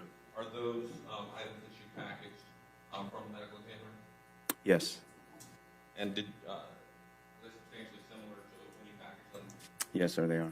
At this time, the state offers states N, states O, and states P into evidence. Any objection? 41, 42, 43.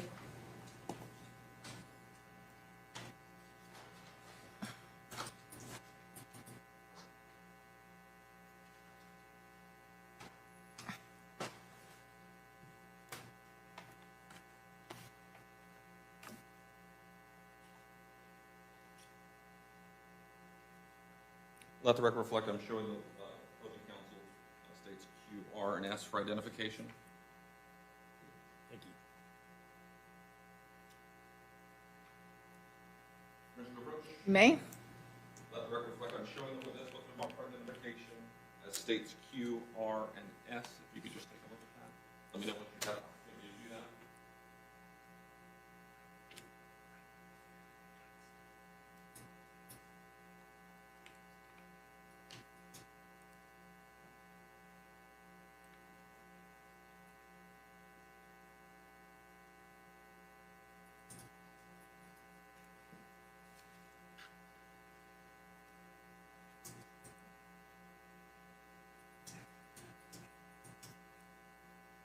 Did you have a chance to look at those exhibits? Yes, sir. And did you yourself package those? Yes.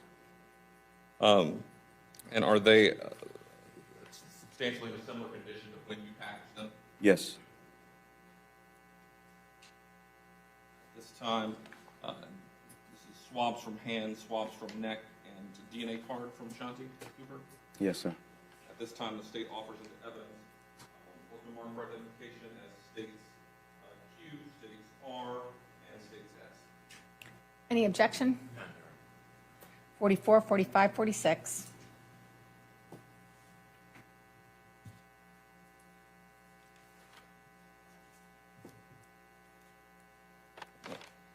Finally, I'm showing opposing counsel what's been marked for identification as states X, states AI, and states AJ.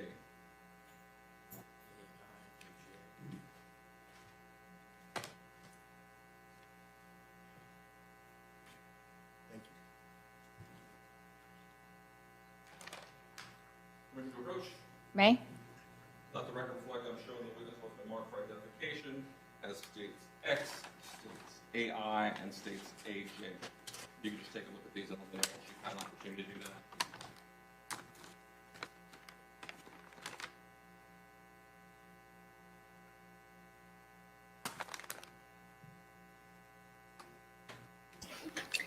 It looks like there was a default judgment entered against him in the case by the ex-husband because he didn't respond, but then his attorneys responded with a motion to set aside the default.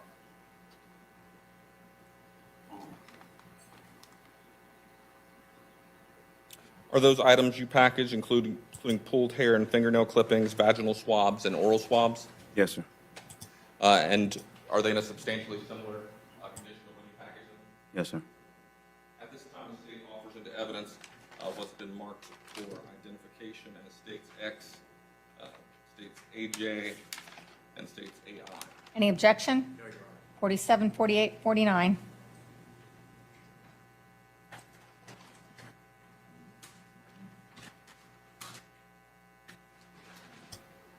I know some of them I could enhance enough that you could hear them on the original. Some of them you couldn't hear a word they were saying. I had to play with it forever just to get it to where you could tell they were talking. No further questions. Thank you. Defense, cross? No, Good he evening. didn't respond. He didn't file his answer. You were called down to the station to take photographs and at the direction of Detective Montford? Yes, sir. All right. And you arrived at the police station around 5:15 p.m.? Yes, sir. Was Mr. Tronnes under arrest as far as you're aware? I'm not aware of that. He was there voluntarily, wasn't he? I'm not aware of that, sir. Are you aware if there was a warrant or anything of that kind? I'm not privy to that knowledge. I was assigned to take photographs, and those are issues that, as a civilian, I'm not involved in, sir. Okay, did you observe an attorney present with Mr. Tronnes? Not at the time that I was photographing him, sir, no.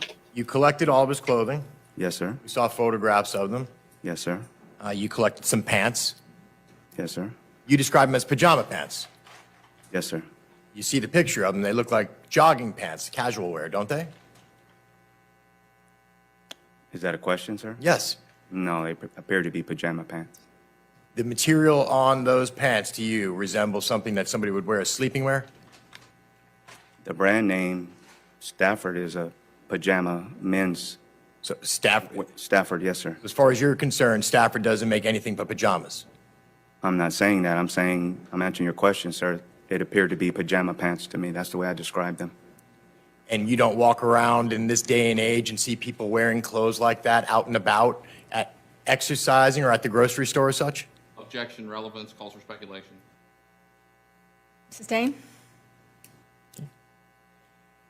You did collect the clothes. Yes, sir. You swabbed his mouth. Yes, sir. This was all voluntary, wasn't it? Did he cooperate? Yes, sir.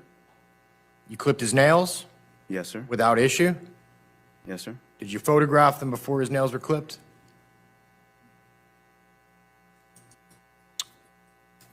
Yes, sir. All right, you swabbed both hands, correct? Yes, sir. You photographed his hands.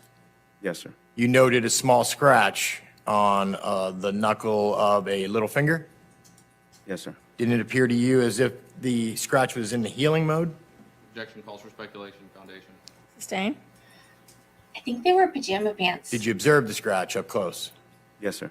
Did it appear fresh? Describe fresh, sir. Actively bleeding? No, sir, not at the time. Swelling of any kind? No, sir. In fact, did you observe any bruising or swelling at all on Mr. Tronnes' hands? No, sir. One moment. Nothing further. Whether they were in bed at night or it was during the day Can the you next redirect? day. No, Your Honor. Will the attorneys approach? But Stafford is, when you search Stafford in pants, like men's pajama pants come up. I put joggers in because that's what they were. But they're men's pajama pants sold at JCPenney's. But at the same time, it doesn't matter. He could have wore pajama pants during the day. My kid wears pajama We're pants. going to go ahead and Like, be in recess. We're going to be in recess until 9:30 tomorrow. Again, I want to remind you not to talk with anyone about the case. Don't let anyone say anything to you. Don't let anyone say anything to you or in your presence. If they try to, tell them that you're on the jury trying the case. Ask them to stop. If he or she persists, leave them at once. Report the matter to the court deputy. And again, you may not speak with anyone about, anyone, even each other, about this case until you've heard all the evidence, the argument by the lawyers, and the instructions on the law given by myself. In addition, I remind you that you're not to do any research of any kind. Don't read the newspaper. We know. Where's the picture of the pants? That was it, by the way. It was done. I'm not just like randomly scrolling off this. I just saw it. Now I got to know if they're pajama pants or not. Where was it? It was him, right? Oh, wait. The palms of.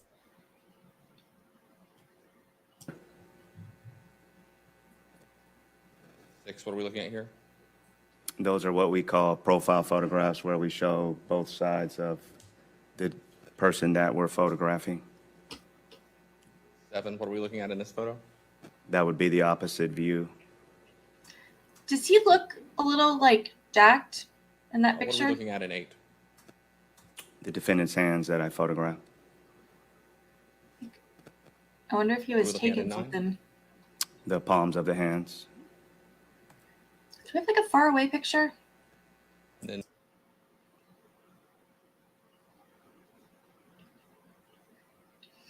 If you look at the wrinkle, it makes it appear thin. Generally, joggers are a little thicker unless they're made of the moisture wicking material. I'm thinking those look like a lot like these. Super soft pajama pants. Can you tell if they have a crotch thingy? What's the crotch thingy called? Is there a name for the crotch thingy? Where's Austin? He knows things like that.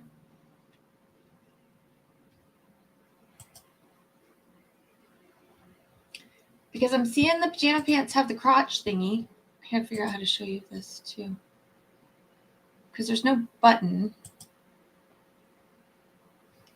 A fly? Is that what it is?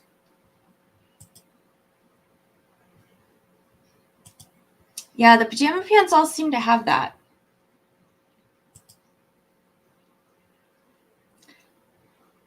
But obviously regular joggers don't.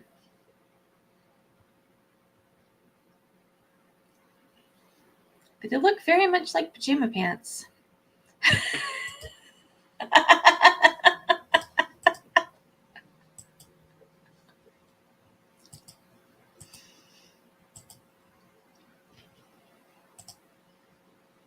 See?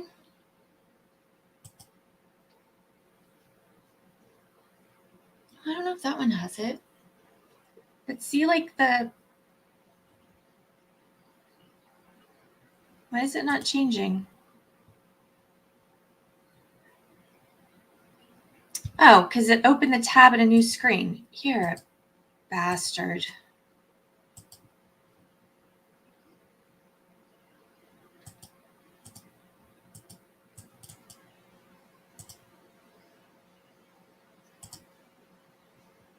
Those. It's a ball card. Apparently, attorneys shop at Walmart. Right?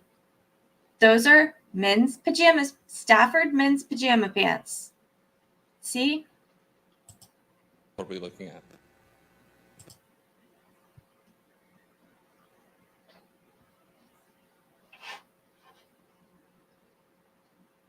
I'm voting pajama pants. I don't know.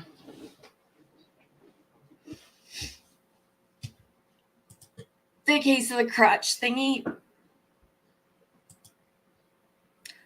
I mean, I wear yoga pants 24/7. Like, they're my jammy pants and my going out pants. They're my going to court pants. They're my going to the grocery store pants. They're my going to a wedding pants. Like,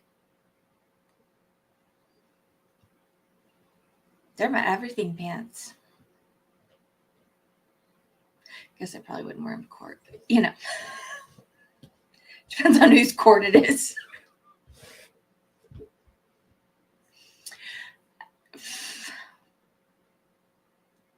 So, I don't know. There is like a whole lot of crazy going on in this case that like, I don't even know how to dig into all this. There's this 2 other lawsuits from him spending the money, and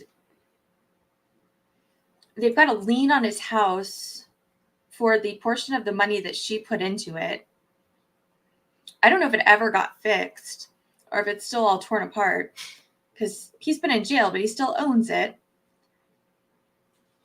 And he was declared incompetent for a long time, and then he's good now and fired his lawyer like just a few months ago.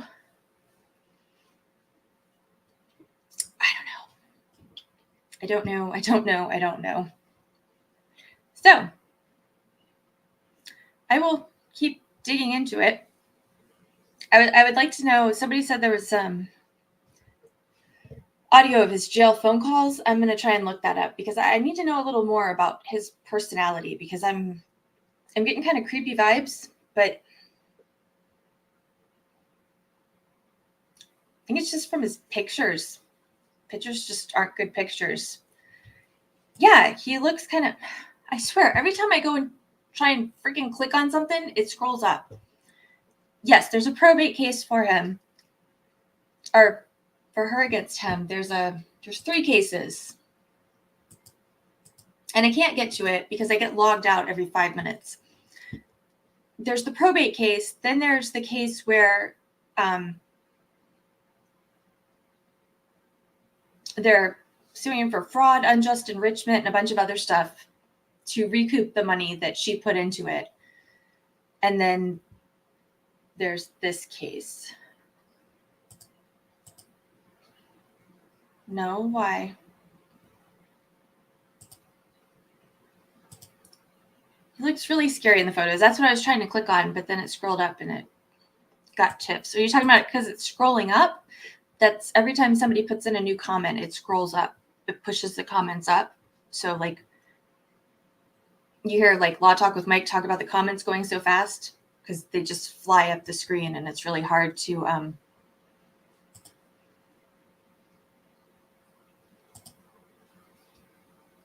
follow him. No, there is nothing on there for his own probate that I saw. I mean, unless they did it in a different county, which is possible, but his residence is in Orange, so it should have been under Orange. And if anybody wants to read all the stuff I was reading to you, all you do is search Orange County Clerk of Courts. You might need to put in Florida. And you'll see search records and just put in his name. And it'll pull up the this case, and you can go through and it has the whole docket listed, and there's little icons for the all of the documents, and most of them are available. The ones related to like his psych eval and stuff like that aren't, of course, but a lot of the motions, the judge's orders, the pictures of the letters that he wrote to the judge, things like that are all available, and you can go look at those and read those if you know you're bored and that's what you like to do. Not that I do that or anything, right? Okay, so this is part 1. I promise part 2 is a lot more exciting. So let's do that tomorrow. There's a bunch of like rapid fire witnesses. The one guy is on there for, it was like, I think a minute and a half he's on the stand for total. He was the ex-husband's alibi witness, I guess. I don't know. It was really bizarre. It didn't really fit in either. I don't know. So I'll see you again. Same time, same place. All that good stuff. You take care. You have a fabulous night, all of you. And I appreciate the support, as always. See you soon.